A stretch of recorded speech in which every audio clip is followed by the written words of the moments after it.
sorry. This line needs more drama, more tragedy. It needs... The price of freedom is high, but it's a price I'm willing to pay. Get the airdrop! Charge! Sorry.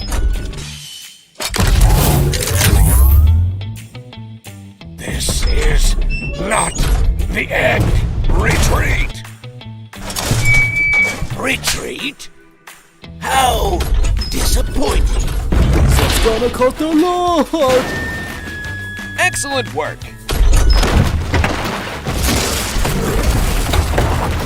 I am Optimus Prime. If you're ready to fight for our future, form up on me. You are a fool, Optimus. You are either with me or against me. I am Megatron, leader of the Decepticons. This ends now, Megatron. One shall stand, one shall fall.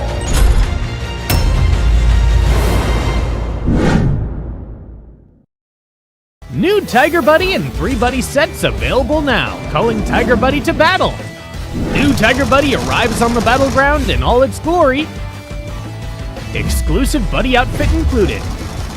Show off your unique battle flair with a stylish look. There's more. Cute weapon finishes, epic helmets, and backpacks await you.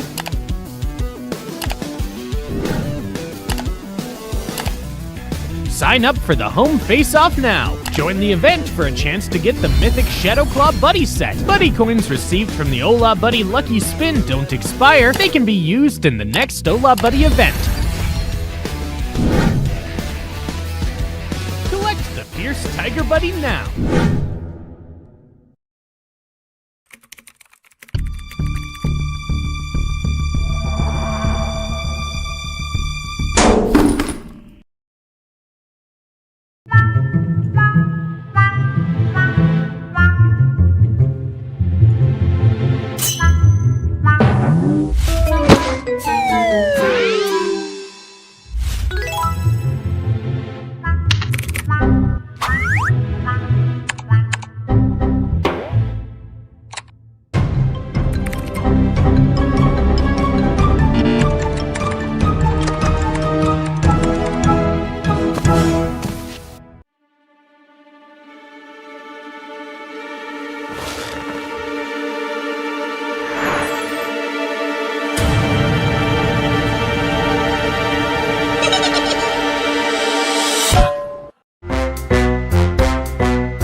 اسمي حسين أيوب. صممت خرائط في ببجي موبايل اتلعب عليها أكتر من 3 مليون مرة. كواحد ماب كريتور ممكن ناس كتير تفتكر إن أنا خريج كلية فنون أو دارس حاجة ليها علاقة بالتصميم، بس أنا في الحقيقة شخص عادي جدا خريج كلية حقوق، بس عندي شغف كبير قوي تجاه الرسم. بحب الألعاب الأونلاين، بلعب ألعاب كتير، بس موضوع ببجي جه بالظبط في 2018. ده كان وقت نزول اللعبة.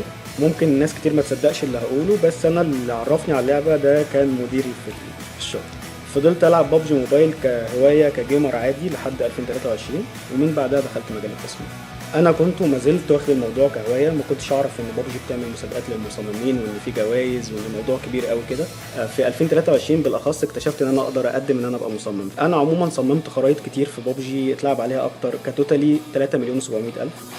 الخريطة اللي عندي اللي مشهورة قوي اللي هي اسكيب اوف ذا سبمارين، هي اللي خدت ترافيك جامد الفترة اللي فاتت أول ما عملتها، ودي كنت عملتها داخل غواصة في المحيط، وهي كانت على هيئة بازلز كده اللاعبين يلعبوها. وممكن مفهوم الواو داخل ببجي موبايل ده غير فكرة اللعب داخل ببجي موبايل نفسها بسبب الأفكار الجديدة اللي المصممين بيطبقوها. اولا مود واو بيسمح لي ان انا اصمم اي حاجه انا حاببها، اي حاجه تيجي في بالي داخل مساحه معينه ببجي موبايل بتوفرها. خليني شايف ان هم واخدين الموضوع بشكل جدي واحترافي شويه. طبعا الموضوع محمس جدا، وانت كمصمم تقدر يبقى ليك عائد مادي منه ممتاز، وبتقدر توصله ان هو يبقى احترافي، خصوصا في وجود مسابقات وجوائز كتير ببجي بتقدمها باستمرار. انا اول ما بدات ما كنتش اعرف ان في مسابقات ولا في جوائز ولا الكلام ده كله. انا كنت داخل بدافع حب للي انا بعمله، والموضوع مشي معايا، وده خلاني مرتبط بشغل تاني جنب شغل. بس لو ده شغفك كمل وراه واكيد هيبقى ليه مرضى. زي ما قلت قبل كده ان العائد المادي بالنسبه للمصممين كويس جدا، وانت مش شرط تبقى فرد لوحدك عشان تكسب. يعني في مسابقات اتعمل مسابقه قبل كده جماعيه، والجائزه بتتقسم على كل التيم اللي شارك في المسابقه دي. بنصح اي مصمم جديد ان هو يستمر ما يزهقش. الموضوع عايز حد حابب التصميم شويه، لان الموضوع يطلب منه جهد ووقت كبير. مقابل كل ده هتكسب صيت وجوائز وعائد مادي، وده هيديك دافع انك تستمر.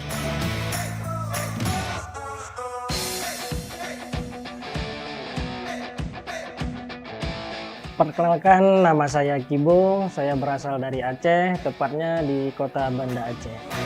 Keseharianku sebagai teknisi HP dari tahun 2009 sampai sekarang. Jadi pertama kali Kibo ikut program kreator, waktu season pertama Kibo mendapatkan juara. Pernah buat Masjid Istiqlal, Menara Kembar di Malaysia, terus map kolaborasi sama Bernadia, terus yang terakhir kolaborasi sama IQ merek HP. Perasaannya alhamdulillah senang sekali. Pertama Kibo dipanggil itu bukan sebagai teknisi HP, tapi sebagai konten kreator WoW. Dan kedua Kibo juga dari pertama Kibo edit WoW itu dari nol sampai sekarang Kibo bisa dipercaya. Itu sangat senang. Dunia World of Wonder ya, dari tim Indonesia sendiri kita waktu itu sempat mengadakan beberapa perlombaan gitu untuk pembuatan map WoW, dan Kibo tuh sempat menang juga. Dan karena dia aktif di komunitas WoW PUBG Mobile Indonesia, itu kita undang Kibo untuk jadi moderator, untuk memoderasi teman-teman komunitas kreator WoW di Indonesia. Teruslah berkarya, apapun ceritanya. Jadikan setiap tantangan sebagai proses belajar menuju versi yang terbaik. Karena di balik semua kerja keras kita, pasti ada hasil yang pantas kita banggakan. Just so one more time bro. Memang gila lah doktor kacang susu kita. Pernah juara PMPL, aku nak apa sebenarnya? Jadi pro player, ramai orang tanya kenapa. Jawapan dia simple, aku nak bagi balik dekat komuniti. PUBG Mobile sebenarnya bukanlah tembak-tembak je. Bagi aku, dia satu dunia yang kau boleh cipta ikut imajinasi. Sebab tu, aku mula buat map dalam World of Wonder. Tempat untuk player belajar, explore dan enjoy cara baru main game. Map WoW aku ni bukan sekadar map. Dia ruang untuk player baru polish skill dan maybe satu hari nanti jadi juara yang seterusnya. Aku mungkin bukan lagi pro player, tapi dalam dunia yang aku bina sendiri, aku masih lagi juara.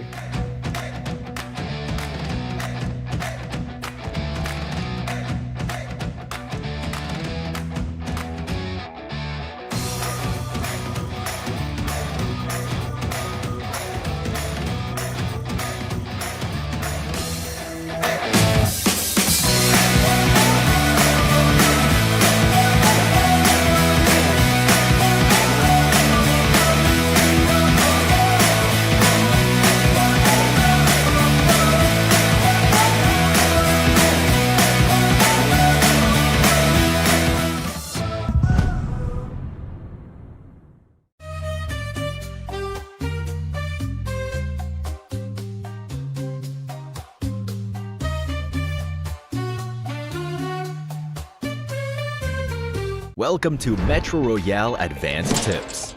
In this video, we'll be going over some underrated Metro Royale tips. In Metro Royale, these little techniques can help us gain the upper hand in battle. Let me give you a few tips. Number 1, gear selection. When you're short on Metro cash, you should prioritize high-quality ammo over a high-quality firearm, because in battle, the damage output of a high-quality firearm paired with low-quality ammo is lower than that of a low-quality firearm paired with high-quality ammo.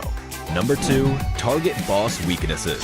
Some Metro Royale bosses have weaknesses, such as the bosses at Missile Silo and Armory Outpost on the Arctic Base, Advanced Map. They carry 2 liquid nitrogen tanks on their back. Destroying these tanks stuns them, making them easier to defeat. Number 3. Tactical Mines. As you all know, approaching a tactical mine will set off an explosion that blinds you or unleashes poison. However, if you discover an enemy tactical mine in advance, you can fire at it to destroy it. On the other hand, when it comes to using tactical mines, you want to place them where the enemy is guaranteed to walk. Even if they discover the mine, the shot they fire to destroy the mine will alert you of their approach. Number 4. Minecart Tip. When using a minecart solo, the fastest speed you can reach is 43 kilometers per hour. When you have a teammate with you, you can ride the minecart together and achieve even higher speeds. Number 5. Climbing Tip. If you're ambushed by enemies while climbing a ladder, tap the jump button to land back on the ground for a quick retaliation and avoid getting caught out mid-climb. Metro Royale has even more secrets, such as destructible lights, which can dim the environment. There's still much more to discover. That's all for this Metro Royale guide. See you next time.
So freedom is high. Sorry. This line needs more drama, more tragedy. It needs... The price of freedom is high, but it's a price I'm willing to pay. Get the airdrop! Charge! Sorry. This is not the end. Retreat! Retreat? How disappointing. That's gonna cost a lot. Excellent work. I am Optimus Prime. You're ready to fight for our future. Form up on me. You are a fool, Optimus. You are either with me or against me. I am Megatron, leader of the Decepticons. This ends now, Megatron. One shall stand, one shall fall.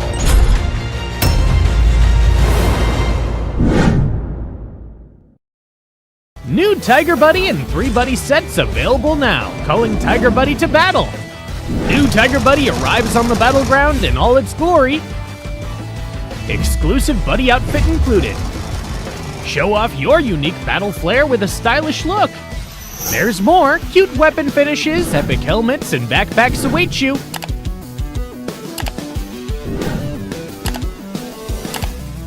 Sign up for the home face-off now. Join the event for a chance to get the mythic Shadow Claw Buddy set. Buddy coins received from the Ola Buddy Lucky Spin don't...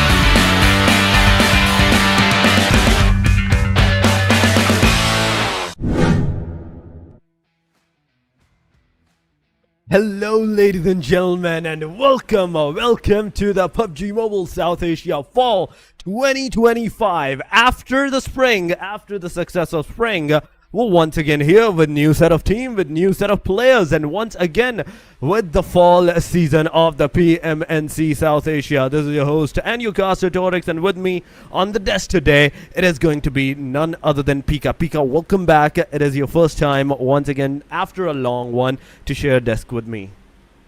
Absolutely right, man. And honestly, this is the first time I'm doing a fall leg of any tournament for that matter. So I am super happy to be right back here. 20 teams. We were talking about this off the stream, and I cannot be any more excited, man. I mean, this is what it is. This is what it is. This is what it is. This is just the start, because not only these teams like try to fight their way throughout their own national regionship towards the South Asia one, but also there's going to be a lot of diversity. Like, we're going to have not one, not two, but 3 different regions that's going to fight against each other. There was South Asia Wildcard, the Maldives, the Nepal, that are once again going to combine into one in the South Asia Fall and fight for that glory of $10,000, that big prize pool that we even saw in the PMNC South Asia Spring. Man, I was actually gonna wait until we show our audiences on how much loot is up for grabs, right? But yeah, having said that, we'll remind them that again later. I can really tell right now that numbers will come into play here, especially all the teams from Nepal. You said it yourself. There are 12 teams from Nepal, so this is where the population domination really gets handy. Now, of course, we do have 5 games today, so that's a lot of chances, right, for our teams to start garnering those very precious points. That is absolutely true, but the main question still remains: which one of those 12 teams from Nepal have came into the grand finals, from Maldives, from the South Asia Wildcard, and those 5 matches? What are those 5 matches? Because going into the calendar, first of all, it's going to be of the 7 days total. Once again, just like the spring, 4 days of the playoffs, 3 days of the grand finals. From today, Thursday, the 7th of August, we're going to start the playoff stage up until the Sunday, 10th of August. Then, from this, the top 16 teams out of all of these names will go into the grand finals, where they will have like four extra days for themselves to utilize, maximize their days, and read the other teams on their strategies and everything, and take the grand finals to their name. But going into the event format, this is where everything's gonna go. Nepal had 12 teams, just like we talked about. Then we have Maldives with 4 teams. Then we have South Asia Wildcard, where it also got 4 teams into the South Asia playoffs. Now, from these 3 regional PMNCs, top 20 teams will go for the head-to-head tussle for 4 consecutive days to make their way into the grand final, where there's only one dream, one path to follow, and that is the trophy one. Man, I was actually also gonna mention that the common denominator between those two photos, those 2 pub mats that we showed you guys, is the fact that, of course, the finals is shimmering gold, right? So, of course, it can't be any more decorated than that. I'm just really hoping for the best for all the teams who will make it to the top 16. You know, it's a bit dramatic in a good way, guys, because for sure they are gonna be super duper determined to make it to the top 16. It may also be bittersweet in the sense that we have to say goodbye to 4 teams, though, and that also begs the question. I would say so, Torix, are those 4 teams gonna be from different regions, right? So, because we know there's a lot from Nepal, there's 4 from Maldives, and so on and so forth. So, who are those 4 teams gonna be? Let's find out soon. That is absolutely true, but going into the prize pool distribution, this is not for right now. That's one thing. This is not for right now. This is for the fact that you're going to go into the grand finals, and from that point onward, wherever you're going to reside into this overall ranking, then you're going to receive the prize pool. 2,500 for the champions, the runner-up. The second position gets 1,500, 1,000 for the third one. Fourth place gets 800, 700 for the fifth. Sixth gets 6, seventh gets 5, 8 gets 4. 9 to 10 gets 250, then 150 for 11 and 12. 13 to 16 gets 100 each, and no MVP, no overall highest fragger. We're not gonna have any of those. It's straight up the positioning that you have to achieve. You cannot go wrong with this. Whereas for MVP, sometimes some of the teams do tend to go a little bit of aggressive to get that extra. Right. So you here we go, will ladies and go gentlemen. to. All right, so yeah, pardon me. Here we go, ladies and gentlemen. Now we got the groups here, so we're not gonna be holding you off any longer. These are the teams that you want to be looking out for. You see the common flag here, ladies and gentlemen. You see how many teams from Nepal are actually here. So of course we're gonna mention some names. We have Tribe AEROMACY, we have BAGH Esports, we have Real Savages, and we have ANTEIKU from Group A alone. Group B, we have AKAZAYA Esports, BLUZZ or BLUZZ, if I'm reading that right. We have MAKPEN, one of the crowd favorites, I would say, and One Hit X RLX for Group B. I mean, this is just the first initial 2 group. We still have 3 more. Group C has Sekudai for YONKO, Lucky Cat, SDMZ Esports, for Knight, for Death Machines, and Group D alongside of T2K, ABRUPT Layers, and some of the more teams that you just saw. But here we go. The moment I was really waiting for, as PMGC is gonna not have the Sanhok matches. We still have Sanhok matches right now, and that's a relief for me at the very least. The first match is gonna be Erangel, ABCD is the group. Then the second match is going to be the Miramar with ABC and E. The Group D will go into a break, and the Group E will join us into the first match of that day. But Sanhok is the third match with ABDE. Then we have Erangel with ACDE, and last but not the least, our last match of today will conclude on the Miramar with BCDE. Man, this is going to be insane because I, for one, as you mentioned, we want all these maps usually in rotation, right? We don't want to have to miss out on a single one. Sanhok, one of my personal starters. Not today, though. We're going to go with El Clasico to begin with. The usual transitions, Erangel, Miramar. I still remember this, Torix. The last time we did commentary, Miramar has always been my biggest dread. We know this for a fact. Huge map, less cover, and a lot of memories have been made here from previous tournaments. I can just hold my breath and see what happens here later today. That is absolutely true. But going on to the participation teams. All of the names, all of these teams are here, but this is for the first match, ladies and gentlemen. This is the participation teams for the first match that is about to occur. AT, ANTEIKU, Tribe AEROMACY, BAGH, Team RS, Team AKZ, One Hit, BLUZZ, MAKPE, MAKPEN, in fact, 4K, there's 4YLC, there's Sekudai, there's SDMZ, there's T2K, ISSLNRC, ASL, and 4 Death Machines. These are the 16 names that will go headstrong against each other into the very first match. As you said, this is just the beginning, folks. Tip of the iceberg, if we can say so ourselves.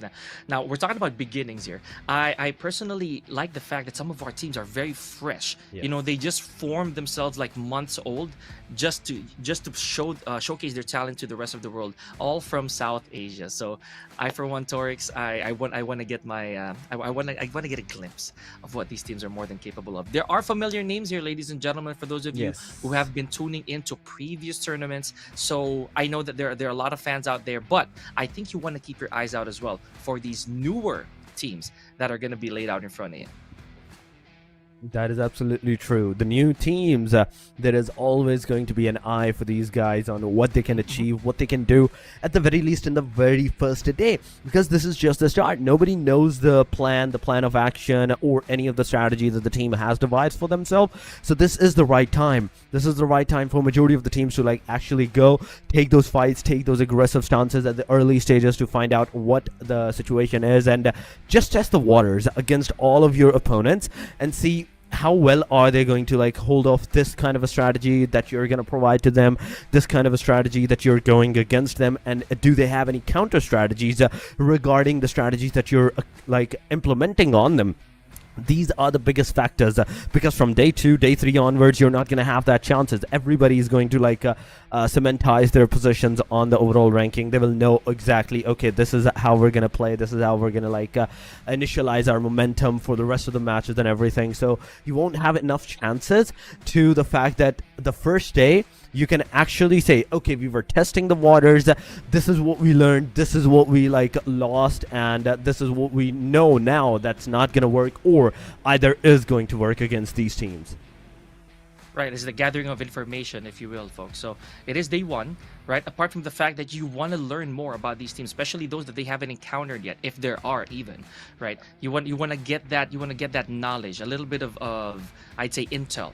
But of course, it's safe to say that since you have a good 4 days for you to try and rack up these points, the moment that you secure yourself at least the top 5, you can breathe easy moving in, knowing that, oh, okay, I think I'm in. But those crucial spots, we've seen this time and time again, Torix, there's a bit of a shaky area right there between 15, 16, and even 17, right? So if they do have a power struggle, then that last day is definitely going to be bloody. No, it definitely will be. It definitely will be. That is the thing. But everything starts here. Everything starts from this very first match for the group A, B, C, and D. So with these 4 groups, these 16 teams that we witnessed a while ago, they are going to head on straight up into the matches, try to find out what they are going to do here, and if there is anything. Because I really want the fights to happen. I really want those early clashes to occur, those drop clashes, maybe in Pachinki, maybe at the Rozhok or at the Georgia Pool, anywhere. I just want those major cities to be contested by the teams and go headstrong into the match, that you're showing the domination that you're gonna bring in on the table. Yeah, patience always is a virtue, as we say, but there is that need for you to eliminate the competition right away. The more resources you get, the more frags you get. Obviously, it adds up to the points. The scoreboard just keeps going higher and higher. I like the fact that you mentioned these top spots, right? These hot spots, because simply put, a lot of people will a lot of players will hesitate, but at the same time, I don't think we should stop, because the moment that we land there, we're sure to get resources, and this is where we test our firepower. As you mentioned, you want to get those clashes. You want to see the people, or you want to see these players just go head on the very moment they land. I also am a firm believer of that. I'm not gonna say that the patience play or the long game, the long game of PUBG M isn't amusing, but that's where the action really picks up. The adrenaline rush, not just for the players, but also us here on the desk, guys. It is the adrenaline rush. This is just the start of the action. Nobody knows. Not us. We can't do any statistic on these teams right now, starting from here, that, they might able to do this, they might not able to do this. We can't do this anymore. We can't do this yet. Unless they play the first 3 games, we will not have any upholding statistics that will determine, this team might do good, this might not do good, or any of the cases this team might show some aggressions. But just on the occasion, just by talking about the team, some of the names do tend to play on the aggressive sides, some of them do not want to kind of play on the aggressive side. So it's just these kind of factors, but the pressure is immense. The main stopping factor for all of these teams here is that pressure that's on these guys, that's on these teams right now, that they know that it's a double-edged sword. Going headstrong, going aggressive is a very double-edged sword. You might win one fight, but instantly you might get obliterated in the very next. Especially if your choice of drops, right? If you chose to be somewhere that is going to be a hot spot, for a fact that, I am for sure going to encounter somebody here. And you said it yourself, it's a risk. I also agree that if you jump right into a zone wherein you'd pick abundance of resources or safety, right? That on itself is the big question. But ladies and gentlemen, in just a few seconds, a lot of these are going to be answered as we head straight on to Erangel El Clasico, as we always say. We're not even going to predict here. Torix did say we have no information yet whatsoever. We're an open book as of the moment, folks, so stay with us. Oh yes, and with this, the first match has actually begun. This plane line is going straight up from the military base all the way up to the Savarni. It's bisecting the whole map from the very middle, tilting a little bit to the eastern corner, but not too much. It's not going to make any difference, unless you really want to go Zarhi, then it's going to make the difference. You might not be able to do, you might not be able to achieve that. But aside from that, Remorks, Novoropnoy, Milta Power, Lipovka, even the hospital and the Jojo Pool is accessible for the teams. What else do you need? What more do you want from this plane line? You have everything, every single location to your own favor. You want to go at one location, you can easily go there. Boom, there you go. You glide, you go, you get that loot. But this arises another question. That if now, with this plane line, anyone is actually going to go for that aggressive stance or not? Yeah, you know, speaking of aggressive, there was a very early departure right there from SKD. We saw it firsthand, folks. Military base, no questions asked. They just went for the drop. And 4YLC, just close by, very, very close by for possibly a contest a little later on. So, Torix, here we go. I think the silence is still quite deafening. And unfortunately, though, we're swerving towards a very western circle here, with Hospital, Quarry, and Primorsk being some of the spots that we want to look out for later. Still, as of the moment, really empty. But I don't think we're gonna stay silent real soon. I agree for that. We're not gonna stay silent for sure. But here we go. Sakudai, so far on our screen. Ooh, a very fancy car to this guy. Okay, Himson, he's a man of culture. He's a man of cars. He's gonna have his car. He's gonna have his vehicle, and he's just gonna get out of here after getting that initial loot for himself. A decent loot, nonetheless. He found an M416 straight up into the very first compound that he went into. But 16 teams, 2 minutes past, 63 players. That means there's either a very unlucky guy into the lobby that got eliminated, or someone, or a full team is very unlucky that one player didn't even join. That's one, you know. So the number is definitely not really looking very good here. At least not for everybody. But let's see. For the time being, you said it as well very clearly. I was surprised. An M416 was actually waiting right there from the very, very initial drop. So again, I'm keeping my eyes open. I'm keeping my mind open for this one. So yeah, folks, very early on, you know how it is. I think I'm proven wrong here, Torix. No action as of the moment. We're leaving the military base safe and sound, at least for now.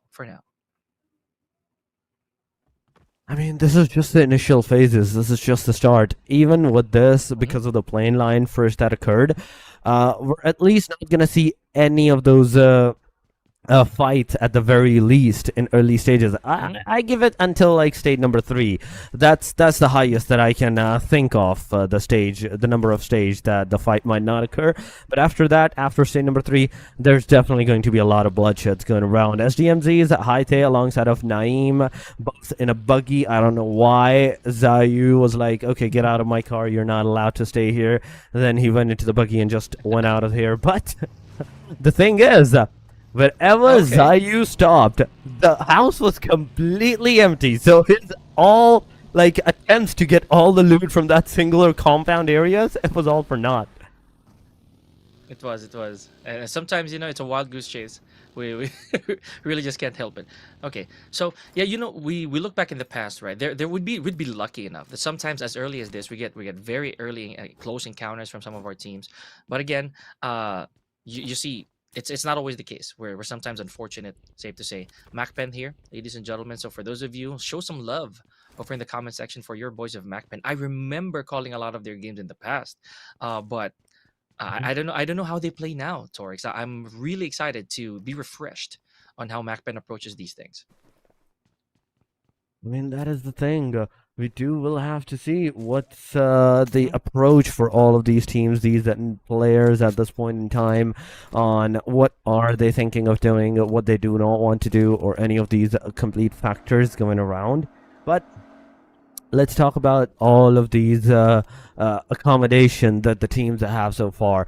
Like BLUZZ official, they have Yasna Poliana. Even though it's 1,400 meters, almost 1,400 meters outside of the radius of the circle, they're still here. They're waiting. They're getting their loot, arsenals, whatever they can possibly gather in these 3 minutes. I think 2 minutes, and then where it is going to be the last minute, they're going to get into the car and straight up move in the circle. But this arises another questionable thing, that if any team is actually holding the premises against them, against their location wise, then it's going to be a very difficult scenario for them to actually approach into this area and take those fights, take those aggressive stances, or any of those complete action areas. But Real Savages on our screen, ladies and gentlemen, close to the proximity of AT, Codeine, and Shafu alongside in this area. Just the 2 players in Lipovka and the solo guy of Real Savages, 7777 Goat.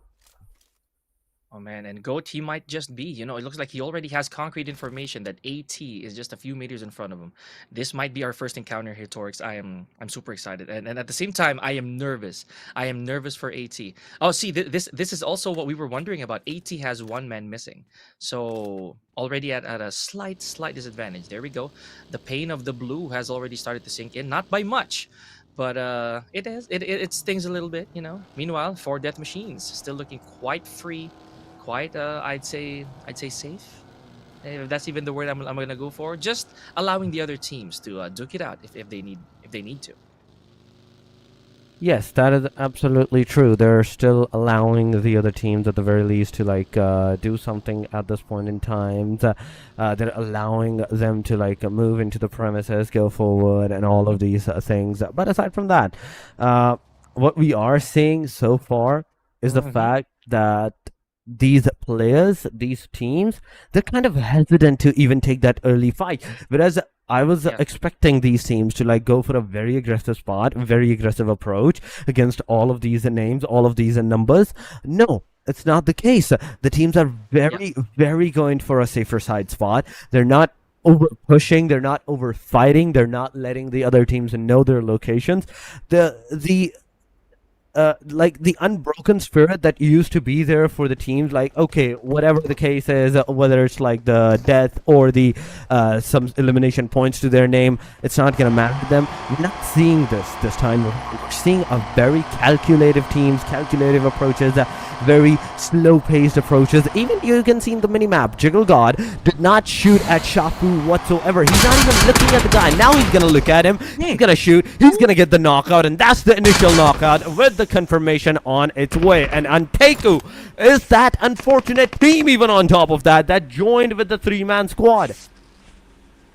Man, okay, this is what we were talking about, ladies and gentlemen. Oh, there it is. That is the frag. So here we go. Real Savages. Jiggle God. You did mention a while ago that Jiggle God kind of had a little bit of hesitation, but now he already has his sights set. Here we go. Beautiful shot right off the hill. And there goes Aku. My goodness. Okay, so Goat just reaping the benefits, reaping all the rewards of said encounter. Skywalker again. Here comes the team. Here comes everybody. Just making sure that they have enough backup should that ensue once again. Looks like we have a little bit of a pre-morse shrink here, Torix. Look at where we are. Oh my god, I can totally see this. I can totally see the shrink all the way down to the south on the bridge. I love this. I absolutely adore this. The amount of aggressive sounds that we're going to do because of this, it's going to be amazing. But Skywalker on the reload. It is S12K versus 1897, ladies and gentlemen. And Real Savages, things are looking really good for them. Real Savages for them. But here we go. S12K on the hand. But no! Skywalker gets taken down as Code comes into the play. He knows he took that chance. He won it over. But now there is no other way for him to survive. And he gets eliminated. 3 eliminations without a single casualty. A good start for the Real Savages. Man, Jiggle God on a roll here. The flow state definitely kicked in. You saw what happened there. There's a little bit of trickiness trying to come off with a nade. With a nade just a few seconds ago. Something very classic, but at the same time very risky. He could have taken a gunfight, but it is what it is. Here we go. T2K. Oh man, I miss saying that. Not gonna lie. Igneous. Again, still very unequipped. I saw a bunch of level 3 helmets earlier. That actually makes a lot of difference, ladies and gentlemen. If you get your hands on a level 3, that kind of gives you a little bit of confidence boost that you can somewhat take some fights every now and then.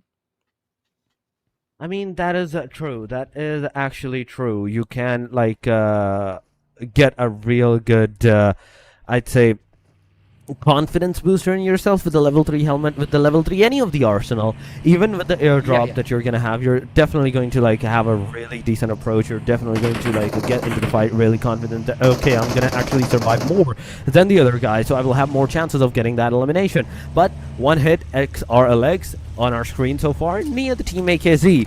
At this point, they're not going straight up on the approach of the fight, of the aggression. No, they're not doing that, but we're also not seeing that disengagement. So they're not actually stepping up into the fight. They're also not backing off from this. Yeah, man, I think that they're playing Viper as of the moment, just making sure that the prey's within reach and good for the kill, you know. I'd say that's as usual. If you're a pro or if you're an intelligent player, that's exactly what you're going to go for. You're not going to take the shots you don't need. So here we go. Still, no eliminations, but the DBS. Now, this right here could be just as devastating a while ago as the S12K, should you be a good shot. I know it did receive a hefty amount of nerfs in the past, right? But not to say, of course, that it's still not as deadly as in the right hands, I would say. I mean, right now, it is deadly. Everybody is going to be deadly. The moment anyone is going to get into the aggressive stances, it's going to like start up a chain reaction. It's going to start up a chain reaction. That's one thing. So far, we have only seen one team get into the fight. But wait a minute. Why? Just why? Why are these guys disengaging this fight? This is my question, but they're going straight to the den of the T2K. AKAZAYA is in the proximity. If he wants to, he can shoot at the players. He can shoot them down, but not even that. And even AKAZAYA, he's completely solo here for some reason. What's the rest of his team? I don't understand. I don't understand. This is really peculiar behavior. Okay, but hold that thought. We got a little bit of a frag here from I think that was from RS. So yeah, good stuff. Still on the board, still getting those frags in. Ladies and gentlemen, we just entered. We are about to enter, rather. We're about to enter stage 4. So this is where it's really gonna start to sting, or at least a little more than it's supposed to. Here we go. BLUZZ officials, they have their sights set. Oh, tried to go. Very good contest, but no. Gyro Surf falls in the hands of Skywalker, care of the S12K. Oh my god, that's one initial elimination, but 777 GOAT. He managed to revive himself back to the 75 HP. But now Axie is going to be taken down. That's 77 GOAT.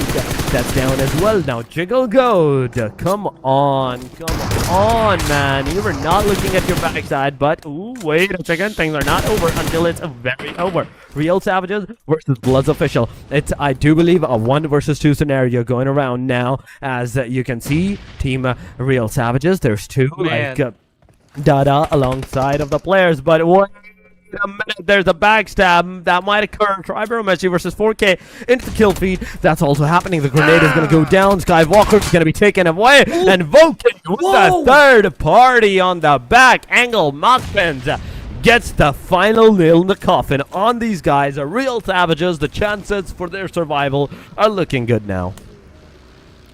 Man, that is definitely going on Drax's resume right there. Did you see the distance of that shot? Beautiful dip in. Now MAKPEN just trying to at least reap a little bit of the bloodshed. Let's see how that's going to go on a little later, ladies and gentlemen. But the last man from 4K still trying to make haste out of this danger zone. Oh, but the buggy's not looking really good here, Torx. Here we go. MAKPEN once again. You know, you said it also a while ago that we did have a little bit of a backstab action going on. Let's see how long it's gonna last. Yeah. MAKPEN, real opportunistic in this approach. I mean, so far it is looking good for these guys. Not too bad, not too bad. So we are still saying the teams like to occur the fights, but you can see clearly into the map, into the zone, that okay, SDMZ, they're far away, MAKPEN, they're far away. Real Savages, they have decided to take a very long route, go from the near the 6 compartments, the 8 compartments areas towards the bridge side, and then take the action into the circle. At the same time, there's also T2K at the very end of the circle as well. But Sakudai, you can see in the kill feed, they're fighting. MAKPEN is also fighting, and the knocks, the elimination that's occurring, it's against the team Real Savages. And now Real Savages, things are not looking good. The moment you got revived up, all of you, that you decided to move away from the premises of the outside of the circle to the inside, you're instantly, one player is being taken down. Skywalker is down as well. No way. MAKPEN getting this engagement straight up into their hand. That's 2 elimination. 777 GOAT in the front line. He's cooking the grenade, which might get that elimination. But now he knows, MAKPEN knows where the player is situated at, but there's a lot of casualty going around. There's a lot of damage coming on this player as he's healing himself. And 777 GOAT, he's gonna throw the grenade. Unfortunately for him, it's not gonna hit the mark. It's not gonna get a knockdown, but oh my god, it's a 1 versus 2. Now MAKPEN, you have the upper advantage, but 777 GOAT, he has seen more fights. So MAKPEN a while ago, I was going to say that they're really healthy. They were looking really good. I did mention that they were very opportunistic in their approach, but now surrounded by a very feisty GOAT right here. I would say so myself. And I'm really surprised that I'd say the Jiggle God is still standing up. Well, not upright, but you know, he still lives to fight 2 seconds in. Here we go. A little bit of an exchange. Wow! Oh my god. That's so good. That is so good going on. But aside from this, you can see 16 minutes have passed and the teams are definitely going in for a decent aggressive approach. AEROMACY Yante actually managed to do a small bit of damage with the 1897 impact on towards players, but he absolutely got decimated by the 4DM. There we go, with another team being outside of this game now. We're down to the top 12, ladies and gentlemen, with 37 players remaining. Jody ASL trying his level best to get those shots connected to get that elimination for himself, but T2K now he has to get in the hovercraft, make himself a covercraft out of that, but still there's a MAKPEN, there's SDMZ into the kill feed, into the premises. As you can see in the southern side, there's not just one, not just two, there's 3 to 4 teams that has the potential to take the fight against each other. Man, you know, another thing that I found really tragic is that AKAZAYA just taken out of the play zone again. You know, the blue Grim Reaper, as I always say, not really a pretty sign. You don't want to go that way. Again, it is what it is. In the next game, here we go. So, BAGH Esports again here. We have Joker YT. A while ago, I remember that Joker actually tried to engage, but I think that frag was denied. If it even became a frag moving forward. So, here we go. A little bit of cavalry. Again, one more attempt to do this. Oh, there it is. And Gangsta, that's all there is. You know, vehicular manslaughter apparently. But here, okay. So, ANTEIKU again, just taking 2 for 2. I cannot believe my eyes right now. Action left and right, I would say so, Torix. I mean, it is action going left, right, center, everywhere. Yes. And you can see into the mini map, into the mini screen. In fact, there's BAGH Esports right now on the casualty side, as they're also making their way into the casualty areas. They're also getting some eliminations. Extreme making sure that his team is still thriving. His team is still getting some decent number of elimination. At AKZ, they're down to the very last guy. Their eliminations are coming up. That's the 3rd elimination that these guys are going to have into the mini match. One player, Anish, is the only guy that's still outside, but Sakura, you can see into the mini-map near the AKZ. Maha, but Maha, we have to see what Maha is going to do, because this guy just got into the car. Now he's going to move away. It's not just one team that's going to shoot at him. It's 2 different teams, and the situation is not looking good. The back tire is punctured. You cannot hope to survive from this area, but somehow he still managed to survive. Gets out of the car. He's low on that HP. He needs to heal as soon as possible, but get behind a cover. Get behind a cover as soon as you can. You're still in the cover from the front side, but what about the back side? What about the backside, the purple team that is on the southern angle? What are they going to do to you if they see you? And that Scar L. That Scar L is the only thing that is probably going to save Maha as of the moment. They don't have information on where Maha is. This is probably the most covert position that Maha can find. Again, the last flag for their team. Let's see how this is going to go. I think Maha just needs to pick shots. Be very, very careful. I don't know if Extreme also has information. But, you know, if I'm going to theorize, he really does not know that Maha is right behind that bush. And that is the thing. That is the thing nobody knows at this point. And I'm loving this. I'm loving this fact that they don't know about the situation that's actually occurring on these guys. They are very unaware of the situation. The moment they're going to show their back to a team, that's when the aggression, in fact, is going to start. That's where the aggression is going to occur. But so far, it is for YONKO's Lucky Cat. So far, Fearless, W. He's at the eastern corners alongside of the rest of his team. So far, just the 2 eliminations to these players a name. But oh my god, this is a... Anish, come on, you could have got those elimination, but the player successfully managed to break you out from the hiding into the open area. There goes UZOD. He gets a knockdown. He is going to go forward to get another one. He does a slight bit of damage. The grenades are coming. He's also going to be taken down, and right with this, BAGH, another player, is going to be taken down. It's a knockdown still, not an elimination on the way, but oh my god, Anish, you beauty with the 1897 manages to get another one. Now the M416 6 with the 6-time spray. He's gonna change back to his shotgun. He's gonna throw that shotgun, but on the frag side, the grenade comes in from Extreme, and it's over for that team. Sakudai out of the match, and BAGH Esports with 4 extra eliminations. And that was beautiful from BAGH Esports. I mean, that entire predicament, right? Having a couple players down, you there to try to protect, or at least try to revive them alongside the gunfight. It's just, again, a showcase of mastery, ladies and gentlemen. So I, for one, am really pleased with how that went. That unfortunately, we had one more team to say goodbye to. We are down 2-7, and this could not go by any slower, folks. Remember, we are far from over. We are only at stage number 6, and I know I say only because there's about a couple more stages for us to try and see who's gonna outplay each other. So 4DM right here, still not on the sides of Maha, which surprisingly, was able to survive that. I cannot say that right now. Okay, I jinxed it. I absolutely jinxed it. I'm not gonna say anything. I mean, you didn't jinx it. Don't worry about that. But yes, it is going really, really strong for some of the teams. The way this action is actually happening, the grenade is coming, and Maha, I don't think you're gonna be able to survive. But wait a second, you still have a long way. No. The moment you're gonna get out, the sprays are gonna come. But aside from that, you're completely safe. You could have denied that elimination, but no, for Death Machine Peak manages to do the final nail in the coffin on Mo, and it's over. Another team out of the game. 6 teams total remaining, with 20 players remaining into the match, divided by these 6 teams. Some of them are complete full squad, some of them are duo, and even some of them we can definitely assume there's definitely going to be solos as well. Man, yeah, you know what? Hold that thought. Honestly, yeah, the solo parts, that right there, we're gonna have to wait for. And speaking of solo, that still kind of baffles me. It's painful to see that Maha was unable to deny that frag. You know, just granting another team an elimination.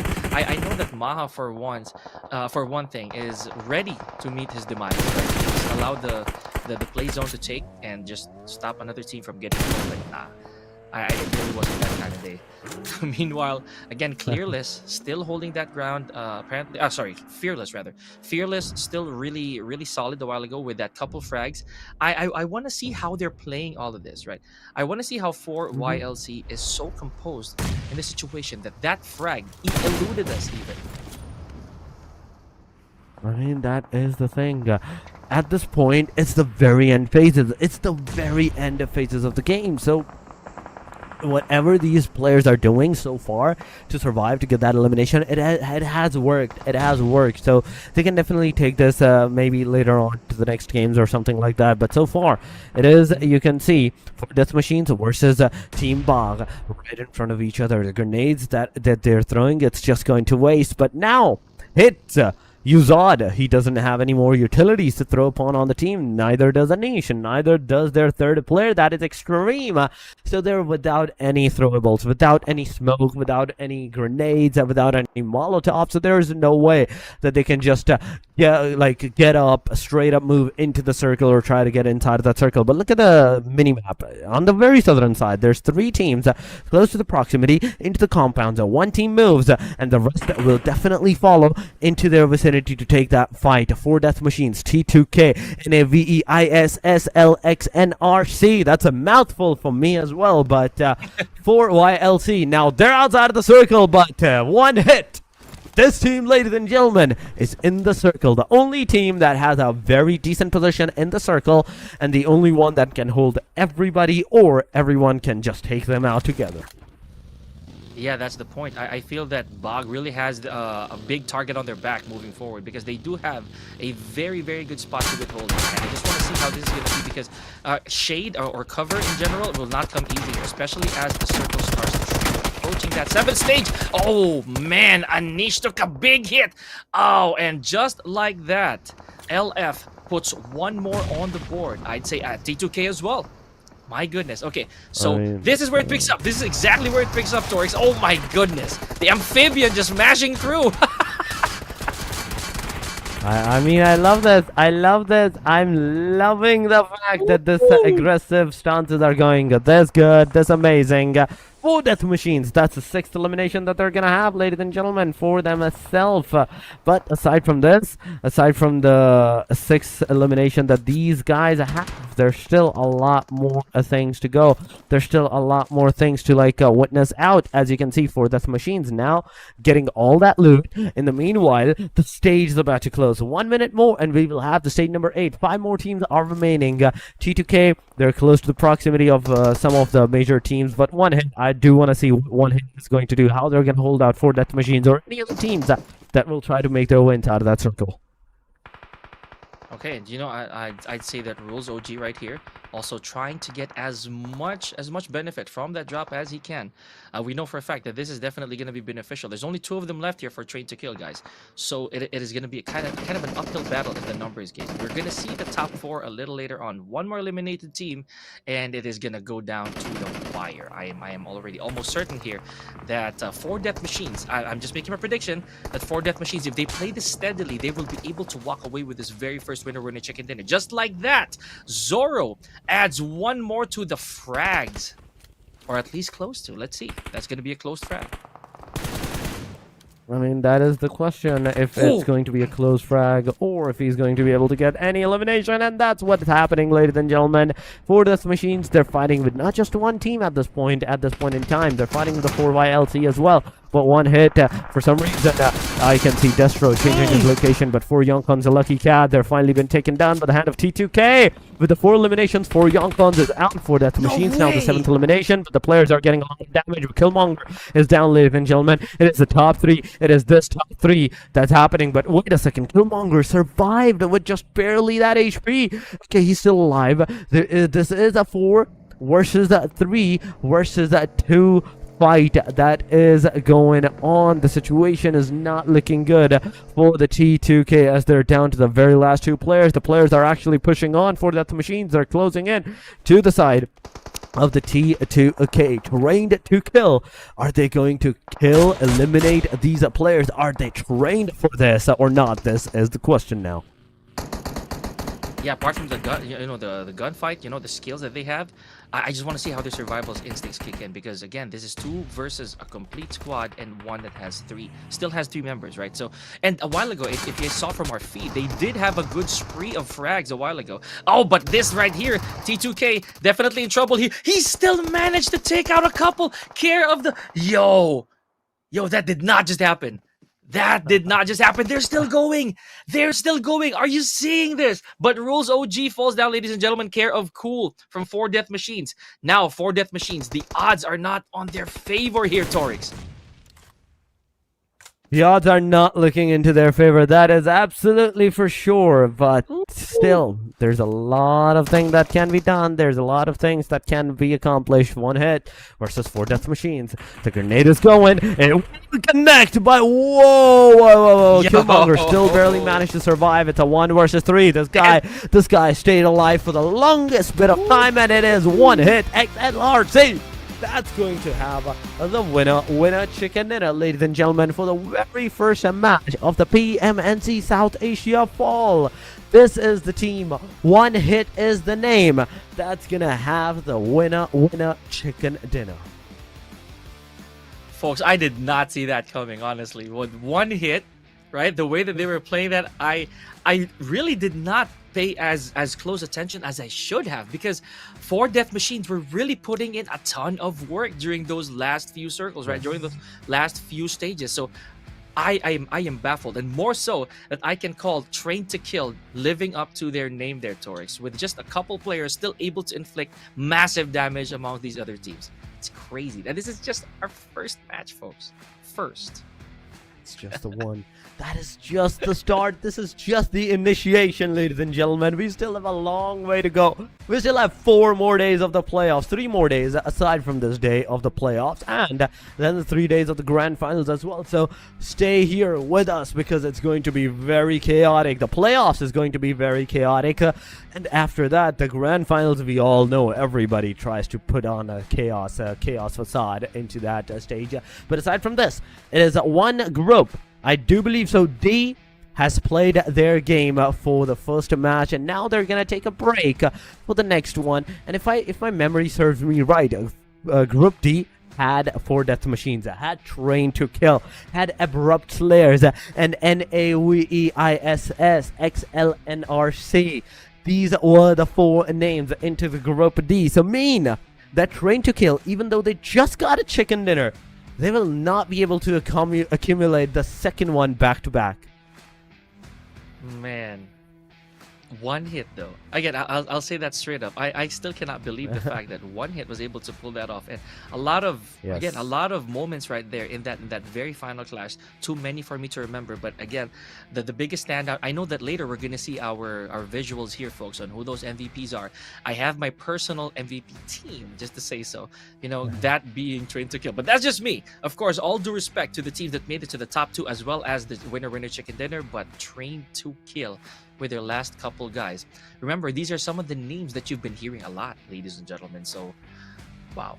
Okay, that is certified. Sorry for the word, but like that's a John Wick couple moments right there, folks. That truly was. I mean, the amount of play that happened into this game, it was amazing. Like one hit, nobody expected this, and nobody even had the slightest of idea that okay, this team was going to do this. This team was going to pull this off. But here we go, ladies and gentlemen. They did it. They did it whatsoever, and amount of elimination that happened into this complete regard. You could see the highlights, the highlighted moments, the top 4 moments, in fact, like what happened, one hit, how they managed to like get those eliminations. And there we go. These are the 4 faces that played in the game and were responsible for all of that chaos to occur. One hit it is, but how many eliminations? In fact, Pika, how many eliminations, the amount that they managed to secure into this very first match? Are they going to like skyrocket into the 20, 22, 25 number, or we're gonna stay near the 15 points? Oh, let's see. We're gonna have to tally that very, very soon, ladies and gentlemen. But this is it. This is what we got so far, ladies and gentlemen. One hit with a beautiful. Honestly, this is not bad considering the number of teams that they had. But I think the patience play really came here, Torix, with 3 eliminations for Thabs. We saw that a while ago, and Omega. So that right there is already a statement that yes, we can be ruthless, but we also have to be tactical. So I remember that I'm such a fan of how many throwables there have been in every match. So we got a total of 188 just for the first match alone, buddy. So that right there, I'm looking forward to getting those numbers up, man. Like, let's go 200 or more. I mean, you're supposed to have like at least 200 into the Erangel or the Miramar if you're playing it up. True. For me, this is a very low number. This is not average number. This is a low number for me. But headshot ratio, 15 headshots into this whole match with 58 elimination. That's a big number. That's a decent number. Airdrops, 2 airdrops. There were 2 players that were unfazed of all of this lobby, and they were like, yeah, we're just gonna loot the airdrops. We're just gonna get those guns and everything. But here we go, ladies and gentlemen. We have the match standing. Playoffs, day 1, match 1. One hit, 15 points, 4 death machines. Even though they couldn't secure the win of a chicken dinner, that's 14 total points to their name. In fact, T2K also with 12 total points. They couldn't even secure the chicken dinner. They were on the hashtag number 3. There's a BAGH Esports, 9 total elimination for YLC, 8 total points, 7 total points for the RS, 6 for the MAKPEN.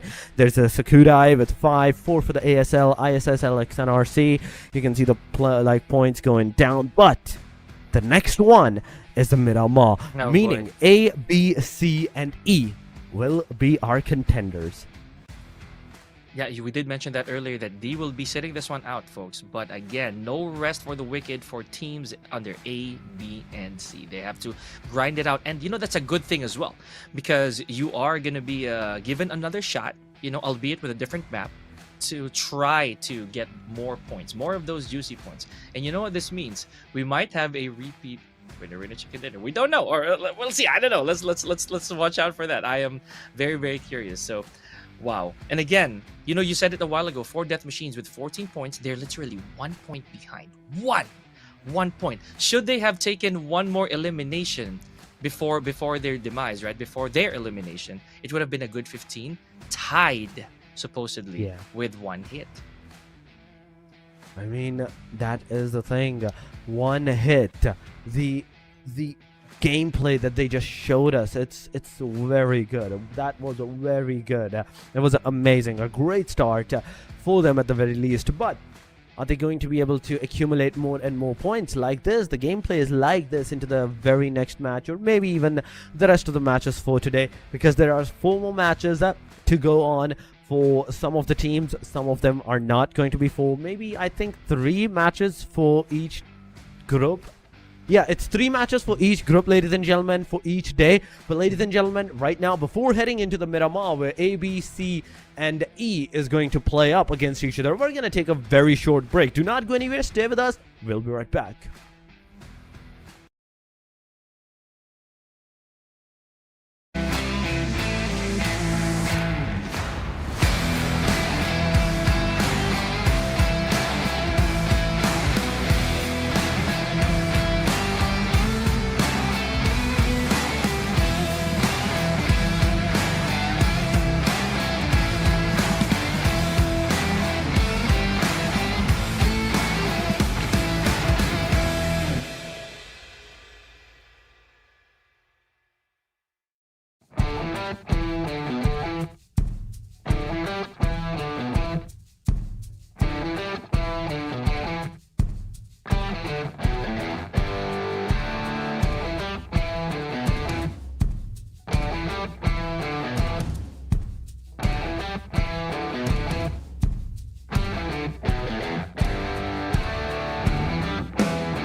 price of freedom is high.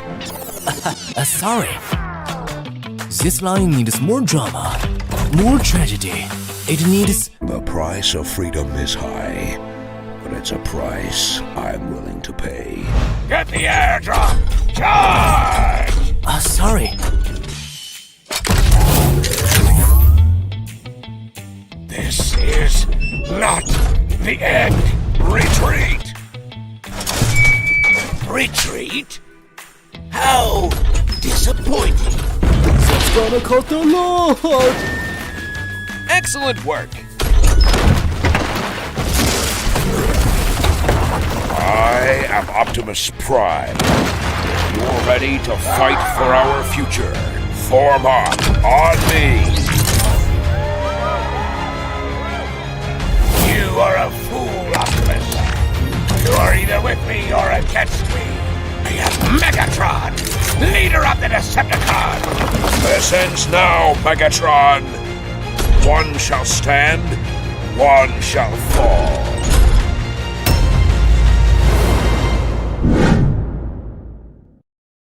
New Tiger Buddy and 3 Buddy sets available now. Calling Tiger Buddy to battle. New Tiger Buddy arrives on the battleground in all its glory. Exclusive Buddy outfit included. Show off your unique battle flair with a stylish look. There's more. Cute weapon finishes, epic helmets, and backpacks await you.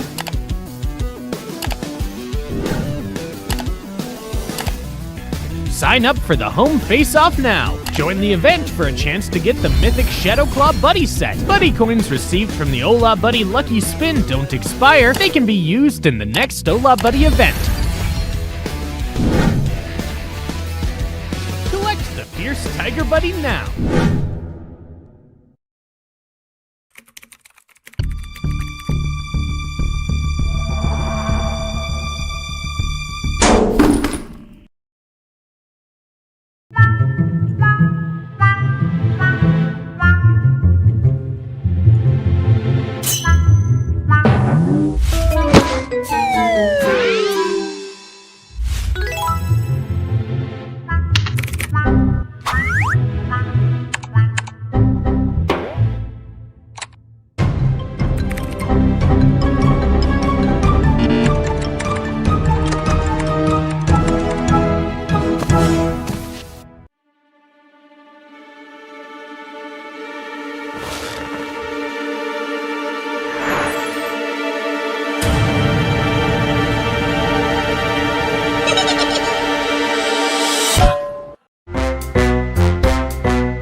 اسمي حسين أيوب، صممت خرائط ببجي موبايل اتلعب عليها أكتر من 3 مليون مرة. كواحد ماب كريتور ممكن ناس كتير تفتكر إن أنا خريج كلية فنون أو دارس حاجة ليها علاقة بالتصميم، بس أنا في الحقيقة شخص عادي جدا خريج كلية حقوق، بس عندي شغف كبير أوي تجاه الرسم. بحب الألعاب الأونلاين، بلعب ألعاب كتير، بس موضوع ببجي جه بالظبط في 2018. ده كان وقت نزول اللعبة. ممكن ناس كتير ما تصدقش اللي هقوله، بس أنا اللي عرفني على اللعبة ده كان مديري في الشغل. فضلت العب ببجي موبايل كهوايه كجيمر عادي لحد 2023، ومن بعدها دخلت مجال التصميم.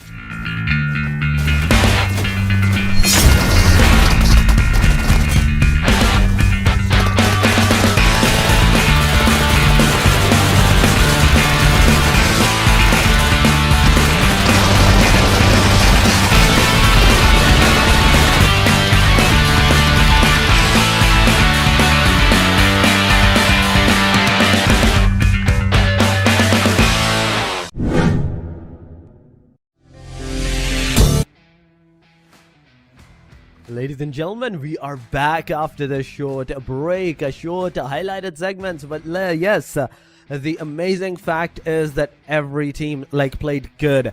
But this is just the start. This is just the initiation. And with you guys who are once again here for the match number 2, this is Torix, and with me it is Pika right on my right side. Welcome back, Pika. How you been?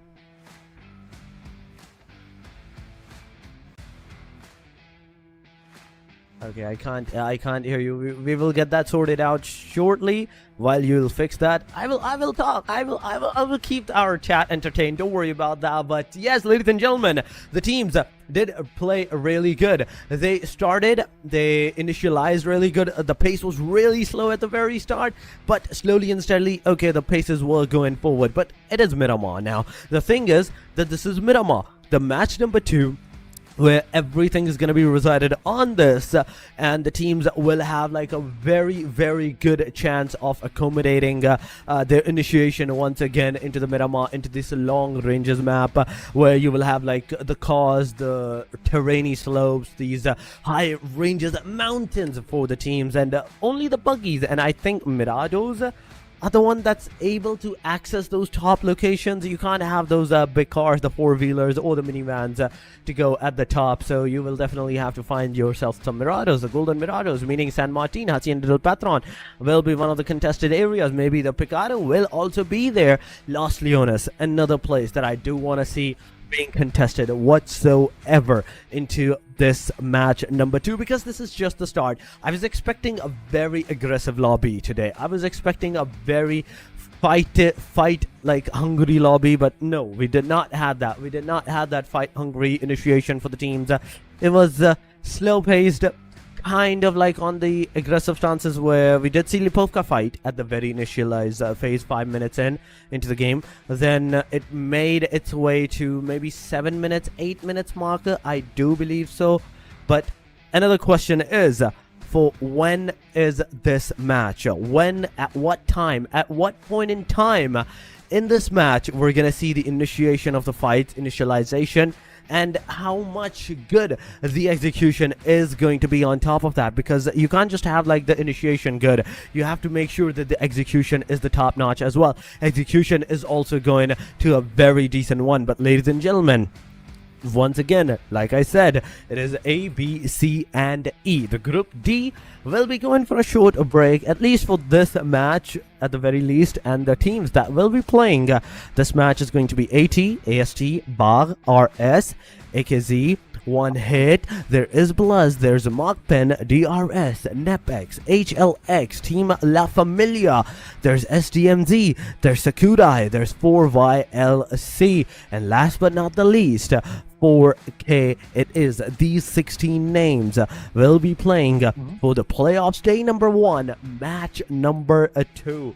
And I'm so excited to see NEPX. I'm so excited to see DRX. Yes, you are here. Welcome back, Pika. Hey. Well, I hope everybody can hear me too. But yeah, the PUBG gods are nice. The PUBG gods are nice to me. I don't know what happened there, Torix. I was taken out of the action for a brief second. But okay. now we are back, folks. Yeah, and thank you for catching that. Now we're going back to Miramar. And what better place to have our match number 2 than the dry, dirty sands of Miramar? You know how strongly I feel about this map, buddy. We have seen a lot of crazy encounters here, especially during those clashes wherein there really is no shade. There are no mountains, there are no trees, there are no buildings. We've seen that happen time and time again, especially in the we talked about the San Martin. That's one. We also have the likes of the water treatment plants, which I for one is one of my favorites, right? Despite the fact that it can be a little bit stressful to watch every now and then, folks. This is the nature of Miramar. We're already seeing very, very early drops here from RS, one of the teams that really caught our attention earlier, Torek. So I can dare say that this might be a very interesting choice for them to get off this early. I mean, that is absolutely true. Right now, we are definitely going to see some decent number of fights that might occur here, and we might not. It's Miramar. Anything is possible here, ladies and gentlemen. Anything is possible. The playing line was really good, just like the Erangel one. Every team has like a decent approach to the proximity wherever they want to go, whether it's the Picada where the Los Leones, whether it's the truck stop or the Menares Generales, Hacienda del Patron, or the San Martin area. All these factors, all these locations are accessible, right? But the main question still remains when the fight will occur, when will the action go on. But the circle is going to go to the northeastern corner, and already we can see the early fights happening. AKZ versus HLX. They don't leave Esports. Beautifully done with the first initial elimination. The confirmation comes onto the way. That's the second elimination that they're going to have, but there's also one player knocked out. You have to go. You have to get that revive as soon as possible. But Ninja is also coming in close. We can see Ninja with the 1897 and Team AKZ. They're kind of not in the same compound as well. Man, that was a nasty start for some of our teams here, folks. Look at this. AKZ already down to the last couple of members. One not looking very healthy as well. So this right here, this is gonna be a very early, or at least a very, very intriguing start here, Torix, I would say so. And you had to make that wish, DRS, there it is, granting it. Already see a little bit of a trigger pulling. Now here we go. Speaking of triggers, frag from Hidden Leaf. There's not a lot of information that I've gathered from Hidden Leaf, my guy. I've seen some of their scrims, but Hidden Leaf, they're definitely not gonna stay hidden for long. I can already tell. I totally agree on that. They're not gonna stay hidden for too bit of time. There's definitely going to be like some initialization, some casualties that might occur into the places, and at the same time, I would love that. I would love the aggression. I would love the fight that will occur, that will absolutely happen in this area. And aside from all of these factors, all of these situations that we are seeing, La Familia is another one of the team that you can see close to the proximity of the BLUZZ Esports. La Familia has one player knocked out. That is Minto. Ra 11. It's not Ra 1 this time, it's Ra 11 that's going on against the team of BLUZZ. But Minto, he's definitely going to lose his life to the BLUZZ Esports. So the first elimination, going to wait for the BLUZZ Esports. He's trying to make sure that the player comes out into total open where Anish can possibly shoot at this guy. So the situation might occur there. The situation might be a very casualty side, but I'm not seeing that. I'm seeing completely silence from all of these players, all of these teams that they're not taking the fight. But there we go, Minto finally being eliminated, and going forward we will have to see what the next phase is going to be. Man, Hidden Leaf making an impact, me too. I'm still deafened by the silence that we have right now, but this is already the start that we were waiting for, before we even started the broadcast. It is one of the most, in my opinion, is one of the fastest starts. We were still seeing some parachutes drop, at least for our playoffs when we started. It's I'd say, for lack of a better term, I'm not gonna sugarcoat it. It was very violent to start with. Now, La Familia, along with DRS, right, and Hidden Leaf, these were teams that we did not see earlier. So also NEPX, right, Nepal's very own. So these were teams that are from Group E, right? Now it is gonna spell a little bit of stranger danger, whoever they encounter here, they are the new guys. Because teams A, B, and C, they've already had a brush of how each other would play from the previous game. I mean, that is absolutely true. That is the case. That will go on, but it's a different approach of the map. This is a complete different map. That's one thing, and that will mean that whatever you had onto the match number 1, whatever statistics you actually got for yourself, they're not gonna work out. But wait a second, Toma misses the majority of the shots, but still managed to get the knockdown done at the very end. Instantly gets obliterated as well. La Familia. Whereas they took down 1, they're also going to lose one of their own players, and there's the second one down too. Anish is down. Ra11, the solo guy, now surviving into the area. He just gave out the shots that will reveal his location. And La Familia, you're not going to be able to survive this if BLUZZ decides to actually over push at you. And Anish not looking very good as well. That knock is going to serve as bait for sure. And I'm more than aware, you know. I feel that Ra is already being told, do not come for me. The coast is definitely not clear. Speaking of an unclear coast, here we go. AKAZAYA Esports has their hands full. So we do have a Thakuru here as well, trying to stay with the backup. Okay, there goes Ninja. As we were talking about Ninja earlier, a little bit of retribution on Frag side. So here we go, and it looks like once again, Hidden Leaf Esports emerging on top. AKZ out of the game, ladies and gentlemen. Not a single casualty to their name. HLX. This is the name with the 4 eliminations so far. Then we have BLUZZ with the 2 into this match so far. You can see the amount of aggression, the elimination that occurs. It's going good. It is going good. But DRS, with just the 1 elimination that they just got into this match, it's definitely going to be a start. Not a great one, but definitely a start. But look at the kill feed. Once again, the kill feed is still going on. The fight that occurred like a while ago, the knockdowns that were like a remaining of the team left La Familia, they're just getting those eliminations now. All right. True enough, you know. And Anish, we had to say it, right? Anish, that was going to be very tough to come back from. Granted, there was a knock, a lot of people patrolling the sites, and we're back on screen with one of my favorite teams personally. We have 4 YONKO Lucky Cats. So this team right here, and also Zoro had a very, very good performance earlier, I would say. I remember seeing Zoro on the feed quite memorably. So let's see if he's going to be able to make those moments happen again. If I'm going to ask real quick, Torix, like, would you say, because remember, we're not going to see retribution from Team D anymore. So, or at least not right now.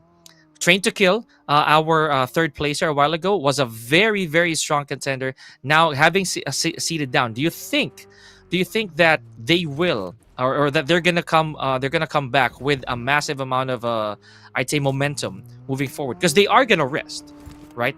Would you say that them, Train to Kill, as well as 4 Death Machines, do you think they're gonna be able to perform the same way in the next game? Just a little hot seat over here, a little hot seat action. I mean, it's just the start for the Miramar, for the very dry terrain. This is just the start, and I'm just waiting for these teams to like actually do something, start doing something. But oh my god, what is this radius? What is the small of a radius of the circle? No way! No way! 14 teams in this small of a circle, though. No way. Man, this is a painful sight. I'm not gonna lie, man. Look at all the distance, all of this that these teams have to cover just to get to the safe zone. Now you have to make haste, ladies and gentlemen. Now they do have to step on the gas, to say the least. 4 YONKO Lucky Cats, right here, got their sights set, but disengaging. Okay, just catch the big fish later, I guess. I mean, that is absolutely true. So far, 14 total teams, 52, and real savages. These guys, once again alive. 4-man it is, ladies and gentlemen. The team that got like, I think, 5-6 eliminations into the previous match is right now alive with a 4-man. 9 minutes into the game, not a single fight into their occurrence, going inside that circle. Once again, they are making the same kind of gestures into the very last one that they did, going in the circle at the very end sides, meaning there's definitely going to be maybe some teams that might wait for them at the corners to take them down, to take the fight initialize with them or not. So we will do have to see what's going to happen, but it's Real Savages, ladies and gentlemen, right now. Goat alongside of Jiggle God, Walker, and Bamba. These 4 men. But there's another team. There's another name that I am really excited to see this time around, and that is DRS. I want to see what DRS is going to do. But 4 Knights, ladies and gentlemen, into the minimap, you can see they're close to ANTEIKU. So the fight might occur, the fight might not occur. There's only these 2 phases. Yeah, and this looks like a very subtle chase, if I can say so myself, or maybe just closing the distance a little bit. Pure aim. Right now, I'm not even so sure if he actually has any concrete information before he pushes through. Meanwhile, on the feed, we get a few eliminations here, folks. We're just gonna have to wait. This right here, again, the blue curtains, they're closing in, but they're not as Yep, pure aim. He does choose to engage. Okay, is that a giveaway? The QBZ not really very effective in that situation. Let's see. Pure aim definitely gonna go back and regroup. I mean, the fight will definitely occur, and ooh, this is a good one. This is a good start. That's gonna happen. Natsu is here. Let's see. Himson is also into the proximity with the SLK. They're going around. There we go. The shotguns are coming. Not enough for the connections. Not enough for the elimination. That's happening. But only 2 more bullets. Natsu, you also have to push. You also have to go. The Molotov is there. The players are coming in from both directions. There's both knockdowns from each angle, and there's the confirmation. Oh my god. Both of the parties are like, both of them are getting some knockdowns, but Sakudai, they're on the verge of being eliminated, ladies and gentlemen. They're almost down to the very last guy, and if this guy, Natsu, gets eliminated, it's going to be over. Oh, man. I also jinxed my team right here, buddy. 4YLC. Just when I was really starting to be very amused, they are down to the last man. Beepin 29. Now, okay. This is very dangerous grounds. There it goes. Pekka right there. And SKD eliminated with a good 3 frags to their name. You know, I'm not going to discredit that. Also, I'd say this is also very good for 4YLC, simply because they're not tied in frags alongside Hidden Leaf. I'd say that's a very good credential to begin game number 2 with. Oh my god. But we just witnessed the circle to be a very small one. How did it got big again? This is my question.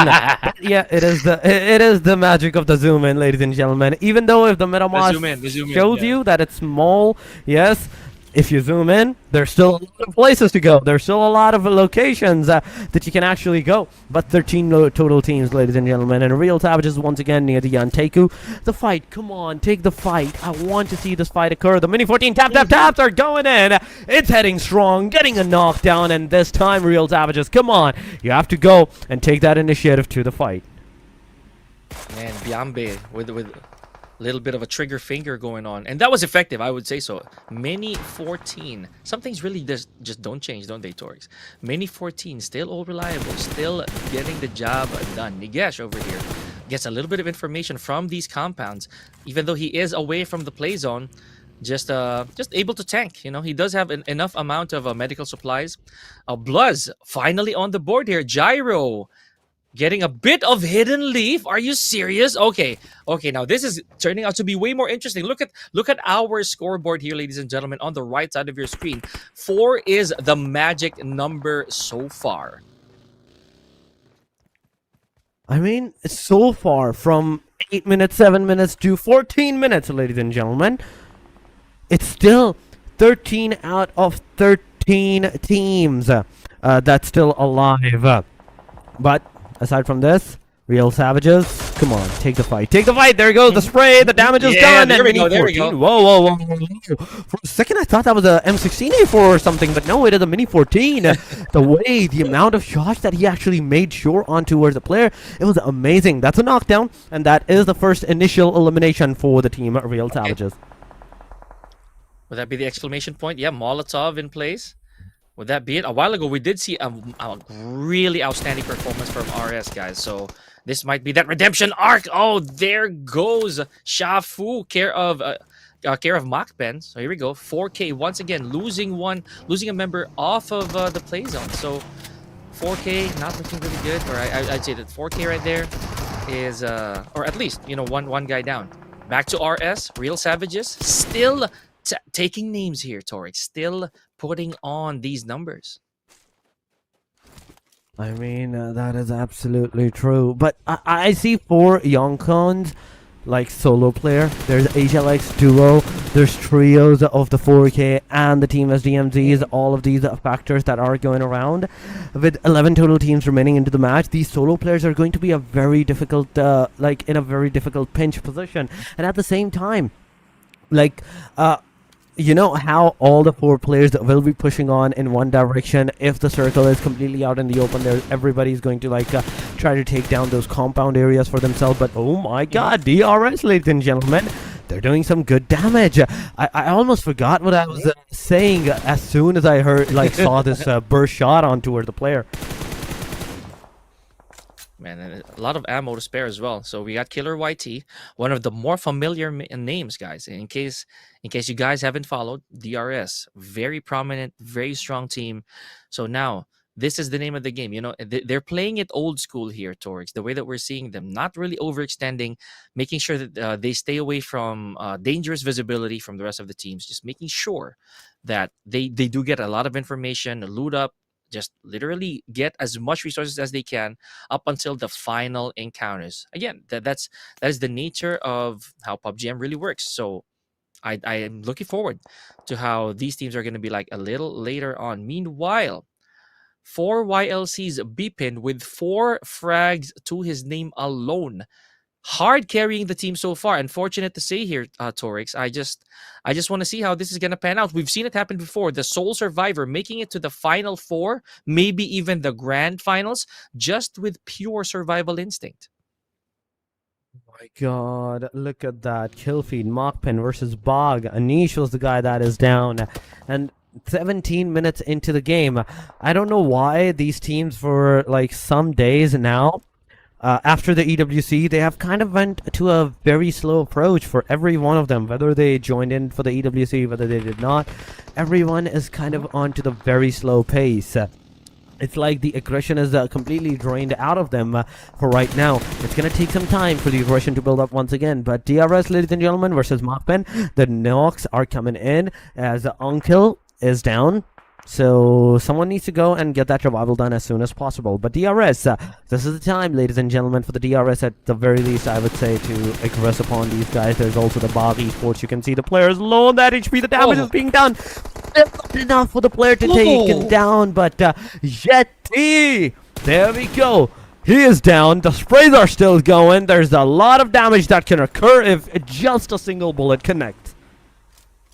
Oh man, this is probably a very, very telegraphed rescue here on the side of Drac. Let's see how that's going to be for Yeti. That was also, again, very tragic. Now, this high ground exchange, folks, this might not turn out to be very pretty, especially on the side of MAKPEN. They were doing very well earlier.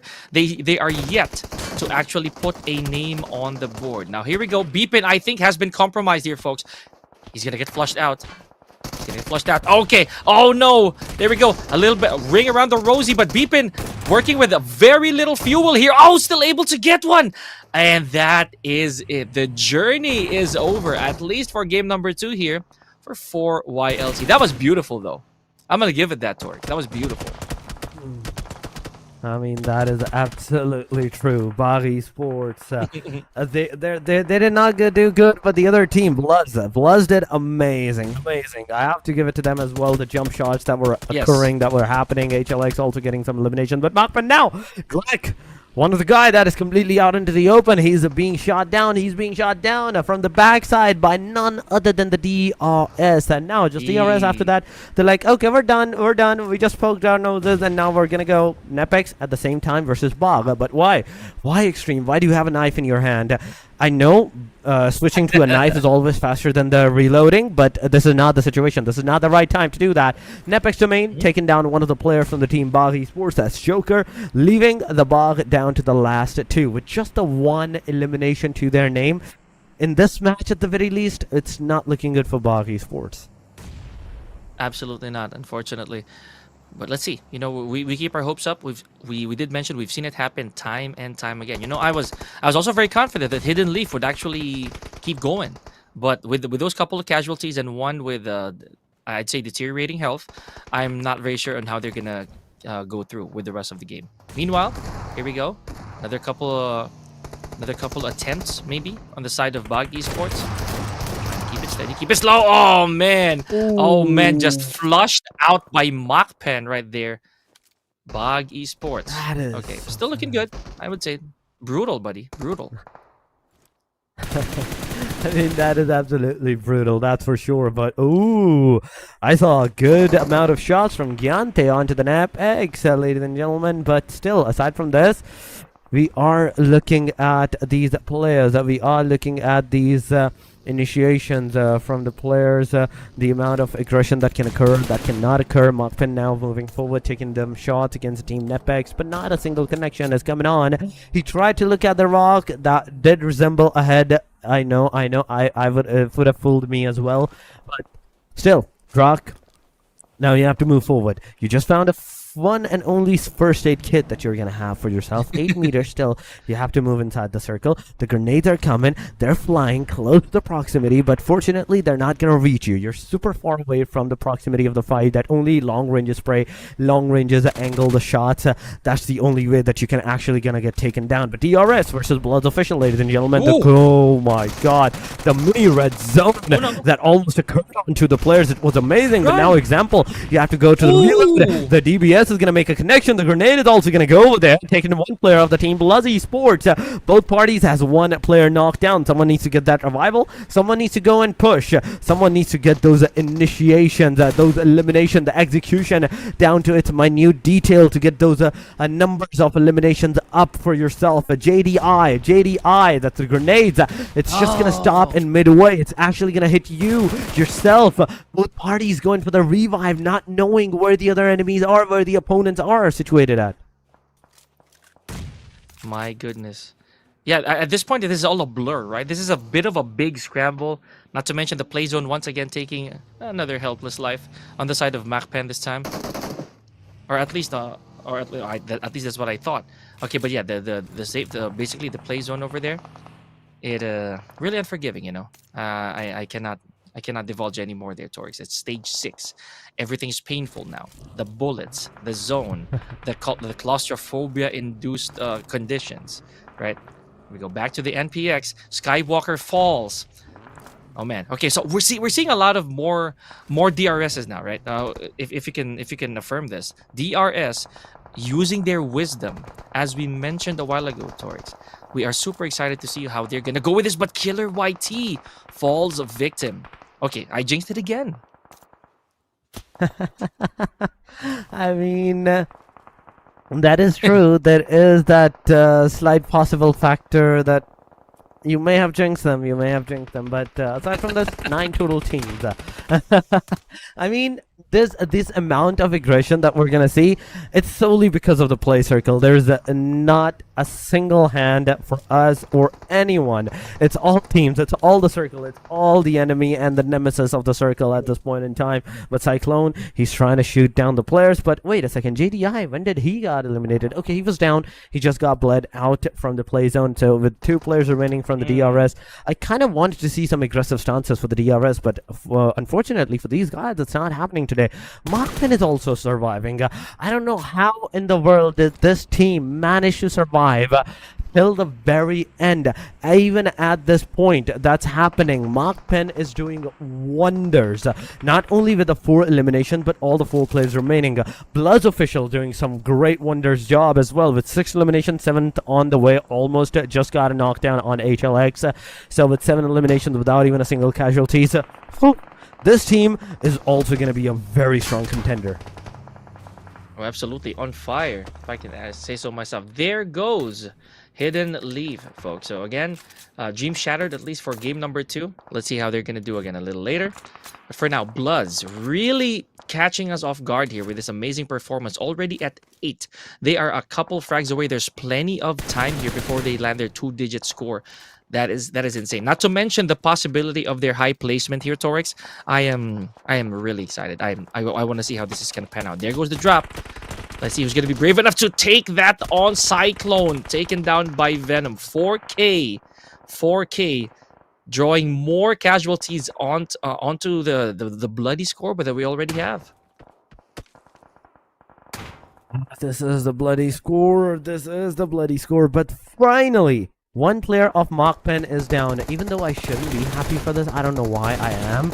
Because I got to see the fight happening for them against another team. There's finally someone doing some contestations on these guys. They're finally like getting a little bit of pressure on them, because they were without a pressure nonetheless throughout this whole game. And now with the pressure, I want to see how well they can perform, how well they can like actually perform into this game. But BLUZZ official, I have to give it to these guys. Either the circle is very favorable to these guys, or they're very good with their rotations, because now we can see these guys at the very center of the circle. Aside from them, every other team you can see like SDMZ's, AEROMACY, the 4Ks, they're all of them at the northern angle. If they do move, they're definitely going to get some shots. They're definitely going to get some casualties on them, as Nepix is right now getting.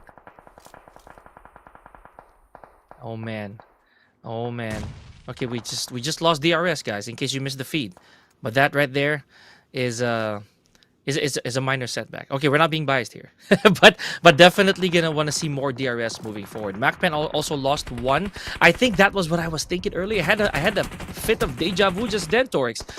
MAKPEN really did lose one from the play zone. Interesting. Okay, I kind of find that really strange. Now here we go. AEROMACY rig taking one right out the window from SDMZ. My goodness. Okay, so SDMZ, we didn't see a lot of them, though they did have a good 3 frags onto their name. Let's see how this is going to go. Rig scouting the area. Going to be really careful. Jiggle God once again. We know that he was kind of like, I would say so, Torix, one of the MVPs from our earlier game. He's not really turning up a lot right now, but that might change. That might change. He's the last man standing for the team, by the way.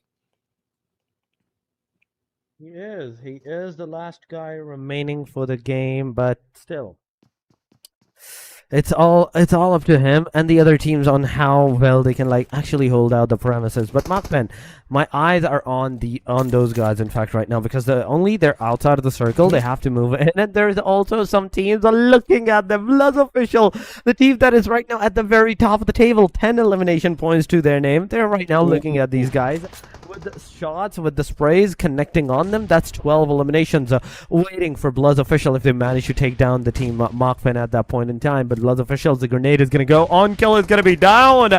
Oh my god, this is not looking good. But now BLUZZ official with TMG 8. Let's see if he's also going to take the fight against Nepix, or he's going to focus on the back lines where MAKPEN is residing. 11 elimination already. 11th elimination, now 12th, almost on the way. You have to get those shots. Come on, you have to get those shots connected. Go on this ridge. Get on this like first floor ridge. Take that peek against the players.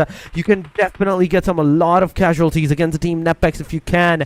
The Molotov is going to go near the minivan. The sprays are going to go. The players are going to be done, and it's over in a single instance. 12 elimination for BLUZZ, but still 13th on the way as MAKPEN also gets eliminated. Yep. And it is lucky 13 here for BLUZZ. Beautiful stuff. Oh my man, God. that was a real tough act to follow, to be honest with you, for I'd say for AST and MAKPEN, because they were trying to chase down BLUZZ so much, but to no avail at the expense of their elimination as well. Oh my goodness. Okay, Axie once again taking out Tricks. AEROMACY. Oh, okay, this is a problem. They're the next best team that we have right now, Tori. So they gotta try to take the throne away from BLUZZ. They definitely do. They definitely have to take down the throne away from the BLUZZ Esports. But BLUZZ Esports, they're so much into the game. AEROMACY is the only other team with a full man squad that can actually potentially take a full face head-on fight. But oh my god, Agent, his location is revealed. There is caught the grenade into the proximity. He definitely did dodge that bullet. He definitely did. But now Agent is going to go forward, taking down almost Tricks. It's a low on HP, but finally jumping up from the area, from the proximity. BLUZZ official is going to take down Trix. That's a knockdown. That will be a confirmation in a short while. But the second guy is also down. Now, BLUZZ official, there is no stopping these guys. The amount of elimination that they have got, the amount of confidence that they have gained for themselves, it's a 1 versus 4 scenario. BLUZZ official is not going to wonder for anything. They're just going to charge it up, push it up for these guys, for the players, and just going to mark the end of the game number 2. It is a BLUZZ official that's going to come down with 16 elimination, ladies and gentlemen, in a short while. But wait a second, that's 2 down. Yo. In a single instance, this can overturn. This can overturn in a short while. Gyro sure alone that HP needs to realize TMG8 is also down. Oh my goodness, this is not looking good. 2 versus 2, and equilibrium going on the way. Okay, DBS, not a connection, and oh my goodness, AEROMACY will be that name, overturning this 2 versus 4 into their favors and getting that winner chicken dinner right under the noses of these guys. My goodness, how the tides turned in a snap right there, Torix. We thought that BLUZZ officials are gonna come in and dominate, that they're gonna leave with their heads held high with an amazing amount of frags. But no, not if Tribe AEROMACY has something to say about it. We also know for a fact that Tribe AEROMACY is one of the teams that we've been looking out for, right? One of the common household names in the PUBG mobile scene, and there it is, proving that their reputation definitely precedes them. I am lost for words, bro. I am lost for words. I mean, I am too. The way that they just overturned this, nobody expected that. A moment ago, they were down to the very last guy that was absolutely reviving the players. If BLUZZ official had taken that initiative, rushed up on that solo guy, there would have been no stopping them getting those 16 eliminations over them in a chicken dinner. No, but no. Tribe AEROMACY is like, not only we're gonna revive our player, but also we're gonna take that plate off the chicken straight from you towards us. It's our chicken dinner now. And oh my god, 14 elimination for the Tribe AEROMACY on top of that as well. 14 elimination, a winner chicken dinner, 24 points. Whereas the BLUZZ, even though they couldn't secure the winner chicken dinner, they're still gonna have 20 points. So meaning, out of 57 players, somewhere into the proximity, like 64 players, out of 64 players, let's just count. We take 8 out, like Tribe AEROMACY and BLUZZ. We're left with 56 players at that point in time, and out of that 56 players, both of them got 28. More than half of the lobby was taken by just these 2 teams. That is insane. Again, we're talking about numbers earlier on, and numbers racked up in a snap, in an instant, just like that. Now here, a lot of the highlights here from the previous action, guys. Tribe AEROMACY and BLUZZ officials, definitely the 2 most powerful teams for game number 2. Look at all this. Most of the highlights will definitely include them simply because they were really playing out of their minds here, buddy. Okay, so Trix, first to fall down, and this exchange, this scuffle between these 2 teams, legendary, right? And this is it. This is where it turned into an absolute bloodbath. Oh my god, this is where everything overturned from BLUZZ to Tribe AEROMACY. As Gyros are got down, there was a Rig and Trix together, taking 1-1 each, and AEROMACY is the name. Remember this into the game number 3, ladies and gentlemen. Tribe AEROMACY will be that name. That's gonna have the winner chicken dinner of the match number 2. 5 elimination for Rig, 3 for Gyante, 3 for Trix, 3 for Delta, making it a total of 14.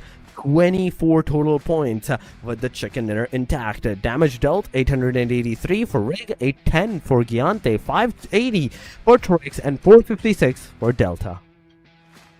You see that leap from chicken dinner to second place, that's definitely going to make a difference. So it might be a little bit of a heartbreaker right there for BLUZZ. You know, they might want to get themselves back into footing, because a heartbreak like that could be shattering for the next games. But that's just assuming, guys. Now here we go. This is exactly what we were waiting for. 212 at least throwables, you know. Now that's above average. I would say so, Torx. Yes. Just a little bit above. That's just a little bit above. I'm happy as soon as I see the 200 markers being crossed. I'm just a simple guy. I'm just a simple guy, straight there. But 57 eliminations out of 70 knockouts into the match. Going into the match standing, we see 24 total points for the Tribe AEROMACY, 20 for BLUZZ official, 8 for the team SDMZs, 8 for MAKPEN, RS having 7, 6 for NEPEX, 4 for 4 YONKONs, with the HLX also having 4, Sakuda with the 3, 2 for 4K alongside of DRS. BAGH is gonna have 1, but AT, AKZ, and LF, LAFAMILIA, with 0. And on top of this, I just realized that in the match number 2, we're missing 1 team, meaning that even that 58 number of the teams, 64 total players, actually goes down to 60. Yeah, that's right. That's right. So it made the match a little bit easier, I would say so, or at least a little bit faster, to say the least, calculatively, but not definitely. You know, it's not gonna change the fact that they still have to gain points moving forward, and we're probably gonna see that team in the coming matches. Now here we go, Tribe AEROMACY with this amazing standing so far with 26 points. We're gonna see more of these teams a little later on, folks. So, and we're hoping for the best for those teams that are unable to rack up eliminations as well, because with this, in the 4 days, me and Torix did talk about it, you may slack off a little bit, but it might bite you in the end. It definitely will. It definitely will. You have to make sure that the day number 1, you play it very aggressively. You test the waters in this day. You make sure that the other teams that are playing, they're facing the wrath of you at this point in time, because that's the only way to go for the match number 1. But aside from this was the match number 2, ladies and gentlemen, and so far it is amazing for the teams, for the players that's going on. But yes, the amount of placement that every one of these teams actually managed to secure right now into the overall ranking, it's good. But going into the top 5 eliminators, it is post-match number 2, BLUZZ official, with Voke having 6 elimination, 20 minutes of average survival, and 1036 of that damage dealt. And you know, I also kept my eyes on Jiggle God. You know, he's been doing really good for the past 2 games. I want to see how that's going to turn out for matches 3 to 5. Jiggle God, I'm starting to become a fan here, Torix. I'm already starting to take notes. Right? I want to see the rest of his performances. But folks, again, that was only match number 2. We're going to be repeating these 2 maps a little later on. I believe that the 3rd map is Sanhok, so that's going to be the breather. It's going to be neutral ground. I love that. That's one of my favorite maps ever, guys. It is one of my favorites. So hopefully we're going to see a change of complexion here for some of the teams. Remember, there will be some teams who will sit this one out moving forward. And that right there could be I'd say it could be a double-edged sword. You did say that a while ago as well, Torix, that having to sit a game down, or because it's inevitable, you do have to take a break, and that might be a chance lost. Who could tell? Who can tell that that would have been the game that you would win? But it is how the cookie crumbles. We're keeping our fingers crossed for this one, guys. We definitely have to keep our fingers crossed, because Sanhok will be the most intense matches, ladies and gentlemen. It's gonna determine majority of the players that's gonna go for a complete aggressive approaches, the 3rd parties, the 4th parties that will occur, and also those engagements, these early engagements, because Sanhok is going to be treated as a bonus match. Everybody's going to be elimination hungry, and I'm talking about those teams that are at the very bottom at this point in time, that are at the bottom on the overall ranking. They will definitely try to take Sanhok for themselves, so they can once again reset themselves back into the proximity of the overall ranking, into the like page number 1 or something, so they can play the rest of the match as good. But ladies and gentlemen, before heading into the Sanhok, we're gonna go for a very short break. Do not go anywhere. Stay with us. We'll be right back.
sorry.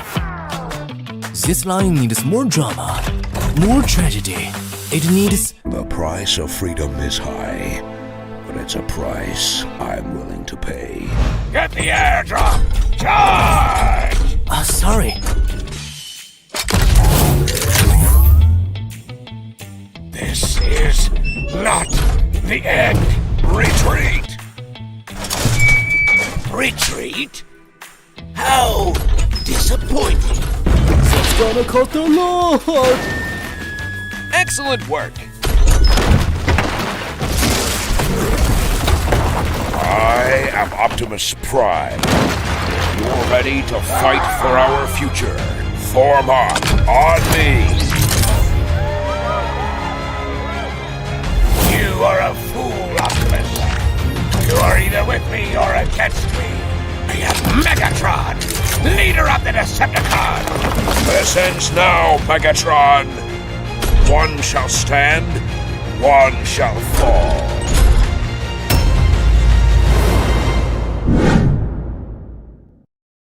New Tiger Buddy and 3 Buddy sets available now. Calling Tiger Buddy to battle. New Tiger Buddy arrives on the battleground in all its glory. Exclusive Buddy outfit included. Show off your unique battle flair with a stylish look. There's more. Cute weapon finishes, epic helmets, and backpacks await you.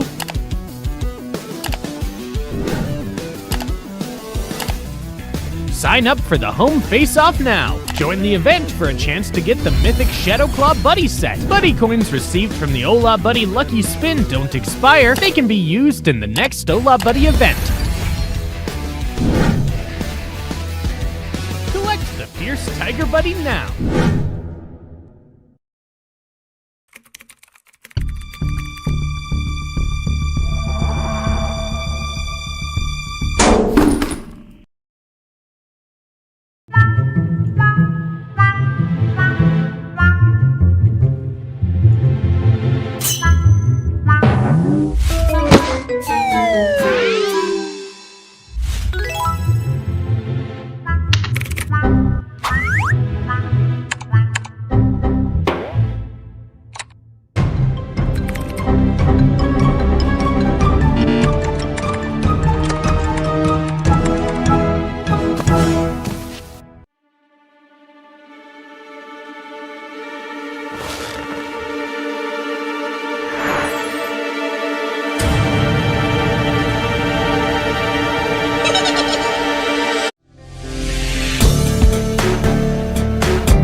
Welcome back, Wait a ladies and minute. gentlemen, to the...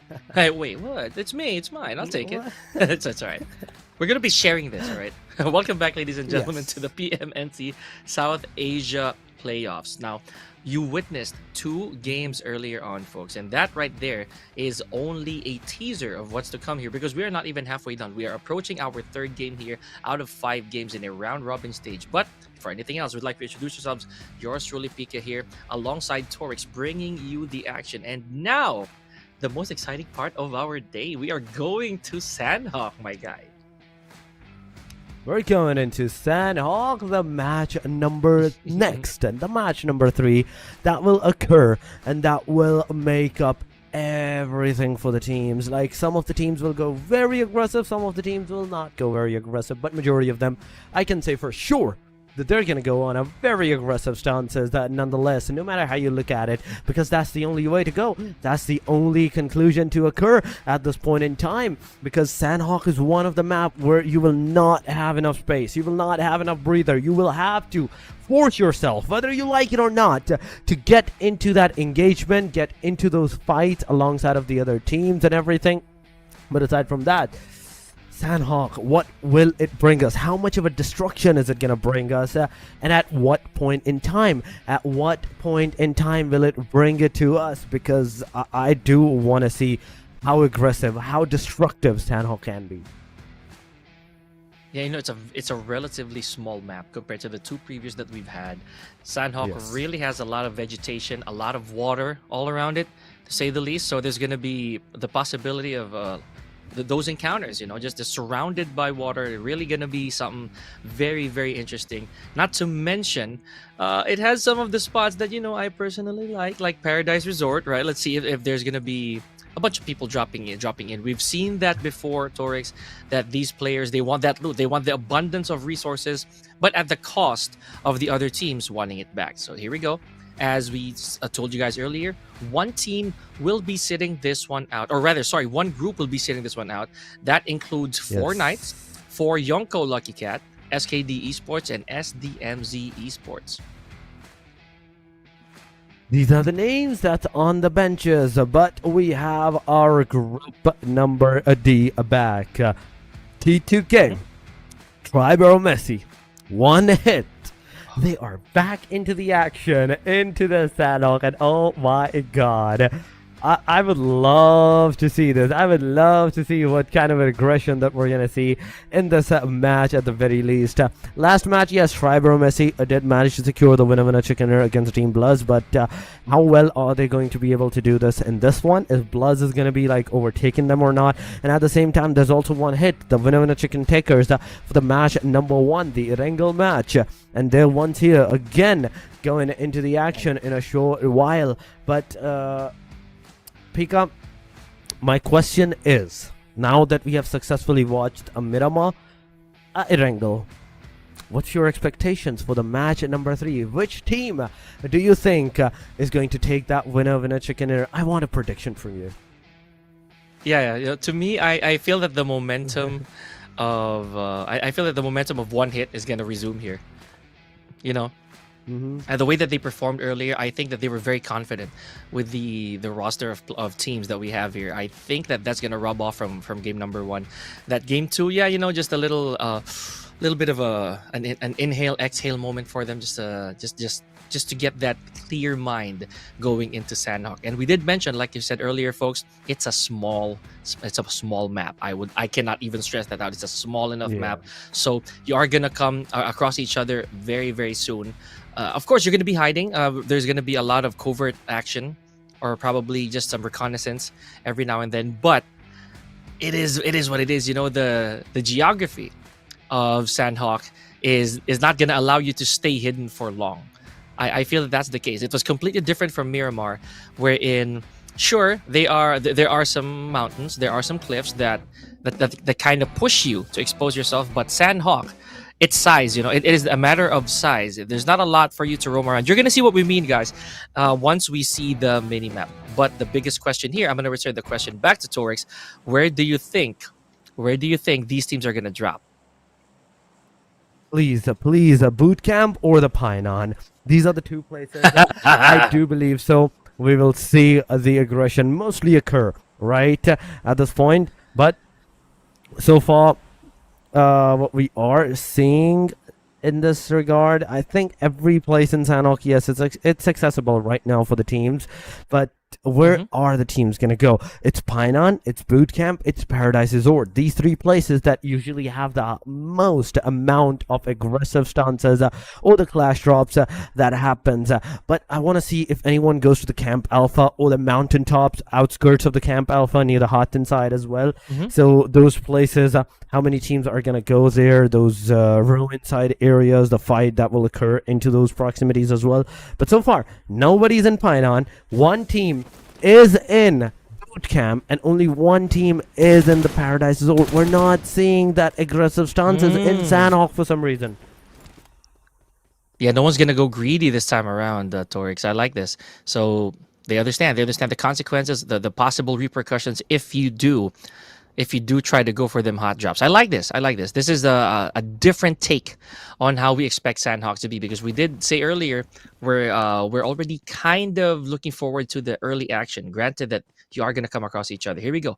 LAFAMILIA. Oh, man. Okay, probably first blood drawn here on Toma. No, not quite. Okay. Anish probably giving the information. We have ASL over there. Or rather, we got ASL. We got Joker. Oh, Jane already drawing first blood on Minto. Yep, La Familia definitely suffering already. The suffering is happening, and this is where it's gonna begin. La Familia versus the team ASL. Minto knocked out, but Anish, you beauty, you managed to do a knockdown on towards the players. But come on, Anish, both of the players are gonna go down.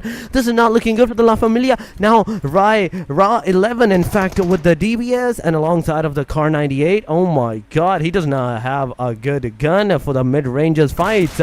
You have to take that aggression straight up to the face. The DBS is gonna connect, and oh my God, but the retaliation comes into the way. Minto, the final guy, without any hopes of healing, without any healing to his name, he's just trying to go from one direction to the other. The grenade is gonna come. It's gonna go. A minute over. La Familia, the first team out of the match. Man, this was very reminiscent of how La Familia was in the previous game, right? They barely got anything done, had one elimination, but let's look forward. Maybe they did take note of this flaw. Unfortunately, though, they are out of this game, guys. So here we go. Tribe AEROMACY. Let's not forget the Tribe AEROMACY, one of the teams that we've always looked out for, snatched a win from earlier on, right? Yeah. Whoa, what? What? What? Why? My question is why? Why? Okay. I know you're riding the horse, but why jump constantly? This is another question that I want to raise. AKAZAYA, I need some answers on this. Maybe they're trying to dodge down the bullet, the sprays that might occur on them, or something like that. But aside from this, oh my God, that was completely something new for me. I'm baffled by that. But but going into the AKZ, AKAZAYA. Once again, the moment they're gonna stop, the fights are gonna occur. And you can see AKAZAYA Esports, that's one player down. And all those horse dodges, the jumps, it's not gonna work. As soon as you're gonna stop, that's where the Tribe AEROMACY is gonna take you down. Rig also gonna take down Molly. That's a beautiful spray going on towards the players, even though you were the first one to get shot on. But Madi, come on, you got stuck by your own team member, and that is your demise. No way this is happening. This is probably one of the most unfortunate series of events right here on the side of AKZ. Ow! Just like that. Clean sweep from Tribe AEROMACY to AKZ. Very sad start right there. Man, okay, I don't want to be the devil's advocate like I said, but Tribe AEROMACY did that while wiping their hands clean. Looking really good. Look at that. 4 eliminations in a matter of minutes. We haven't even gone halfway through stage 1. But let's see. AKZ, we'll see you guys later. Meanwhile, again, there's not a lot for us to actually divulge here. Look at who's on top of the hill. We have one hit, I think, setting their sights on another team here. We remember that one hit caught us off guard earlier, Torek, so they kind of, yeah, look at that. Look at the scouting of where they are. They're probably trying to see if there's going to be an innocent soul who peeks out one of these buildings, one of these vicinities. And I would say that one hit will be ready for when that happens. But RS here has their hands full against HLX. Never mind, I'm going to say that the other way around. Ninja has his hands full. Got to be super careful here. 3 of the teammates down. That is it. Cleaned up house immediately. And there goes HLX, buddy. Oh my God. That's another team out. That's 2 down. 3 down, in fact. AKZ, La Familia, and HLX. Now we're down to 13 and only 5 minutes have passed. 6 minutes have passed. So, in general, 2, in fact, 1 per 2 minute, 1 team per 2 minute have eliminated. But 4 death machines versus AT, ANTEIKU. The fight will occur, but in the meanwhile, ooh, KYT, this could have been detrimental. Your car just got stuck, and you were like, oh, that's just a stuck. But example, he manages to get a knockdown from a different angle. Now the ENRC's location is kind of revealed. If the DRS wants to, they can actually push forward. They can actually go and get that initialization and those eliminations done upon on the players. But Cyclones alongside of DRS, come on, utilize those utilities that you have, the throwables that you can actually throw go on the team, get those eliminations for yourself. Susti, he is still in the front lines near the rock, not making any kind of moves, even for the revive. I don't know why this guy's not going for the revive, but there we go. Susti with the DBS. Now his location is finally revealed. Cyclone is also going to come from the back angle. The grenade is finally being cooked. He's going to throw it up, maybe towards the Cyclone. If it's going to hit, it's going to do a decent amount of damage. It's a knockdown straight up, and the revive will come, ladies and gentlemen. The revive will occur, but exactly, he has a great angle. He can take a mini down from that position that he is on at and give a good angle, good like initiation to the rest of his player. That is a Killer YT to come from the bottom line. Yeah, man. I think that was a wasted opportunity, I would say so, but let's see. Hopefully, a little later on, we get to rectify these mistakes. Now, DRS. Oh, no example. Taken down by Susti again. Ran straight to a DBS. Man, okay, not looking good for DRS here. One more player, one last chance at this, and that's Killer YT. Again, embedded in his name is the word killer, so let's see if there's going to be a little bit of certainty here with that frag against Mini. Probably so.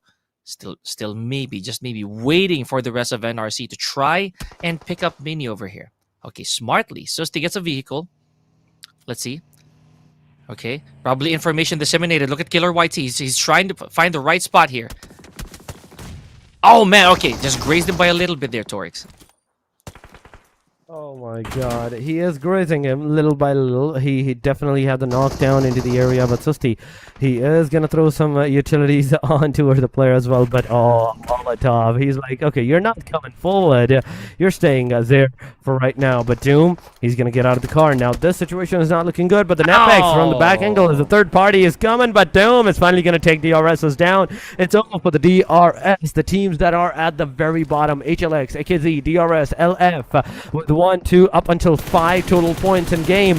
They're done and dusted, but oh my god, Nepix, you beauty, with the spray managing to take down one player of the VENRC once again. That's the second elimination that you're waiting for to occur, but Susti is in the front lines, and at this point in time, Susti gets eliminated. That will be all it for the team ISSLXNRC at that point in time. But Codeine, he couldn't survive, and it's over for the player as well. Another team eliminated out of this match.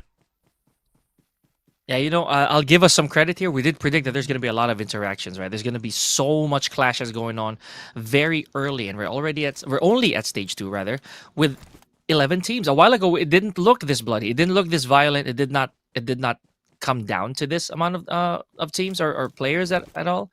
I find this really intriguing. So Mini, I feel that Mini really tried to stand strong, but again, the odds really not in the favor. Meanwhile, ASL forced the magic number. We got Gangsta over here just trying to gather a little bit of intel, but I'd say left with nothing. Oh my god. No. Come on. This is not looking good. And now Claw, the last guy. Come on, do something. Get that revive on Rex. He's very low. You have to either push, you have to either lose your player, and that's what they're going to do. They're going to lose their player. But Claw, now cooking a grenade. He's going to throw at Jiggle God. Nobody's going to get hit. Nobody's even going to get the slightest of damage as the players are not even over there in the proximity. Now Claw, you're just going to leave the premises. I know you're going to do. You're definitely going to disengage from the fight. You're going to try to do that, but real savages. That's the thing. Even the last few matches, like the 2 matches that they have accumulated, a total of 19 points, including this one with a 5-point in this match. So meaning the amount of aggression that they have, at least in this match, it's really high. They're ready to take those action, the fights for themselves. So whatever you're doing at this point, getting into the fight like this as a solo player and the scattered player, it's not a good idea. Yeah, you know, sometimes animosity might speak for itself, but and it might actually swerve away from logic, right? But let's see. Let's see how NEPX will handle this. I have faith because you saw how many opportunities there were to go in, but no, just trying to keep it slow, keep it patient. Remember, you gotta let go of the little fish to catch the big fish later. So let's see who that big fish will be. Meanwhile, AST standing strong on top with 4 eliminations already. A little bit of damage, actually hardly any damage for one of their guys. Still staying here. Okay, now let's span somewhere else. Oh my goodness, BAGH Esports. Little bit of an encounter here with 4 death machines. This is what we were talking about, man. 4 death machines. They're back in the fray. BAGH Esports. Let's see who's gonna emerge on top here. And wow, okay, are we getting a potential paradise resort here, buddy? I think that's the case. I would love to. I would love that.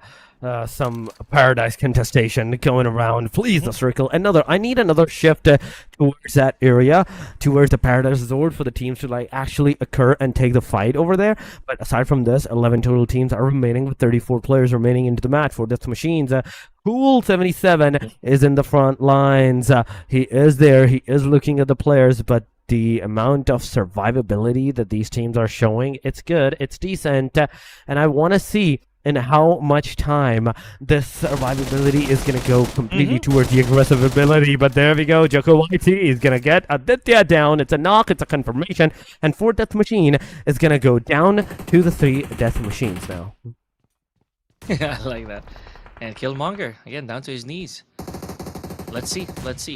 They were doing really well earlier too. I remember this. I remember this very clearly. Now let's see. Joker YT probably found his footing. Not for that throw though. Oh, not for that. No. Nice. Oh, no, not for that throw. That was not really the prettiest one. But okay. Let's see. Anish, along with Joker, I think they're definitely relaying information here that he sees 2 players.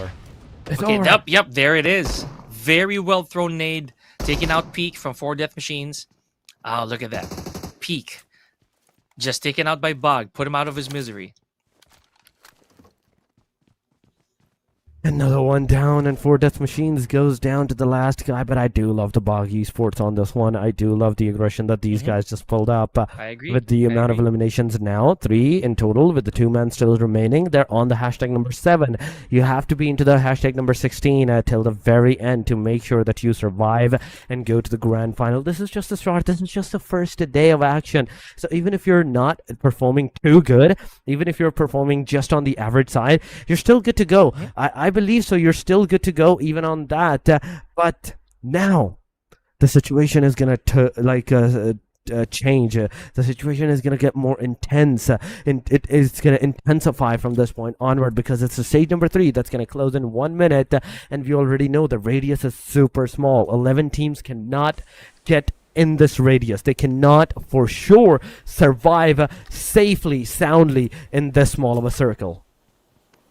Oh yeah, I absolutely believe so. It's going to be very crowded, to say the least. This is not the type of circle you'd want to be in with all these players, with all these teams. Not to mention, we have very limited ground for you to actually to traverse. To be honest here. Now let's see. Real Savages, the GOAT himself, with 3 eliminations already.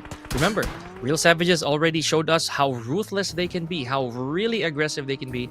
I'm just gonna wait and see. Remember, I am keeping my eyes on Jiggle God. So, but that's just me. That is just me. Okay, here we go. This is what we were talking about. This place is not big enough for all of us. Someone has to give. Susti, a while ago, he was doing really good. Susti with those couple eliminations, really proving to be very valuable. Gotta heal up a little bit. High ground, not his buddy here, Torix. It definitely is not his buddy at this point in time. ISSLXNRC. Oh my god, that's a very mouthful. But Susti manages to get that shotgun straight up onto the face. What was that, and dude? Destro gets a knockdown. It's a finisher right there and then. It's a knockdown, a confirmation, and as a solo player, this team is doing wonders, ladies and gentlemen. Total of 8 eliminations, a total of 8 total points to this team name. It's a great start, but now, from this point onward, you have to be very precise on what you're doing, because look at the circle. It's going Tap Mock, it's going the Paradise Resort, and the VENRC. It's definitely going to go for the fight, and there we go. They're no longer into the fight. As Susti gets eliminated, it's over for these guys. It is. But you know, that's even with that being a wrap, I'd say Susti did all that he could in the situation. I like that.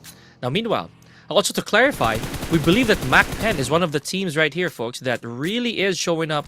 It just so happens that there are going to be some situations that they might not be able to wiggle out of. In case you guys in the comment section are wondering, oh no, MAKPEN, we have full faith, as we do with all of these teams. Speaking of faith, BLUZZ right there.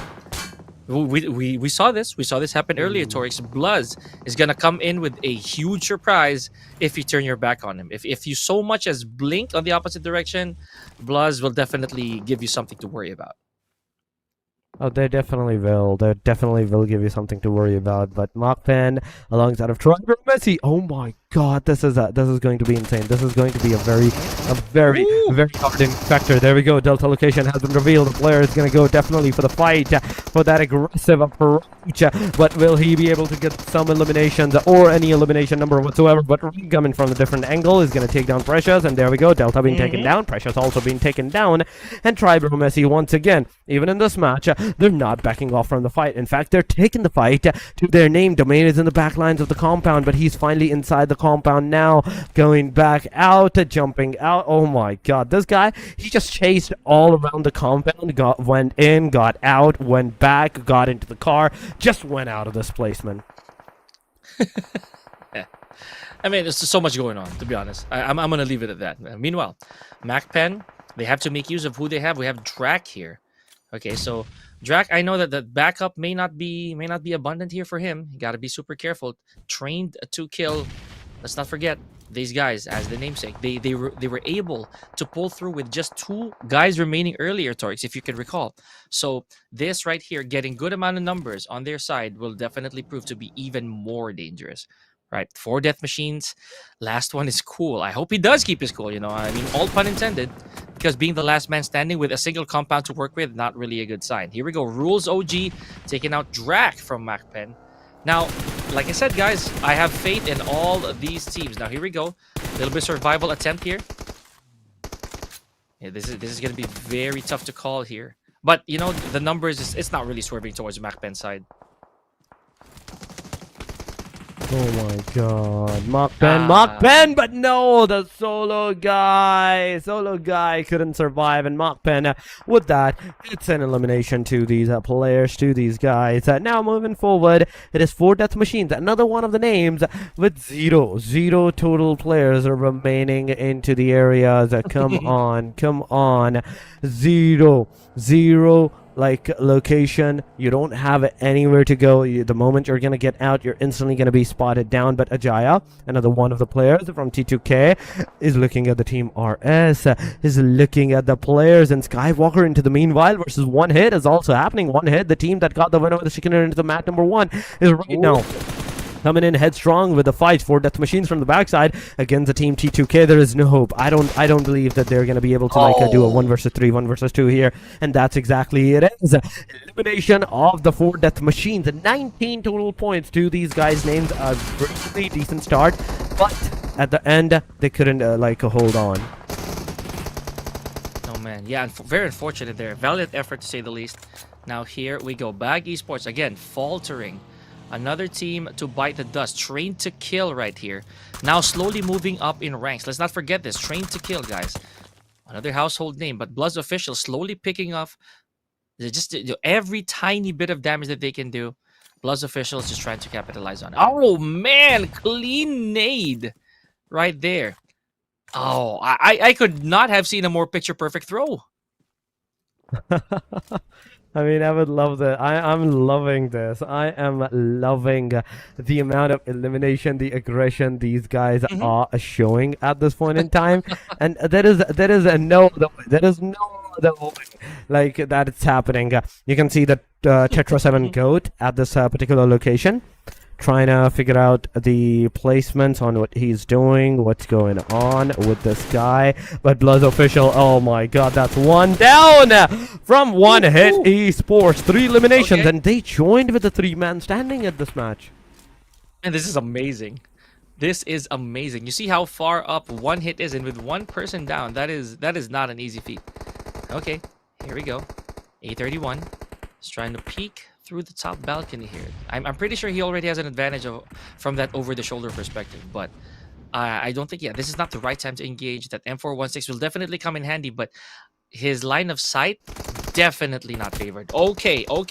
Well, okay. It's taken out by Goat over here from RS. Now, BLUZZ officials, they don't have the perks of numbers here anymore, buddy. Was that friendly fire? I think that was, and oh my god, this is not looking good. Oh, yes! Another team, another name, ladies and gentlemen, that has been eliminated. 4 teams are remaining. AEROMACY, BLUZZ, 1 hit, and NEPX. BLUZZ official, they were so close to the chicken dinner. AEROMACY, they got the chicken dinner. And now, with 32 total points, they are at the very top of the leaderboard. Then we have 1 hit Esports, ladies and gentlemen. The players that got the winner chicken dinner into the match number 1. And with 5 more points in this match, they're going to have a total of 20 points. We're just waiting for the match to end. It's a 1 versus 1 versus 2 versus 3 situation. Looking at this, AEROMACY has the highest probability of securing the winner chicken dinner. But we all know that anything is possible at this point in time. Just like BLUZZ just got BLUZZed out of that winner chicken dinner by the AEROMACY. AEROMACY can also be BLUZZed out by the team BLUZZ. Can never tell, man. And remember, 1 hit. They gave us a shocker earlier with that conclusion to our very first game. And should there be any medical supplies here for 1 hit, then that'll be okay. Then they're oh, never mind. Axie eliminating 1 hit. I am so sorry, 1 hit. I jinxed that completely. But now we are down to our last 3 teams. Numbers-wise, definitely going with AEROMACY on this one. But BLUZZ, right? I know they're hungry. I know they don't want the same predicament to happen again. They're dipping into the action. Axie, oh man. But that is it for BLUZZ, folks. Okay. So far, so good. Or no, never mind. I was gonna say that BLUZZ might have a chance at this, but there goes 1 hit. Last 2 teams. Oh my god, no! What? No way! He just got a knockdown with the grenade. The second one is about to heal himself back to 75% HP, but the second grenade is gonna go. The confirmations are coming into the way, and oh my god, it is 1 versus 1. He's gonna almost take that one over the chicken dinner. The Molotov is there. The fire is gonna be on fire, but he healed himself. He's on the thrown down situation. He is completely flashed out. Every utility that TMG8 had, he threw it away on towards the players. But let's see what's going to happen from this point onward. What's going to go? 1 more grenade, 1 more chance, 1 victory. Can you do it? The answer is yes. He manages to do rig down, but still not enough. Still not enough to get that second one out of the misery. Man, he actually missed that Molotov by just a little bit. It could have been it. Here we go. Giante trying to put the finishing touches here on TMG8. Is this going to be an overextension? Just a few shots in. He's bringing out the S12K. 1 graze. Literally 1 graze. And that could be it. And AEROMACY might walk away with this one. Yes! There we go. They do. AEROMACY with their second beautiful winner chicken dinner. Torix, this is amazing. I love it. I love this. AEROMACY, BLUZZ, once again, the same contenders that took the fight into the previous match. They are once here again into the very end tussle, getting that winner chicken. And AEROMACY was the still one victorious guys to get those winner chicken dinner for themselves. So back to back, that's 2 winner chicken dinner for the AEROMACY. Amazingly done. I have to give it to these guys. Amazingly done by these players. But aside from this, BLUZZ, I have to give it to these guys. Even though they couldn't get the winner chicken dinner, getting number 2 back to back, it's still a very amazing job done. You know, I can already predict it. This is going to turn out to be quite personal moving forward, Torix, between these 2 teams. AEROMACY snagging it away from BLUZZ again. But you know what? It is one of those. It's those fights that you want to look out for in the coming matches. It doesn't have to be today, but there might be some lore, some history cooking here, folks. Now, AEROMACY, the first team right now in the playoffs to actually score their couple back-to-backs. Now, that right there, if that doesn't spell a target, if that does not make them the apex, then I don't know what will. Oh my god, it's going to be so intense. It's going to be such a great game from now on, as we will move to our second phase of the Erangel and the Miramar Oh, I would love that. I would love that. But yeah, so we will see some of the highlighted moments once again for this match as well. A decent number of gameplay that actually occurred into the playoffs, into the very first day of the playoffs. It's amazing. But still, we do have to see after this how much of a difference this team, AEROMACY, has actually got for themselves into the overall ranking. How much of a difference between number 1, number 2, and from number 2 onward, as a BLUZZ official has been coming close to the proximity of the number 2, so it's a back-to-back. How much of a difference do they have against the other team? That's true, because determining these gaps will allow you to actually calculate how much you need moving forward, right, and how secured you can be. And you know, looking back at these highlights, right, BLUZZ was playing so well. They also took out one hit quite masterfully, if I can say so. Now TMG8, this is the man of the game for me, I will tell you that. Holding his own against Gyante with very little resources. You know, I know he tried his best to actually heal as much as possible here, but again, too much firepower. That S12K really gonna come in handy in the close quarter combat, especially in this. Already in the line of sight, bam! That's all she wrote for TMG8. I loved it. I loved it. So again, AEROMACY, there's a huge reason, guys. That is one testament as to why they are one of the most recognized teams here on the playoffs. They are definitely like the one and only with the best points in the match number 3, ladies and gentlemen. But moving on. It is AEROMACY's rig, 4 total eliminations, 685, 3 eliminations for Gyante, Delta with the 1, and Fricks with the 0. It's 1-3-4 and a total of 8 points to these guys' names. Man, okay. So I can no longer say this is just the beginning, at least for our day here, ladies and gentlemen. We are down to our final rotation of Erangel and Miramar. So I don't know, were the lessons learned, were the mistakes acknowledged? Let's see. I am really I'd say ecstatic to see how this is gonna pan out a little later on. Meanwhile, I just want to give a very quick, a very thorough recognition to One Hit. Let's not forget, they were so close again, placing at number 3 with the last man standing. And look at this, Sanhok being as small as it is, we don't expect any amount of throwables to go beyond maybe 150, maybe not above 200. It is a small map, so I think that but you know, I will retract my statement there real quick, Torx, because TMG8 really let those rip. They definitely did, but oh my god. 109 throwable. That's the only thing that I'm looking at right now. Sanhok having 109 throwable. Nobody expected that. But going into the match standing, ladies and gentlemen, this is the match standing for the match number 3. It is AEROMACY, 18 total points. BLUZZ, 16 total points. A very decent game from BLUZZ official. I have to give it to these guys with the amount of elimination that these guys had. Oh, imagine if they had the winner chicken dinner. That could have been like a very big boy one. 22, 24 maybe at the very point in time. But going on to the Nepex, they have 10 total points. 9 for the team One Hit. 9, in fact, for the team RS. That's 7 for the T2K. 5 for BAGH. 5 for 4 Death Machines. ISSLNRC with the 5 alongside of 4, 1, 1, 1, and 0, 0, 0. Throughout the rest of this team divided. But overall standing, post match number 3, we're officially done with the halfway point of the day number 1. In fact, more than halfway of the day number 1. And after this, it's AEROMACY on the very top, 44 total points, 36 for the BLUZZ official. That's 8 points of a difference going around from number 1 to number 2. Then we have 12 points of a difference.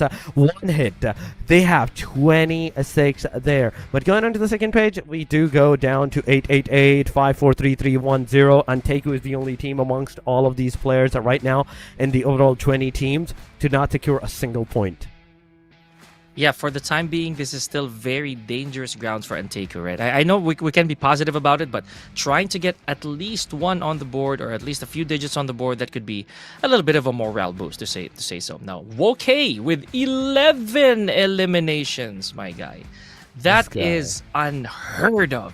Insane for a starter right here for YONKO. Now, we're not going to discount everybody else. We have Rig, Gyante, Domain, and Tamang over there with their own respective decent and I would say commendable frags for just match number 3. Well done, boys.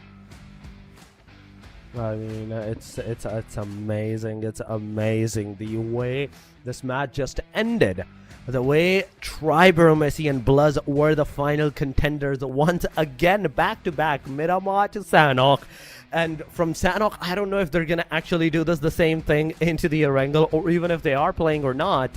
I kind of want to see the schedule now, because which team, which group is missing from the next phase, the next Erangel? This is my question.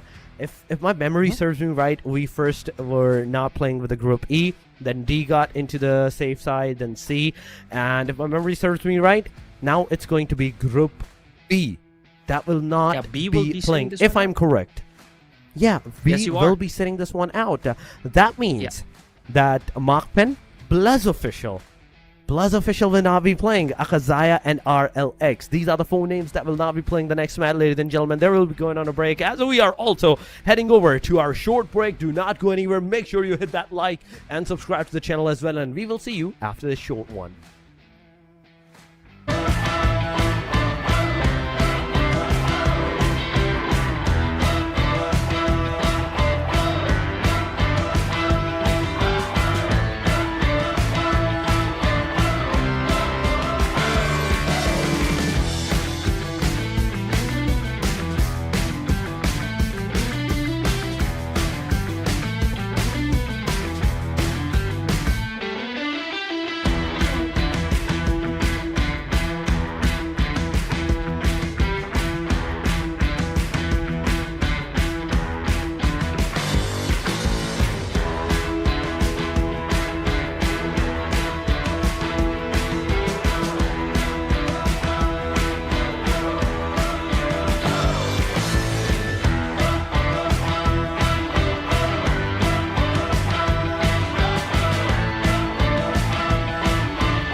price of freedom is high.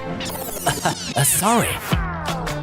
This line needs more drama, more tragedy. It needs... The price of freedom is high, but it's a price I'm willing to pay. Get the airdrop! Charge! Sorry. This is not the end. Retreat! Retreat? How disappointing. It's gonna cost a lot. Excellent work. I am Optimus Prime. If you're ready to fight for our future, form up on me. You are a fool, Optimus. You are either with me or against me. I am Megatron, leader of the Decepticons. This ends now, Megatron. One shall stand, one shall fall.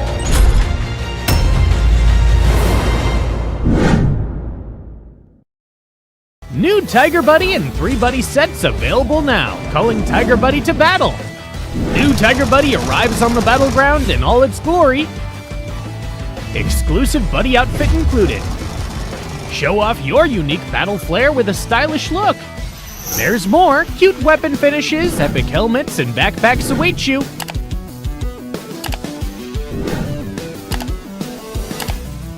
Sign up for the home face-off now. Join the event for a chance to get the mythic Shadow Claw Buddy set. Buddy coins received from the Ola Buddy Lucky Spin don't expire. They can be used in the next Ola Buddy event.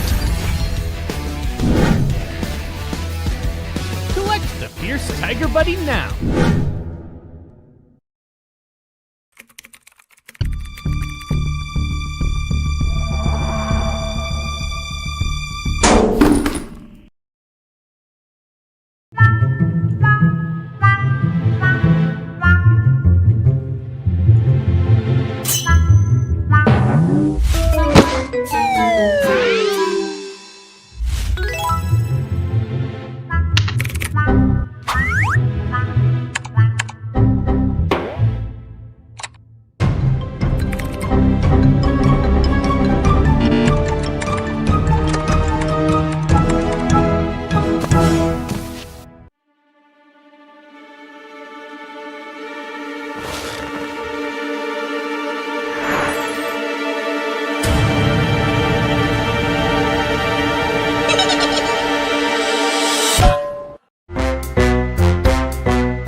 Three down, two to go, ladies and gentlemen, here at the PMNC South Asia 2025 Fall Playoffs. You're still with me, Pika, joined by Torix, and we just witnessed the one and only Sanhok we have for our day. And it did not disappoint, didn't it?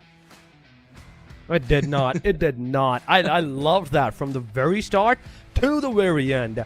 It was amazing. It was amazing down to the very last detail of AEROMACY and BLUZZ official going head-to-head again once more into the very final moment, where now, this time, BLUZZ official will not be joining into the match, so AEROMACY, I don't know if you're going to be able to take that 1v1 fight against them, against your competitors that you were constantly doing into the previous two matches.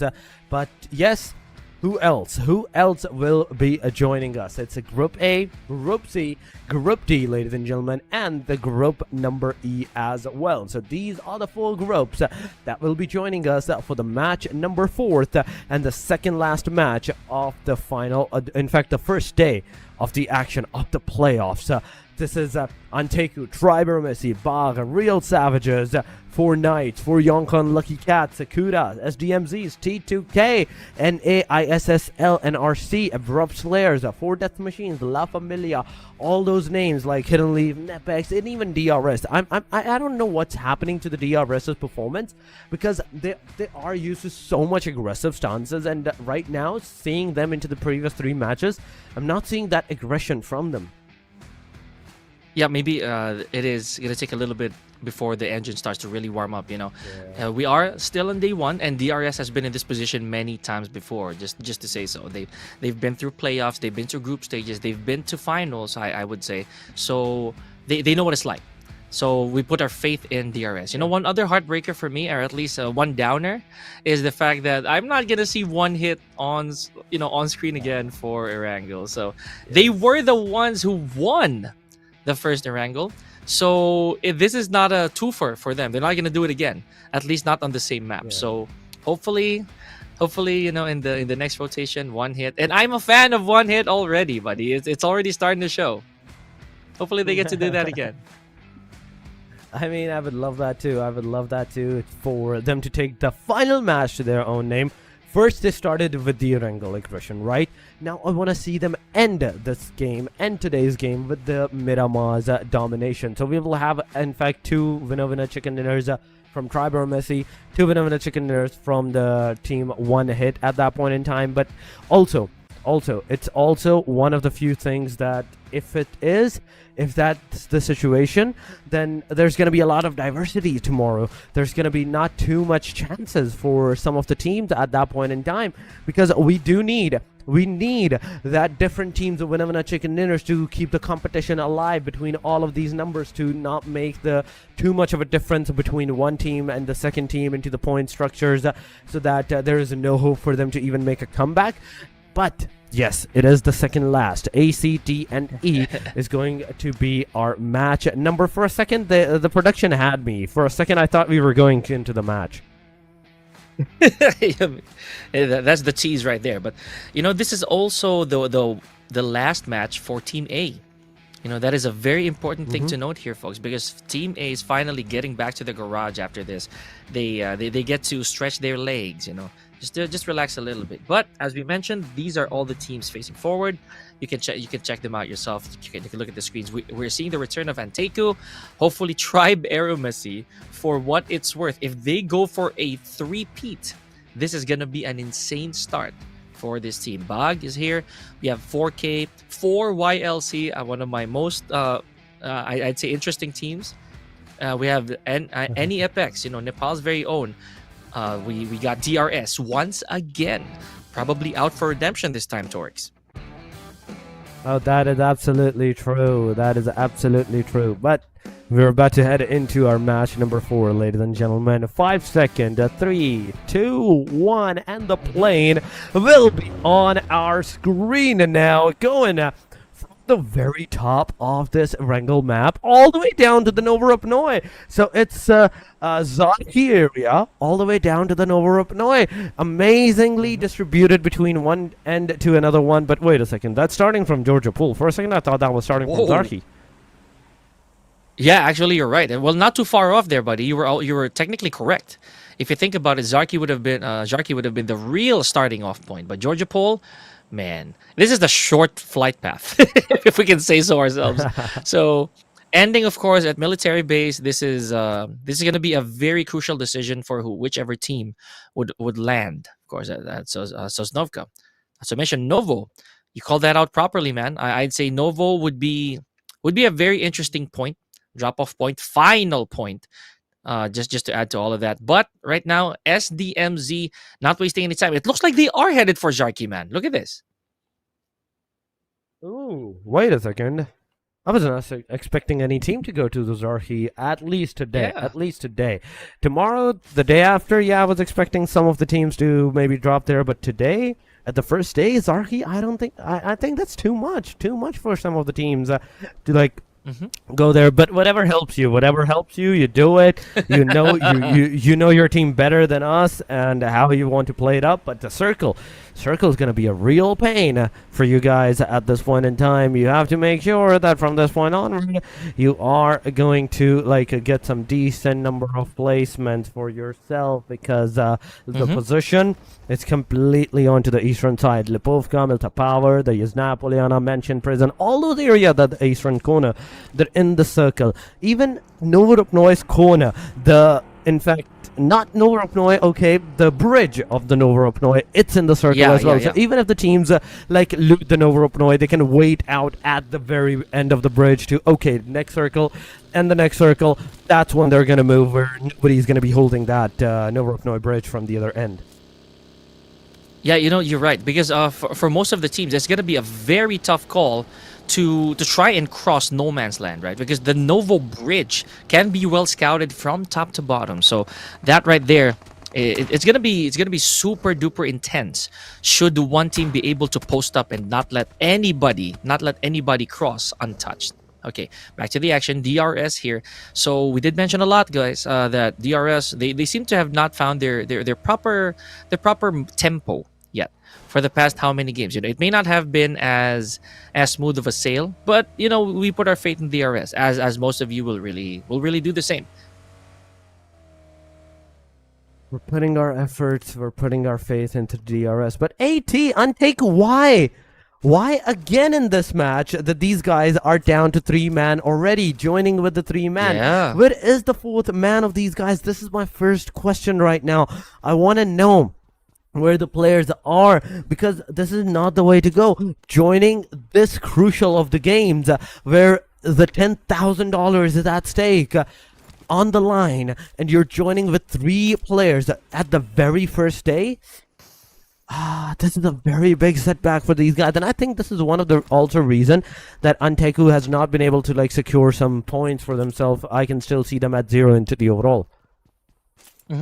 Yeah, manpower, right? Like that's definitely the name of the game. You gotta have as much people with you as much as possible. I understand your frustration. I personally also feel that that's gonna put them at a huge deficit. Now here we go. NEPX once again, Nepal's very own here. One of the 12 teams, man. One of the 12 teams from Nepal. Just I'm pretty sure there's a lot of noise back there. There's a lot of crowd noises roaring up from where they're watching for this team, among others. We're not even limiting to just them alone, just the entirety of Nepal. That is absolutely true. But still, this is the first stage, and it's about to close down after the 4 minutes marker. Still 4 minutes into the game, where the circle will close and shift towards the second stage of the game. So, with 63 players into the lobby, 4 Death Machine is a team that is close to the proximity of 4K. The fight can occur, right? Venom, you can see him at the gas station, near the gas station. He can shoot at the players of the 4 Death Machines. The spray can go, the sprays can occur, but also 4 Death Machines, they are pushing onto this guy. There is no hope for Venom at this point in time. Venom is completely surrounded by all the 4 directions. There is no way that he can go at one direction to the other one. He has a PB Bison in hand. The backside, he's gonna go. He's finally kicked him Aditya. Wait a second, he can go prone, he can take down the player, but oh my god, almost, but Killmonger came in with the clutch, got a knockdown, and instantly with the confirmation as well. But Aditya, he needs to be healed, he needs to be revived. Cool, you have to use the SRK, getting another one out of the equation. That's a 4K going down in 4K. That is, oh man, that was something else, man. I'm gonna tell you that straight up. Now this matches between the fours is looking to be quite intense. Oh man. But at the end of it all, 4K being the very first team given the boot for match number 4. That was also really scary a while ago for Killmonger, right? I will say that. That was really scary, the situation he was in. So here we go. Going back to Tribe AEROMACY's perspective. Oh, they found 4 Death Machines. Look at that. Rig scavenging off of what was a really crazy crime scene there. Killmonger down to his knees. It's over. 4K out, but Tribe AEROMACY making their way as a cool. Ouch.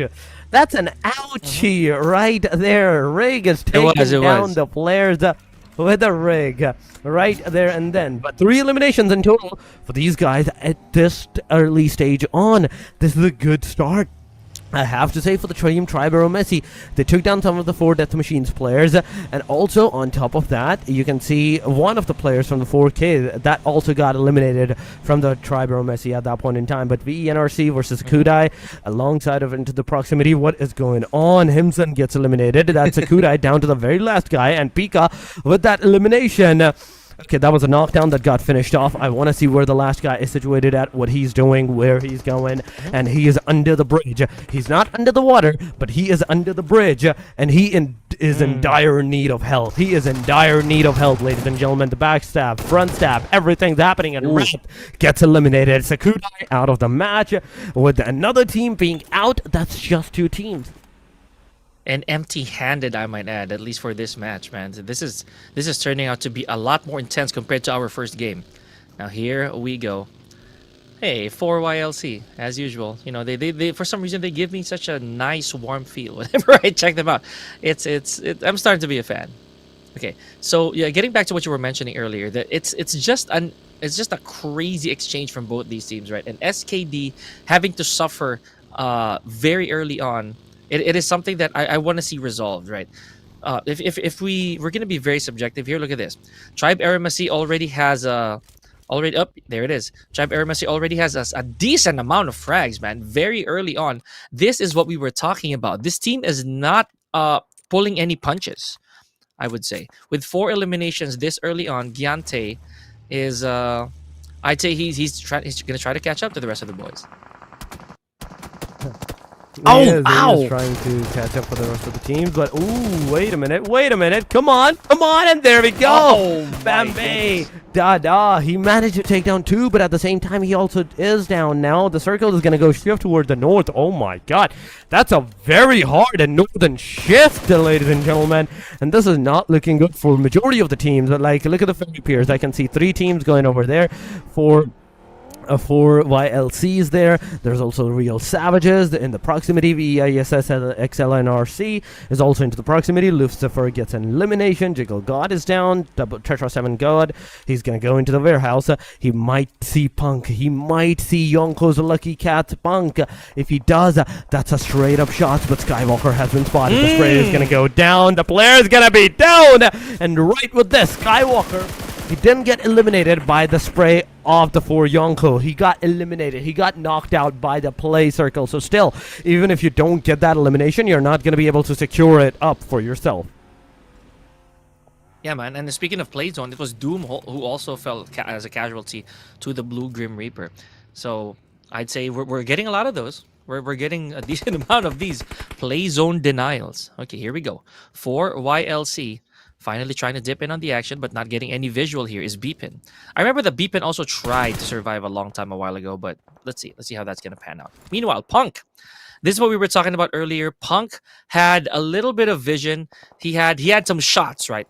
But still unable to close anything out. Not successfully at the very least. RS still within the sights. We saw what happened to Skywalker.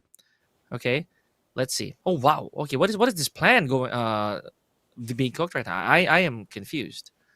Jiggle God already gone.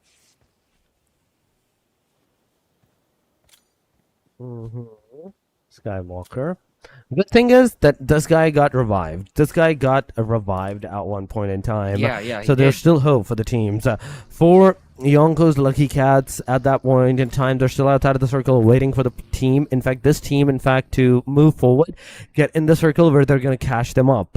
So that is one of the things that we will have to see if it's going to occur or not. But aside from this, you can see for the machines at the Yuzna Poliana just chilling out there with the 2 players at their arsenal. They were the first one to aggress upon on a team that was 4K, but couldn't secure all the elimination. Instead, they gave out 2 of those eliminations towards the team AEROMACY at one point in time. But going on to the ISSXNRC, it is Skywalker versus Lucifer. Both grenades are gonna go, but Sukti is gonna nade himself. Wait a minute, what is going on? Oh man, okay. I'm just as confused as you. Okay, here we go. Wow, okay. RS getting a... No way this is happening right now. Yo.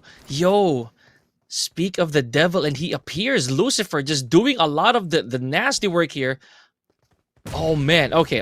I gotta see this. Is he gonna go for a 3 here? Remember, he does not have... he only has 1, rather. He only has 1 medkit. Now, this is gonna hold long enough. But remember, we still have a little bit, just some non-significant-ish damage here from the blue zone. Let's see how this is gonna go. RS has their hands nade. full, supposedly. Beautiful nade. Is there information? Okay, Lucifer landing some shots. Yo! What a try. There we go. Biambe. Good try, but now you're also down to the last guy, Real Savages. This is not good. This is not good. This is nuts. Now you're down to the last guy and you have to move in the circle. The circle is already too small and there's no placement for you to actually hold down the positions as well. This is not looking good from whatever perspective you're looking at. But La Familia versus Team ASL, you can see them take the fight. AEROMACY versus also DRS. Also happening. DRS losing their player. JDI is down and dusted right there and then. But aside from that, La Familia, this is another team. Tama, Minto, these 2 guys coming to revive Ra 11. So Ra 11, he definitely will be revived by the hand of Tama, but so you still need some casualties, you still need some eliminations, because your team is right now struggling at the very bottom, second last placement, 15 with 1 elimination, 1 total point.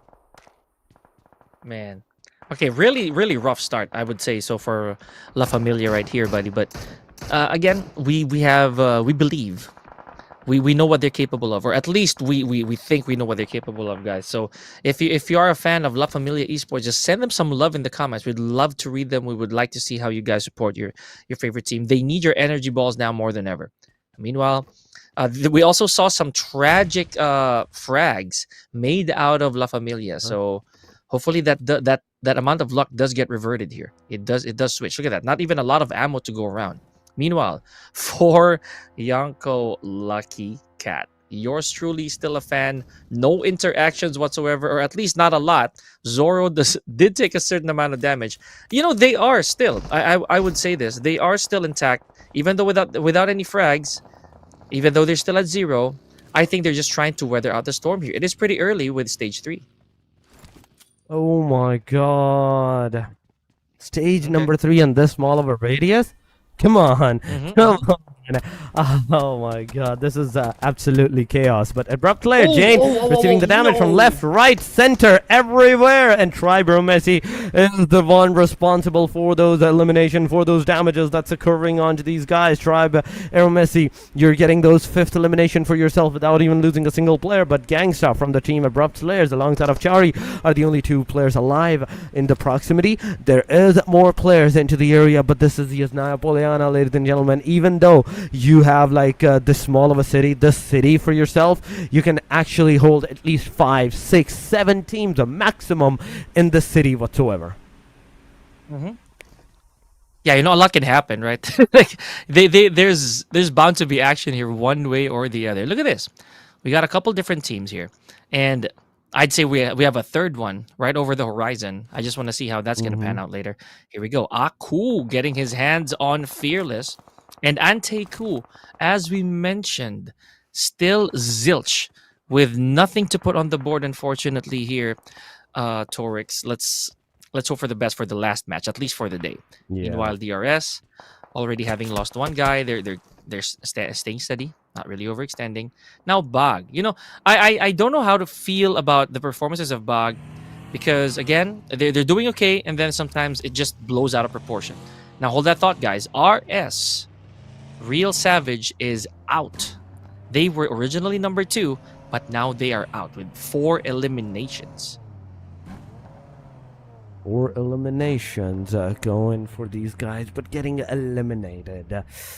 Real Savages, this was not a good game for you guys. This was not a good game because not securing any placement points is going to like not help. It's actually going to like put you in a lot of difficult positions, because if 4 Death Machines now manages to secure the top 3 placement, they're instantly going to overtake you. They're going to come on the number 2. You're going to go into the number 3. There's also T2K with 19 total points in total, and they have yet to take any fight, meaning 1 elimination, like 1 complete team annihilation, 2nd team annihilation will instantly mean that they're also going to be onto the number 2. The diversity is super, like the distance between the number 1, number 2, number 3, number 4, it's not too much. It's super small. With just 1 match, it can be either a make or break for you guys. So you have to be really precise on what you are doing, what you are going to do.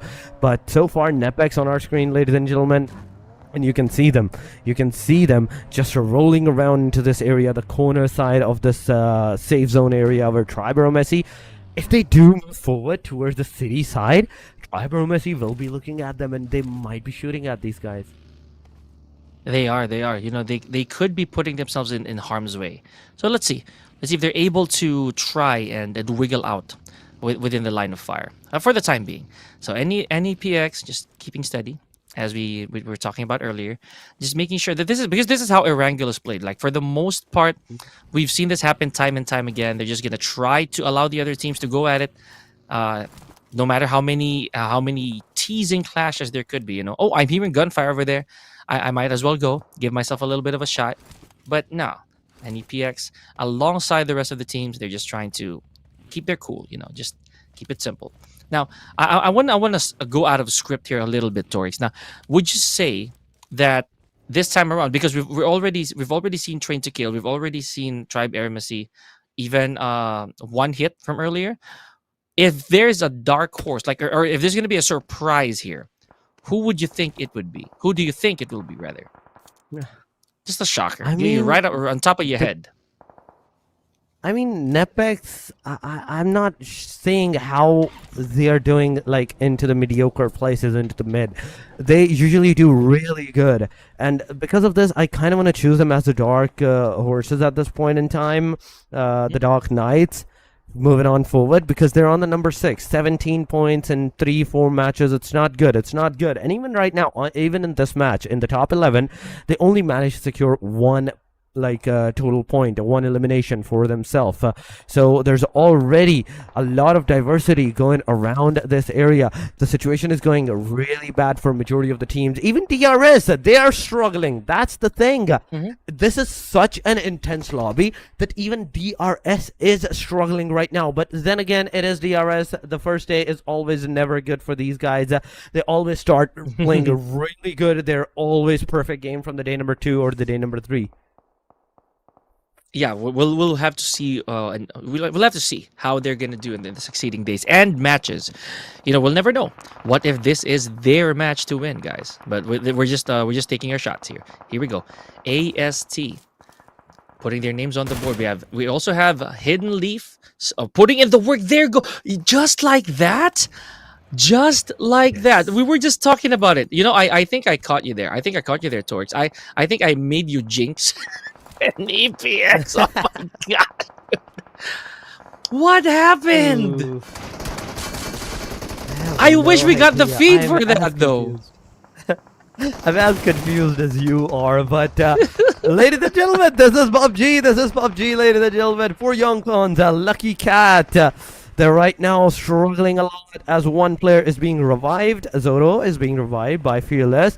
And there we go, the revive is done, but you're outside of the circle. And there is the team, there is the complete BAGH Esports just holding down the premises. You have to heal yourself, you have to go forward. As soon as the player gets out, there goes the sprays, but wait a second, Fearless.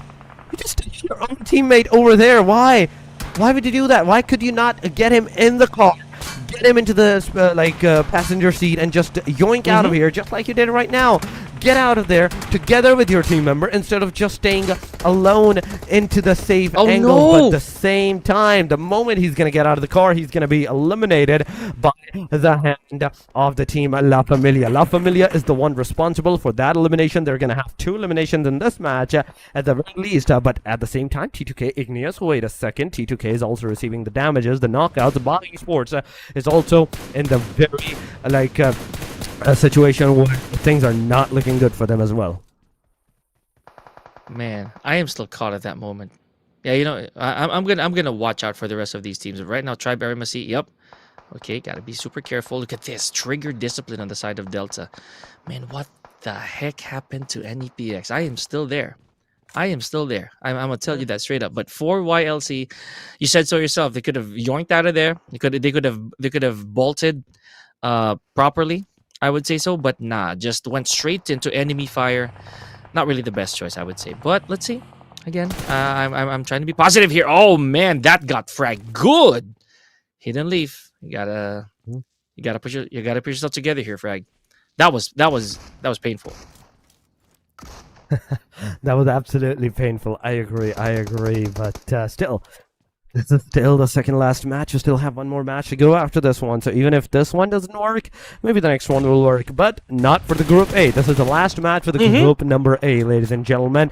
So play very good Group A, because this is your only chance of the day number 1 to do something to get into the point structure, into the overall ranking somewhere into the first shot. But LAFAMILIA, once again, they are close to BAGH Esports as BAGH Esports rushed up into the compound, and this is going to be a very insane. I kind of want to see this whole city from a drone view, up from the eagle view, to see what we are dealing with, what location, what actual compounds every team is situated at. So I would love that. Like, the amount of colors that we're gonna see from the very top, it's going to bring so much joy to my eyes.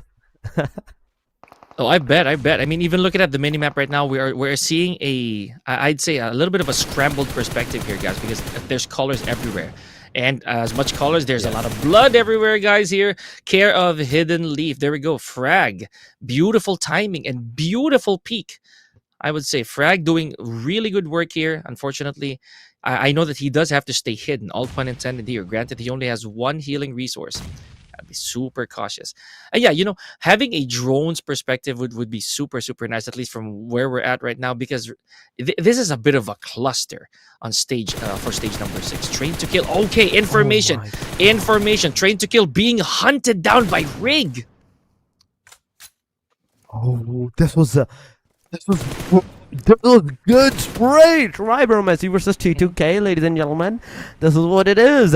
And AEROMACY, they're like, okay, we're not gonna look at the players close to our proximity. We're actually gonna look at the team that is very further away from us. We're gonna shoot at them. We're gonna do a lot of damage at them, and then we're gonna change our directions once again. But DRS now close to the proximity of SDMZs. BAGH Esports into the proximity of the team LAFAMILIA at one point in time. So there's definitely the fights that will occur, that will come into the place. But going in, Killer YT, he's wasting his grenades. I feel like he's wasting his grenades at this point in time. If he throws it on the top of this building where Agent is situated at, he might actually be able to get an elimination. But Agent location, as it got revealed, he threw a grenade and oh my goodness, Killer YT. Oh no. Barely surviving. I like this rooftop battle here, supposedly from SDMZ and DRS, right? So I think Killer is more than aware that his position is compromised. Okay, so definitely needs to make something happen. Just gotta switch it up a little bit. I like this. I like this is the deafening silence. You know, this is the kind of silence that scares us, because later, this is it is definitely the calm before the storm. It is gonna rain lead here, folks. Look at that. ASL just a little shy of the blue zone. Let's see how they're gonna put up with this, because ASL only has 2 players remaining, as well as 4 death machines. Right, the only 2 teams, by the way, with 2 remaining players. So they know for a fact that they're surrounded by stacks of squads. Right, this has to be played very intelligently, at least on the side of ASL. I mean, that is absolutely true. Every single team, I'd say they have to play it really, really on the precision side, because one wrong move in this kind of a lobby, in this kind of a situation, will instantly mean an obliteration of your team. AEROMACY just got a knockdown onto the team HLX, so that is a start from the side of the fight that we're gonna expect from the teams, from the players at this point in time. But I also want to see what kind of the placement that they can get, because it's still top 9. It's still top 9 teams. Anyone who gets eliminated here will not be receiving even a single point for themselves. They will not be receiving a single point. They will be receiving not any point whatsoever for themselves. So be very careful on what you're going to do, whatever you're going to do from this point onward. Going on to the AEROMACY, they're also into the back lines. The only teams that right now that I'm seeing is the fact that the middle side, the very mid of the circle, that's the only safe spot that you're going to have for a slight bit of time, for just maybe this circle. As soon as stage number 8 is going to occur, oh, you can forget everyone trying to save themselves. They're definitely going to go kill hungry. Absolutely. You know, that is what I'm afraid of, in a bittersweet way. You know, I've been saying that word quite a bit here, because we know for a fact that the smaller the circle gets, the closer to the conclusion you are. The problem is the threats get bigger. We know this already.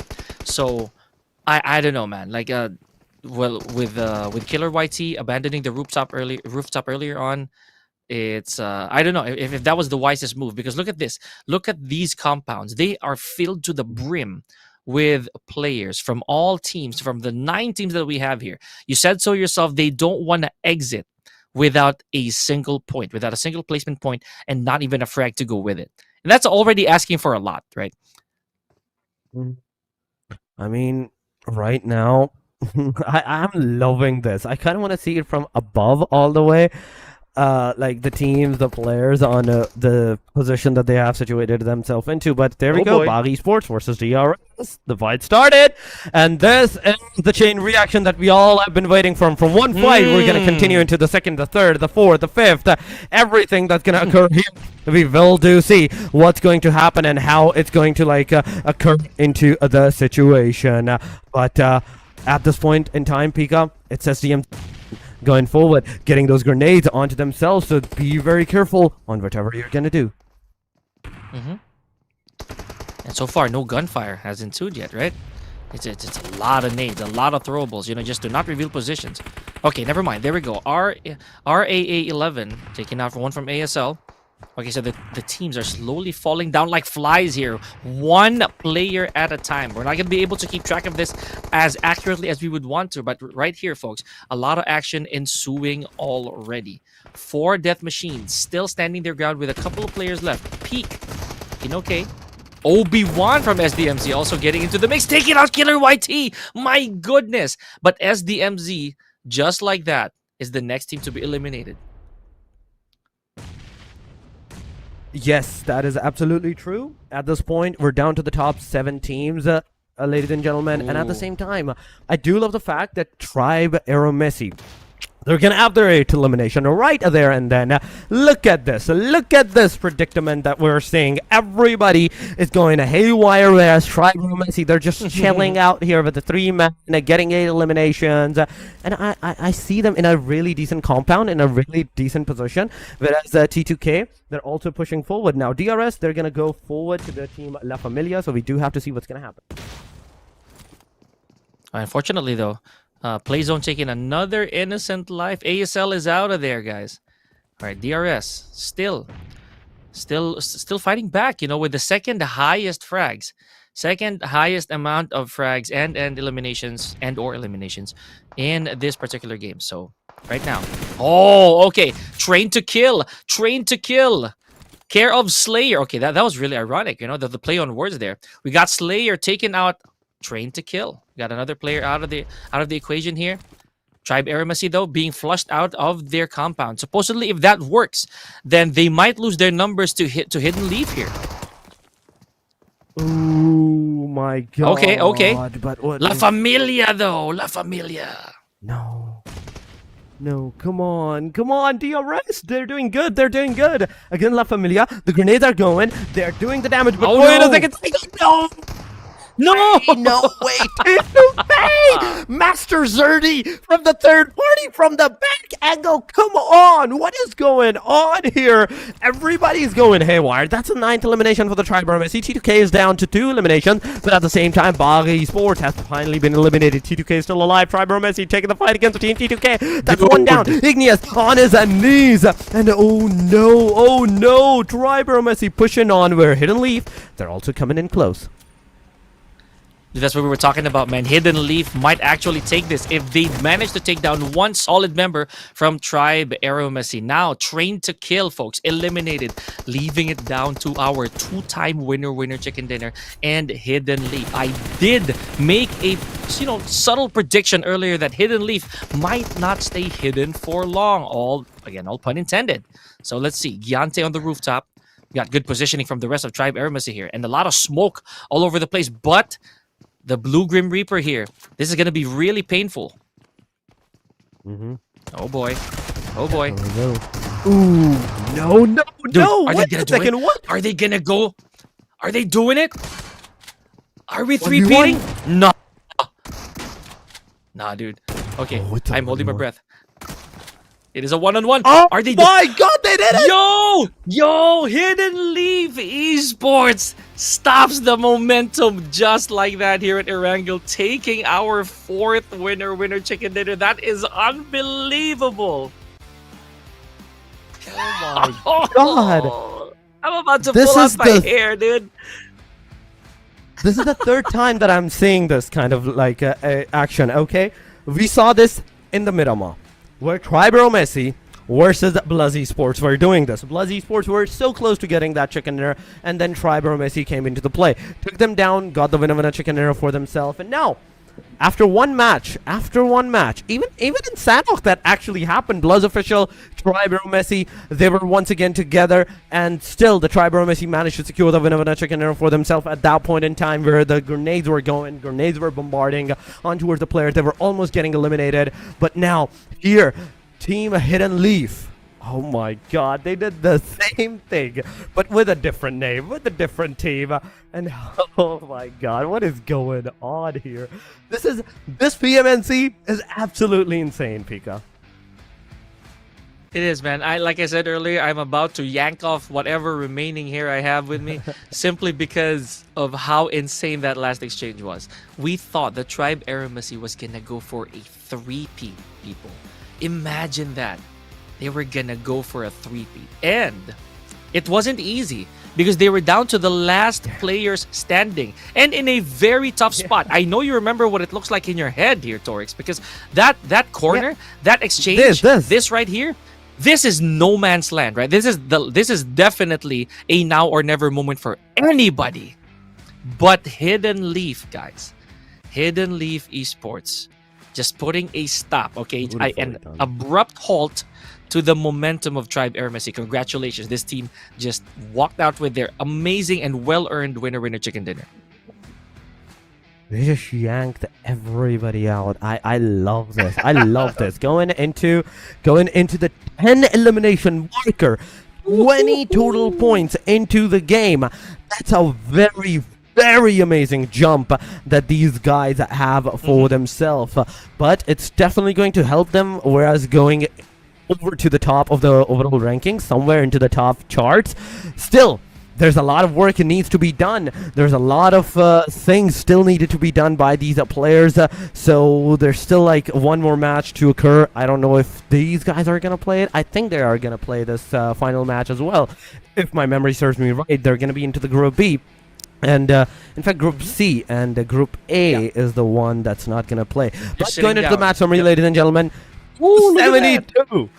There we go. That's the number. That's the number that we have all been trying to achieve. That I've been trying to look out for. 272 of the throwables going around. But going into the match standing 20-16. I have to give it to Tribe AEROMACY, even though no chicken dinner, still a very decent number of points. And look at that, because they managed to get the bigger percentage off of their points through eliminations, not necessarily through placements, right? So that means the Tribe AEROMACY was doing a lot of the handiwork. They were doing a lot of the shooting or anything that's frag related, just to get that 10 points alongside the good 6. But 10, perfect 10 for HLX. So congratulations. That was, again, I feel so alive just seeing how Hidden Leaf Esports is now on the 5th spot simply because of that one great performance. I'm loving this. I am loving this very, very much. But 60 for the Tribe AEROMACY. 24 points of a difference against a BLUZZ official number 1 and number 2. That's 24 points of a difference. Then we have Real Savages, 27, 26 for another team. But going into the second chart, going from the very bottom, ANTEIKU still not getting a single point for themselves even after playing the 4 matches. AKAZAYA, 3, 4 for the 4 Knights. There's 8 for the Sakura, 8 for the LAFAMILIA, 9 for the SDMZs, 11 for ABRUPT and DRS, 14 for MAKPEN, and ISSLXNRC with 15. Man, and there's a huge smile on my face right now, seeing how the complexion is kind of changing, you know, with where we are. Nice. I mean, I am just trying to be as positive as I can here in the best way possible, you know, because again, these teams are really letting really letting the audience have the best out of them. Now here we go, Rig with self-eliminations, a dozen on our first day.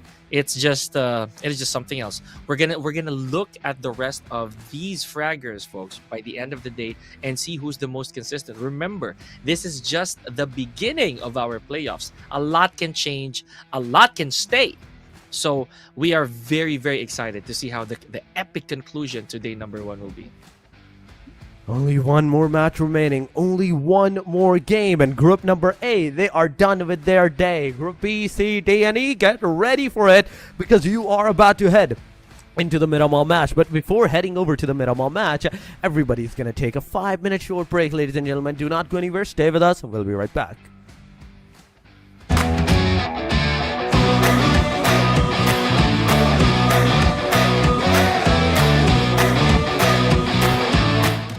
اسمي حسين أيوب، صممت خرائط في ببجي موبايل اتلعب عليها أكتر من 3 مليون مرة. كواحد ماب كريتور ممكن ناس كتير تفتكر إن أنا خريج كلية فنون أو دارس حاجة ليها علاقة بالتصميم، بس أنا في الحقيقة شخص عادي جدا خريج كلية حقوق، بس عندي شغف كبير قوي تجاه الرسم. بحب الألعاب الأونلاين، بلعب ألعاب كتير، بس موضوع ببجي جه بالظبط في 2018.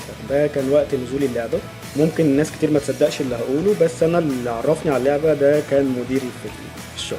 فضلت العب ببجي موبايل كهوايه كجيمر عادي لحد 2023، ومن بعدها دخلت مجال التصميم. انا كنت وما زلت واخد الموضوع كهوايه، ما كنتش اعرف ان ببجي بتعمل مسابقات للمصممين وان في جوائز وان الموضوع كبير قوي كده.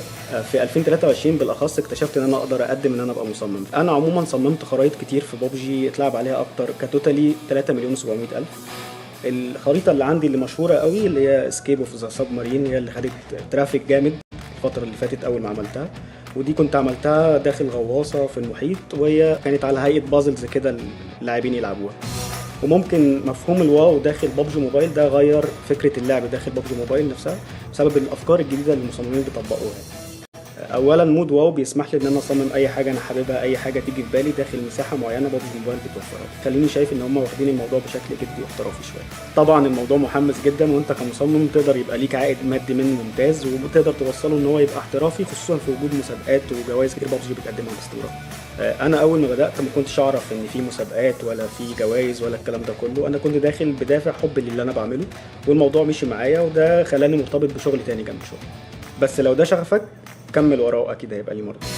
زي ما قلت قبل كده ان العائد المادي بالنسبه للمصممين كويس جدا، وانت مش شرط تبقى فرد لوحدك عشان تكسب. يعني في مسابقات اتعمل مسابقه قبل كده جماعيه، والجائزه بتتقسم على كل التيم اللي شارك في المسابقه دي. بنصح اي مصمم جديد ان هو يستمر ما يزهقش. الموضوع عايز حد حابب التصميم شويه، لان الموضوع يطلب منه جهد وقت كبير مقابل كل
price of freedom is high.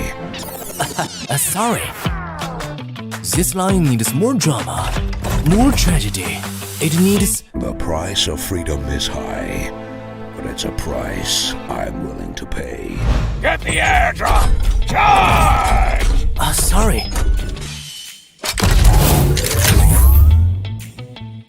This is not the end. Retreat! Retreat? How disappointing. That's gonna cut the Lord! Excellent work.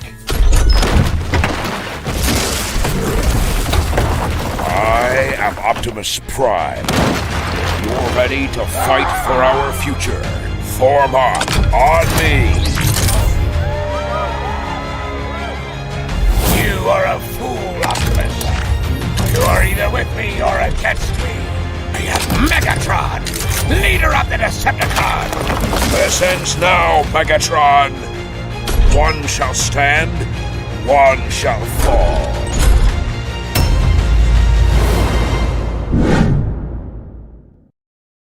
New Tiger Buddy and 3 Buddy sets available now. Calling Tiger Buddy to battle. New Tiger Buddy arrives on the battleground in all its glory. Exclusive buddy outfit included. Show off your unique battle flair with a stylish look.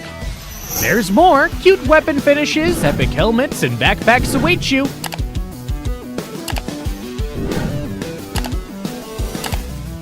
Sign up for the home face-off now. Join the event for a chance to get the mythic Shadow Claw Buddy set. Buddy coins received from the Ola Buddy Lucky Spin don't expire. They can be used in the next Ola Buddy event.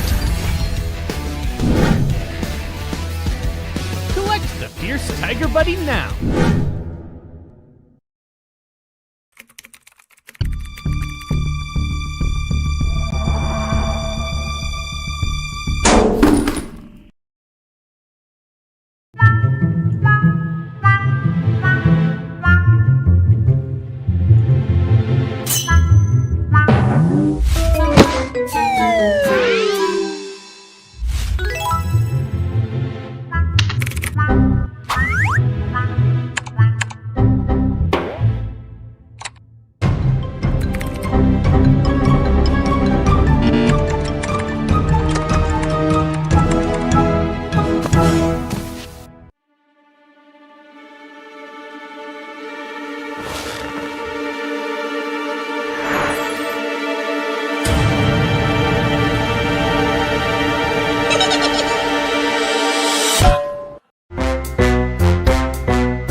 Welcome back, ladies and gentlemen. We are here with our final match of the day, number 1, the match number 5. With you guys at Storix and with me, it is none other than the one and only Pika Pika. Welcome back, and it has been a delight. The 4 matches, they were very intense.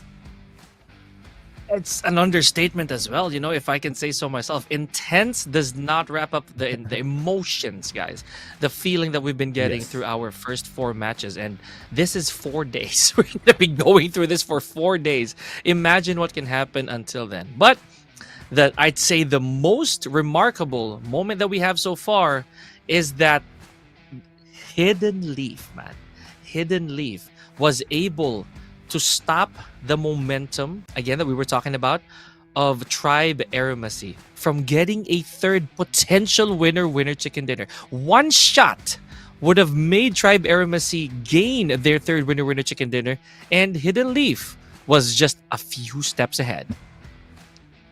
They definitely were, but now Hidden Leaf, they're definitely going to play once again for this match as well. There's AKZ, One Hit, BLUZZ, MAKPEN, 4K, 4YLC, Sakura.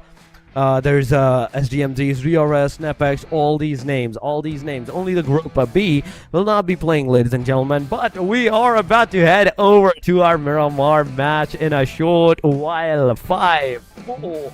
And with this, the plane line will come. I really hope this time plane line is kind of into a very corner of the area, going from one corner to another corner. Do not bisect the middle, please.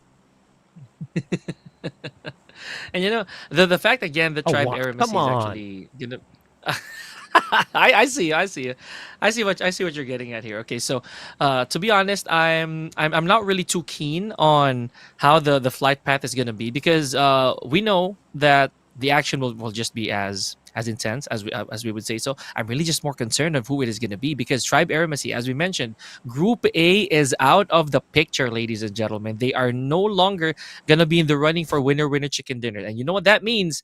As we did say, Tribe AEROMACY is out of there. RS, or Real Savages, ANTEIKU, and BAGH Esports along with them. Meanwhile, looking back at our screen right now, we got a bit of a commotion, a bit of a jump over here, headed to Chumacera, I would say. Pecado also going to be real populated in just a jiff. So what do you think? There goes DRS, Torix. Look at where they're headed. I think they're going to go San Martin at the bare minimum. I do want this circle to be a very, very destructive one. Please go to the Puerto Paraíso. Please go to the water side. I want these teams to take those cars and go straight to the other island. But no!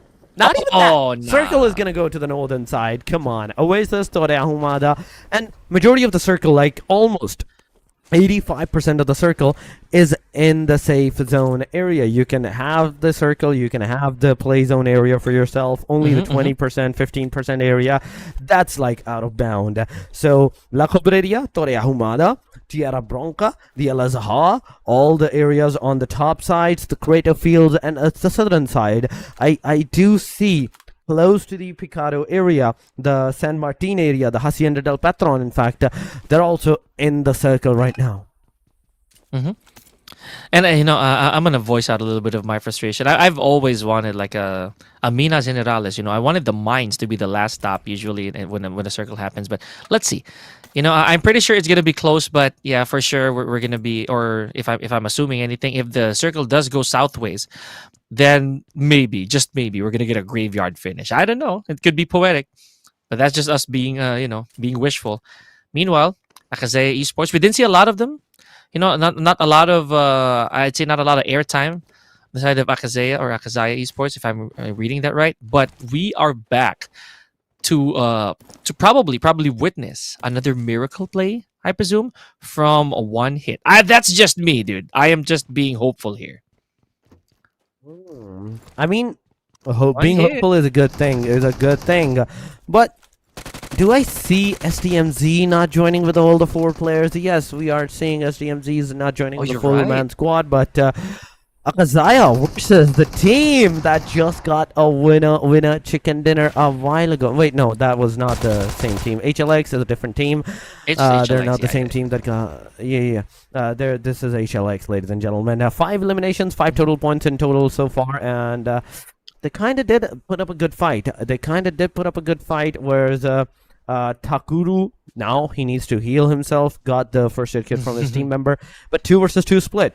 This is not looking good. Whereas the HLX is completely 4-man together, 3-man at the very least together. It is going to be a really difficult situation where if AKAZAYA gets rushed upon, they're not going to be able to defend themselves maybe. Yeah, definitely. The positioning of HLX there was remarkable. So they gotta be, they know where to be. Oh my goodness. Okay, here we go. Instant start here from one hit. Never mind. LaFamilia Esports. I'll go back to my point. One hit, just right off the bat, going in like barrels hot. AKAZAYA, okay, we're gonna be staying in this in this standoff for quite a bit, I feel. AKAZAYA, I don't think they want to initiate very fast. Look at this one hit though, just impaling the oppositions. That's exactly what they're doing. But we also have to see what's going to occur here, what's going to happen, because so far, I am looking at this situation where it might go good, it might not go good for the players, for the teams. AKAZAYA, they're finally deciding to push themselves, but Maha getting a knockdown alongside of Takuru, and Mahade, in fact, the solo guy now that's remaining into the proximity of this match. HLX, they're not gonna stop. They are actually gonna push forward, gonna get those eliminations, and so far it is 0 elimination. So if Mahade managed to even secure 1 elimination against this team, he misses the shots, the crucial shots, the gyro messes up, and it's over. Ladies and gentlemen, AKAZAYA, the team to be freshly eliminated out of this match is this name. We'll see you tomorrow for sure, AKAZAYA. So yeah, end of the road for today. You gotta regroup for sure. Gotta take note. Let's see how that's gonna go tomorrow. Now for day number 2, I'm pretty sure that there were lessons learned here. If we're gonna be really positive, but I am super I'd say astonished with how Hidden Leaf still has that that fire burning. After a very good game number 4, Liquid from HLX, I believe, also had a knife frag earlier on. I'm gonna look back at that. So really good stuff. Now this right here, this was the shocker to us. Remember what happened? We were literally just talking about NepX, right? And then all of a sudden, bam! The entire team got obliterated. So I'm like, what? What happened there? As you said, PUBG, sir. It is PUBG. It is the nature of PUBG. It is the nature of PUBG, and that's exactly what you're gonna see, what you're gonna all of those areas, and in fact you will feel the PUBG going through at this point in time, because the intensity is super high, the intensity is super too much for some of the teams, and it's going to be too exciting for the other teams. But aside from that, talking about the team Sakura so far, they are looking at the team, they are shooting at them, but not a single connection, neither on the car nor on the player. Pika on top of the mountain, he's not going to be able to like make any kind of connections, good connections upon on the team, but now he's going to get stuck. He's going to get stuck, I can tell you he's going to get stuck. But nope, I'm wrong once again. He is definitely going to get out. He's just going to chill out and move to his team member, because the way he jumped out from the mountain, I was sure his buggy's going to get stuck midway between the two mountains. Yeah, you know, I like my mountains. You know, I thought for a second you called me there, but of course, SKD's Pika over here, just cruising. You know, you gotta find your sweet spot. Now MAKPEN, MAKPEN is not doing very badly, I would say, in terms of points, right, for the time being. But I'd say that this does not guarantee that they will stay in that position. Who knows what could happen? Again, we're not talking smack about MAKPEN here, folks. We're just spitting facts. The fact that MAKPEN, also one of the teams that we really recognize from previous tournaments. This is what we're trying to say here. This is how stacked the playoffs is, isn't it, Torix? This is in fact stacked playoffs. And every single team is trying their level best. Every single thing. Yes, every single one of them to do the very best. But I'm not sure why. LaFamilia, DRS, these are still the names. Even AKAZAYA alongside of 4K. The bottom line teams with less than 10 points. I have to call out to these guys that somewhere in this proximity, you have played 3 matches, even if we don't like take this one, right? So 3 matches that the teams have played somewhere to the proximity. So even with those 3 matches that you guys have played, you're still struggling to like even secure 10 total points for yourself, and that is a very very bad thing, meaning you're somehow securing 2, maximum 1.5 point each game, whereas 1 point in one, 2 points in the other one, kind of like that into the scenario. You're barely even close to the 10 points marker, and this is not how it's gonna work. If this stays continued, if this thing continues for the next day as well, for the day number 2, then you can like leave any hope of getting into the top 16, or if the threshold is kind of really high from there. That's right. You know, if it's too much to catch up on, then it becomes a problem, right? So sometimes small problems, they start off small, but if you leave them unattended, then yeah, it definitely is going to be an arduous task. Now, a while ago, while you were speaking, I just saw that SDMZ got one member of SDMZ got taken out by the safe zone. Now that is really peculiar, considering we are only at stage number 2. So there definitely was some damage dealt for that to happen, right? Meanwhile, going back to HLX, I think they are once again on a hot streak here. I saw a little bit of an encounter here against 4 Knights. I'm just not really very sure. Okay, yeah, that was Height or Haiti, I think, if I'm reading that correctly from SDMZ. Pardon me, guys. But so far, we're looking at 1 hit, taking the fight to 4K. Okay, here we go. Ooh, come on by 1 hit. A nice job on this thing. A good game, good placement. This guy did really good. But now it's about time for the rest of the teams to like try to do something, try to start something, in fact, at this point in time. So we will have to see what's happening, how the teams are playing. So it's 1 hit so far, Destro alongside of Thabs. 5 eliminations for the 1 hit, and that is a good that is a very very good number. Having like 5 eliminations this early on, it's definitely a very great thing, very amazing thing that you're definitely justifying your eliminations, justifying your points at this point in time. But MAKPEN right now on our screen alongside of Sakura Esports. MAKPEN, there we go with the grenade. He manages to take down one of the Sakura's player. That's a knockdown right there and then. And the situation, it's looking really good into the favor of MAKPEN, but now MAKPEN is also down to one of their players as well. So all the 3 versus 3 scenario is going to happen once again. Yeah, man, I'm looking forward to that. Got a crazy standoff here. The high ground going to MAKPEN, definitely going to pay dividends here. Look at that Yeti. getting his hands a little bit, a little bit of traction here from this high ground, just able to tank the blue zone for the time being. Stage 3, it's a so-so when it comes to damage. I like this. I like this for MAKPEN. Though they have one knock, hopefully that does get revived a little later on. Bad positioning though. I would say the rest of the team really scattered, but so far the backup from Yeti looking quite all right.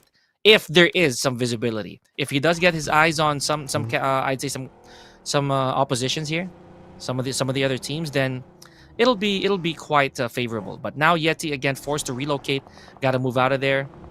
I think this is getting a little bit too painful.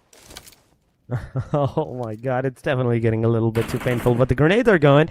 The grenades don't lie, ladies and gentlemen. That's the second elimination that they're gonna have. They're losing their health towards the play zone, making sure that the health is being revived, like rejuvenated once again. You can see Kharbakht making sure that using bandages at the right time, at the right place. It is this guy, but 15 more players, teams in fact, into the game, and so far 50 players are remaining into the game as well.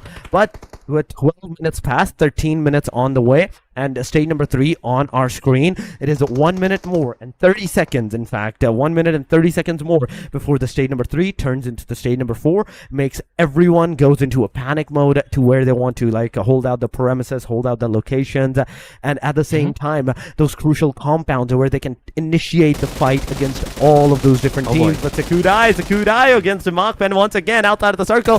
The spirit is not yet broken. The fight is still going on. They are making sure that even if they're gonna get eliminated here, they're at least taking 1 or 2 down with them.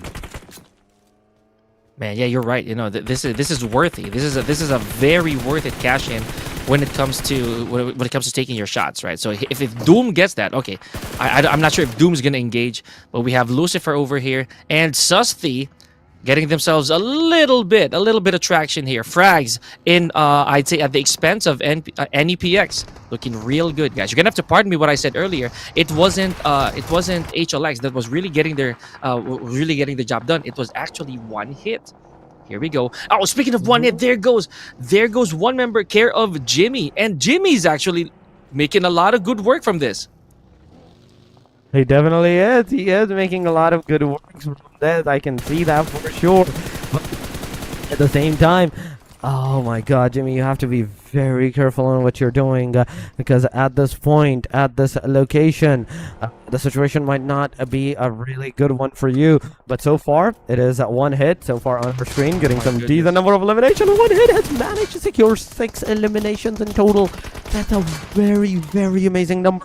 MAKPEN now getting out of the car for this machines. They're on his face, shooting him down. Yeti. The situation is not going to be situated at as he gets taken down. Cool is also looking at this guy.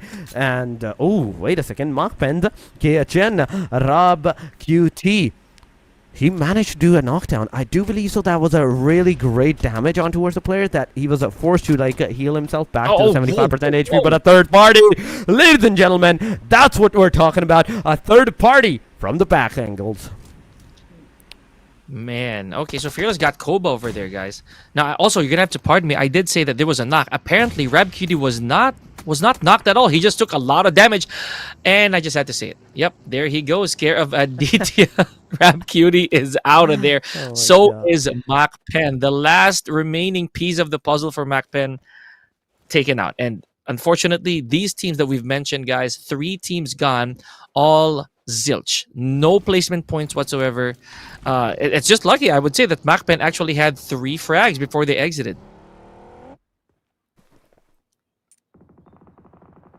I mean, right now, the situation is going good. The situation is looking good, no matter how you look at it. But LaFamilia Esports, ladies and gentlemen, on our screen, going forward to almost their demise. The car is about to burst down. You don't have to stay there towards the car, but Precious finally gets the final nail, the coffin on Minto. And Minto, as soon as he gets eliminated, that's over. That's over for the player. One elimination for the team NEPX at this point in time, but as a solo player, they cannot hope to get any good point in time. At this point, it's top 12. Ooh, the Omega, you are the Alpha and the Omega M24.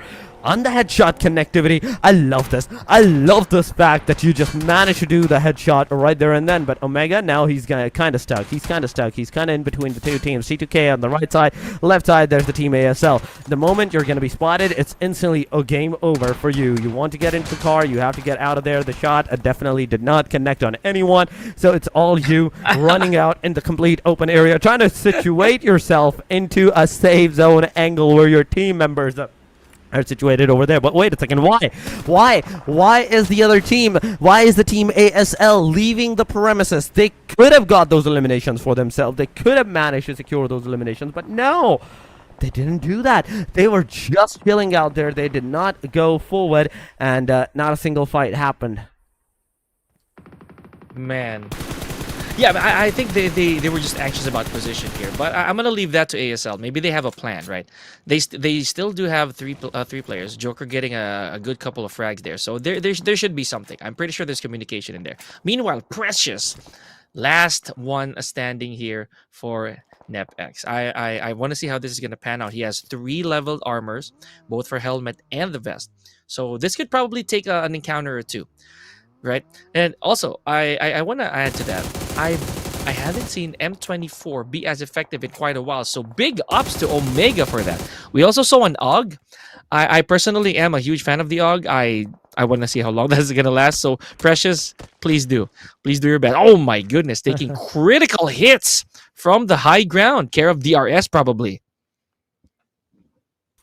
Precious, you have to be very careful at this point in time, because ooh, I see 4 YLC into the proximity from the window. They can potentially see this guy as well, but the smoke clouds, they're definitely gonna help this guy somewhat into the premises. 4 YLC versus VNRC. It's happening. The grenades are going around from both of the angles. YT is gonna dodge the grenade for Death Machine's peak. Gets knocked down by BLUZZ officials.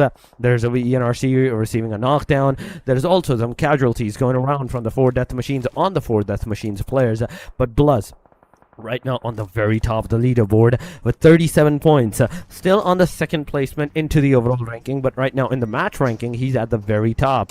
1 hit in the front lines, but at the same time that's from Sakuda. He got liquid right there and then. It's a knock, it's a confirmation. That's a beautiful elimination, but ooh, okay, I see how it is. Okay, channeling the inner Hawkeye. Are you serious right now? This is amazing. If this turns into a frag, this cannot not be a highlight, right? Okay, this is fun. This is really amusing to me. Well, you know, let's go back to Himson. Literally melting liquid with that single S12K point blank shot. That was painful. That was definitely one of the more surprising frags that I've ever seen. At least for today. And our feed here, right, is lighting up like crazy. Precious putting work into that AUG, man. I'm happy. We got the AUG on the feed again. I'm a simple guy, you know. Oh my god. Yeah. But so far, BLUZZ official, ladies and gentlemen, they're here once again. Okay, trying to use his explosive bow to get those elimination. Oh, couldn't get it. But so far, Hidden Leaf. Another team, HLIX. This team that got the winner chicken dinner of the previous match. Will have to see what's going to happen, as this team is kind of close to the proximity of securing the number 2 position placement for themselves. 31 points so far for these names. But BLUZZ Jarosur, he's here. Let's see, in the compound, he is at the Hessian Little Patron. The outskirts, the compound, all 4 players are remaining here. Into the mini-map, you can see the 4 Death Machines also shooting at these guys, at the team BLUZZ officials, and at the same time, on a different angle, to a different team. Yeah, you know, high ground again. We're gonna talk about that a little later on, folks. Now, Himson, we did see him a while ago. He did take a little bit of damage, so now it's time. SKD holding it down for the team. You know, there's just one last guy. Now, with 10 teams and a lot of casualties, I would say Torix. Now, this is turning out to be the Miramar that we actually recognize, right? This is stage 6 already, but with 10 teams, let's be honest here. This is not gonna turn out pretty. We are definitely in for a crazy ending here, folks. I can already predict it.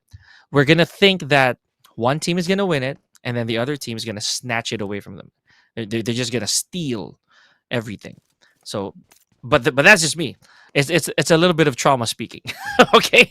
But we'd like that. We'd like that. ASL, however, oh, never mind. I'm gonna go back to that. SDMZ putting a little bit of damage on the side of HLX. Oh my, nice.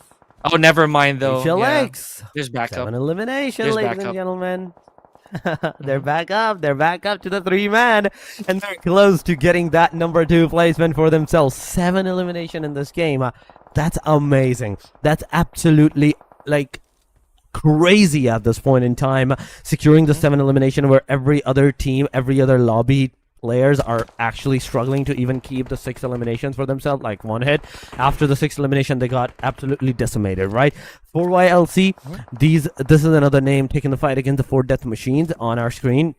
Cool gets a knockdown. He gets a finisher right there and then, and leaving us with the top 9 teams with 26 players into this situation.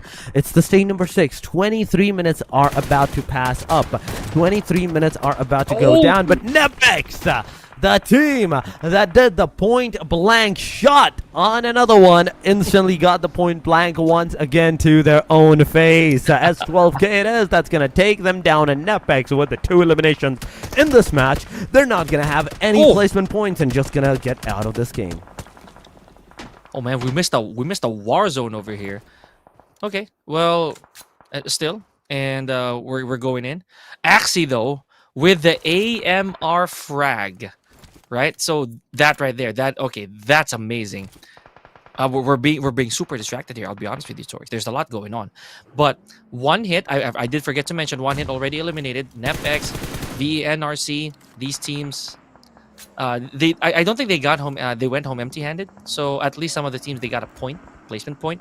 Now, BLUZZ officials taking their sweet time. A while ago, they were stuck at 1 for so long, right, Torix? But now, they're putting the numbers up. They're at 3 eliminations, slowly reestablishing what was denied of them potentially for the past 4 games. Could this be it? Could this be the winner chicken dinner for BLUZZ officials? I mean, if it is the winner chicken dinner for the BLUZZ official, I can totally say they're going to be super happy about that. That is for sure, because they missed out 2 big chances of securing that winner chicken dinner. So I do believe so that at least they deserve a winner chicken dinner at the very end of the game. But for YONKO, Lucky Cats, in fact, they're throwing the grenade and also they're receiving the grenades. Bpin gets a knockdown with the grenade, and on the backside, Zoro goes back to get that survival done. But the grenades are coming in hot.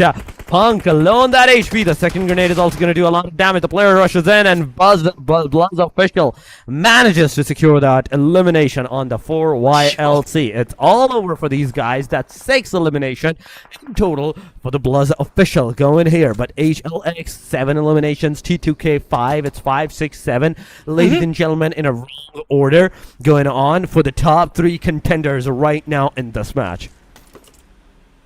And I just seeing this BLUZZ officials, man. As you were speaking, I was just really flabbergasted here with how BLUZZ officials is actually gaining quick ground of the frags. A while ago, it was 1 for about a good 3 to 4 stages, and now they're only 1 frag away from tying it up and taking the entire lead from HLX. HLX, by the way, we were talking about HLX earlier on. They were on a streak.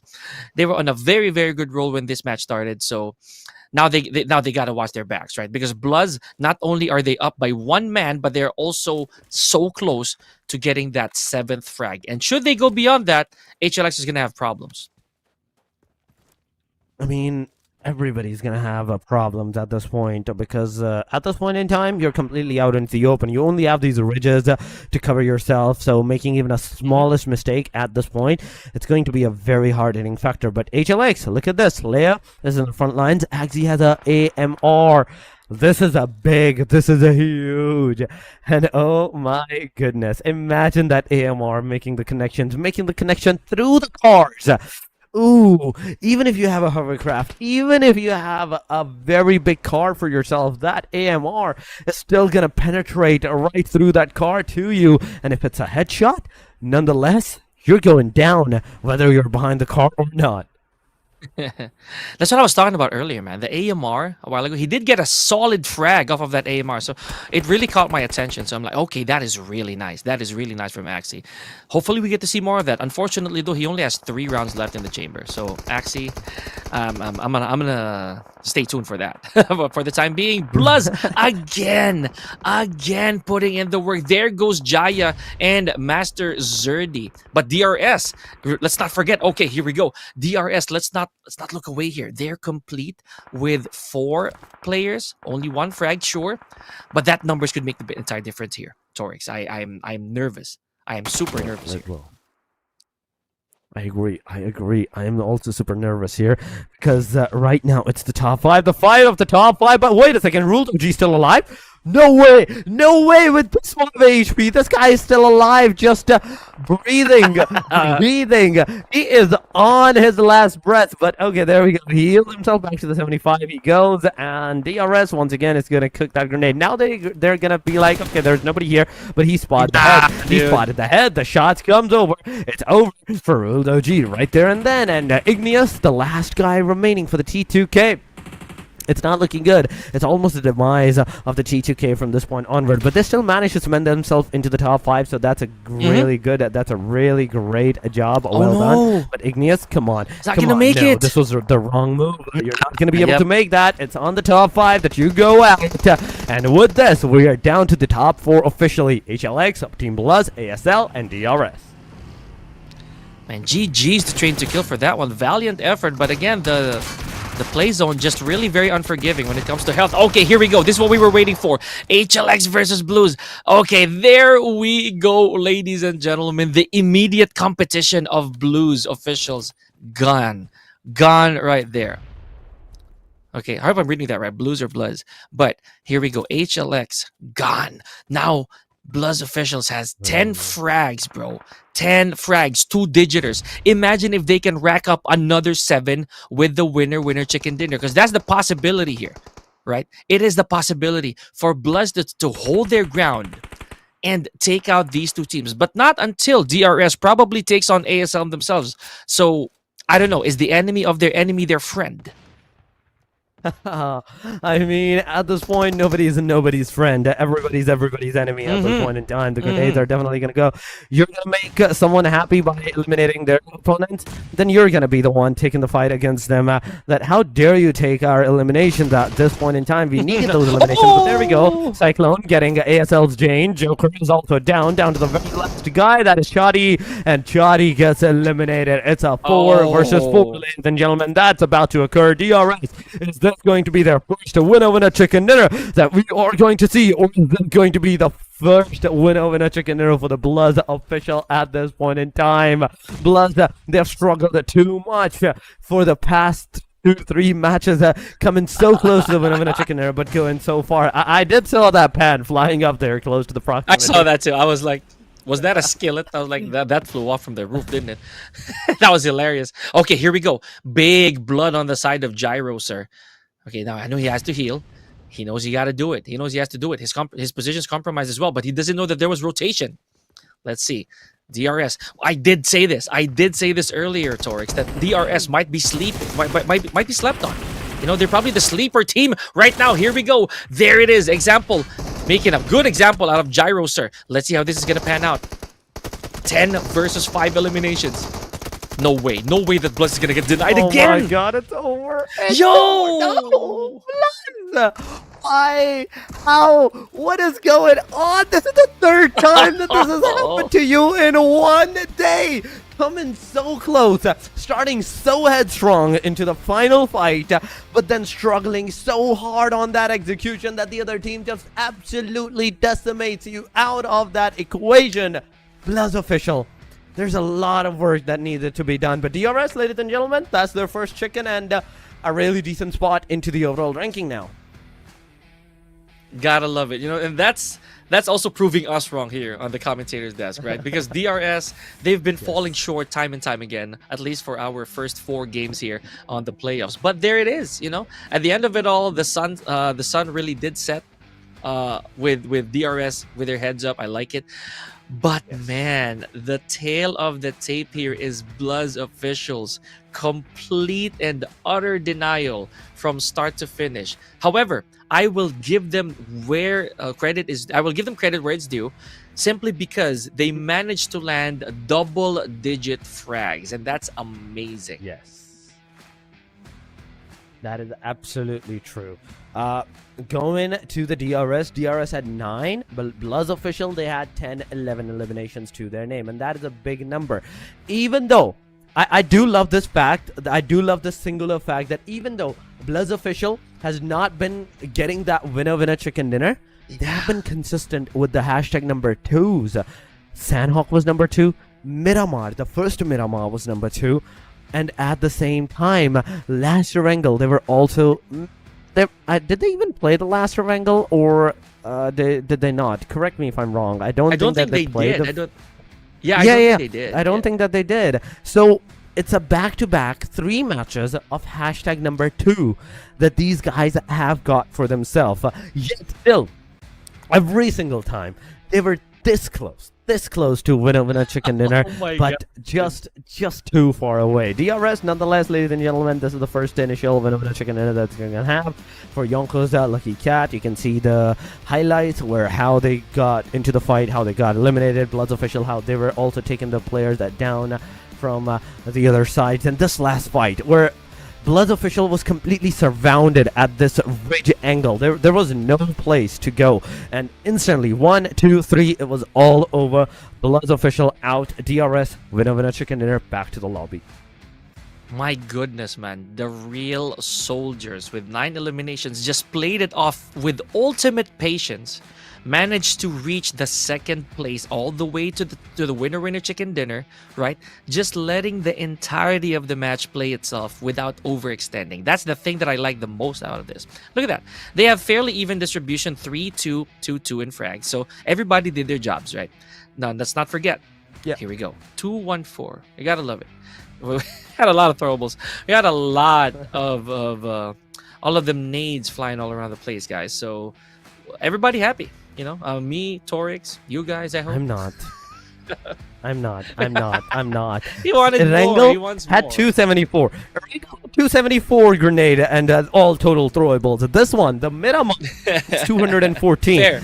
We are missing more than 60 of those throwables. Come on, somewhere into the proximity you should have thrown more because it's a very big map. But 55 eliminations, 11,000 healing nonetheless in this match. It's a very big number. Healing-wise, this is a very big number. But going into the match ranking, ladies and gentlemen, the last match of today, it is DRS with 19 total points, 16 for the BLUZZ official, 11 for HLX, 8 for T2K, 7 for ASL. There's a 4 YLC with 6 alongside 1 hit with the 6 as well. 40M, 4 MAKPEN, 3 for ISSLXNRC, SKD with 2, Nepex with 2, and AKZ, 4K, SDMZ, and LAFAMILIA with 0.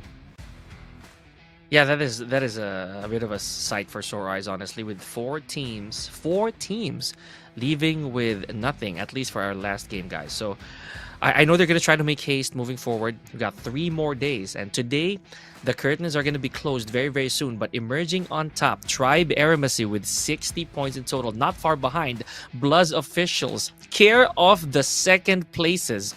So close, literally 8 points away. Now let's see if day number 2 can be a little bit kinder to them. Hidden Leaf with 36 points, that's a bit of a big gap, but I'm more than sure that can be made up for in the coming days. I mean, yes, that is the thing. It's definitely going to be one of the things at this point in time. But aside from that, the day number 2, the day number 3, that's going to determine where the teams are going to stand. But overall ranking, ladies and gentlemen, 2nd page, 19 total points for the Nepex, ABRUPT player 18 for the NAVENRC, 17 for MAKPEN, Sakura with 10, 9 for SDMZ's LAFAMILIA still on the 2nd spot, in fact on the 17th spot, 2nd page, 8 total points, 4 nights.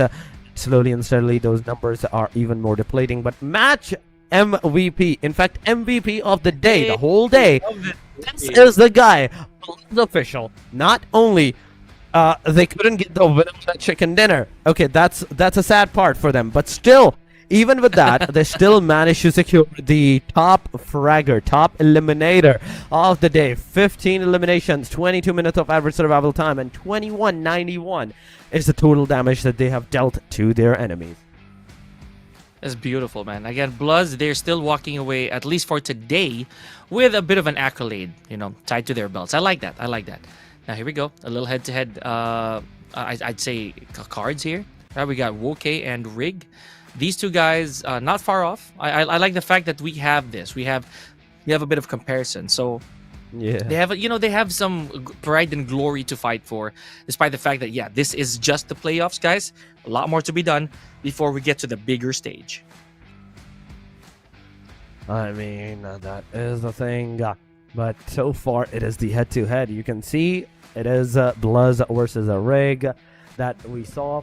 And overall ranking-wise, we did see everything that went out today beautifully. BLUZZ official, they're on the number 2 spot. No matter how you look at it, the 3 close to winner chicken dinner matches, it's definitely going to help them a lot. But yes, aside from that, tomorrow is going to be another day where a lot of work needs to be done from the bottom side teams, from the bottom line teams. At DRS, okay, they kind of redeemed themselves into the very last match, but they have to keep the consistency for tomorrow matches as well, because right now the situation is very tense. One wrong match, one bad day will instantly mean that you're setting yourself back to a very long distance. Yeah, you know, they have to be, as you mentioned, consistent. Apart from that, I think they have to be gritty. Right, sometimes it will take a bit, just like what happened to DRS.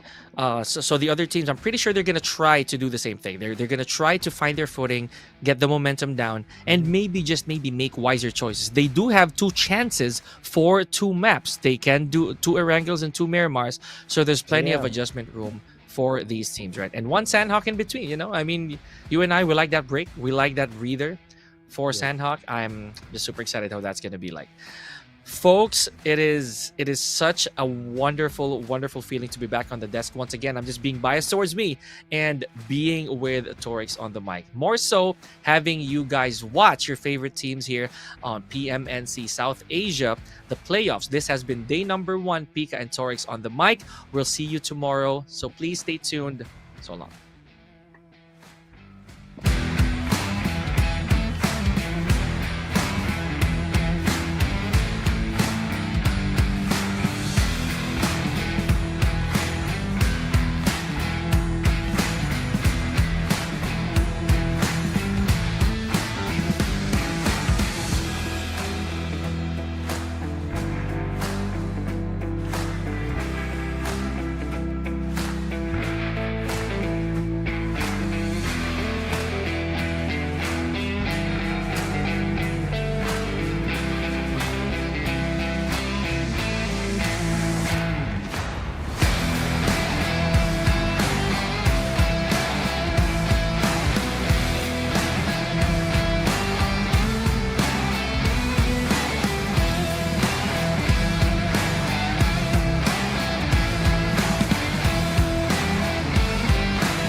you.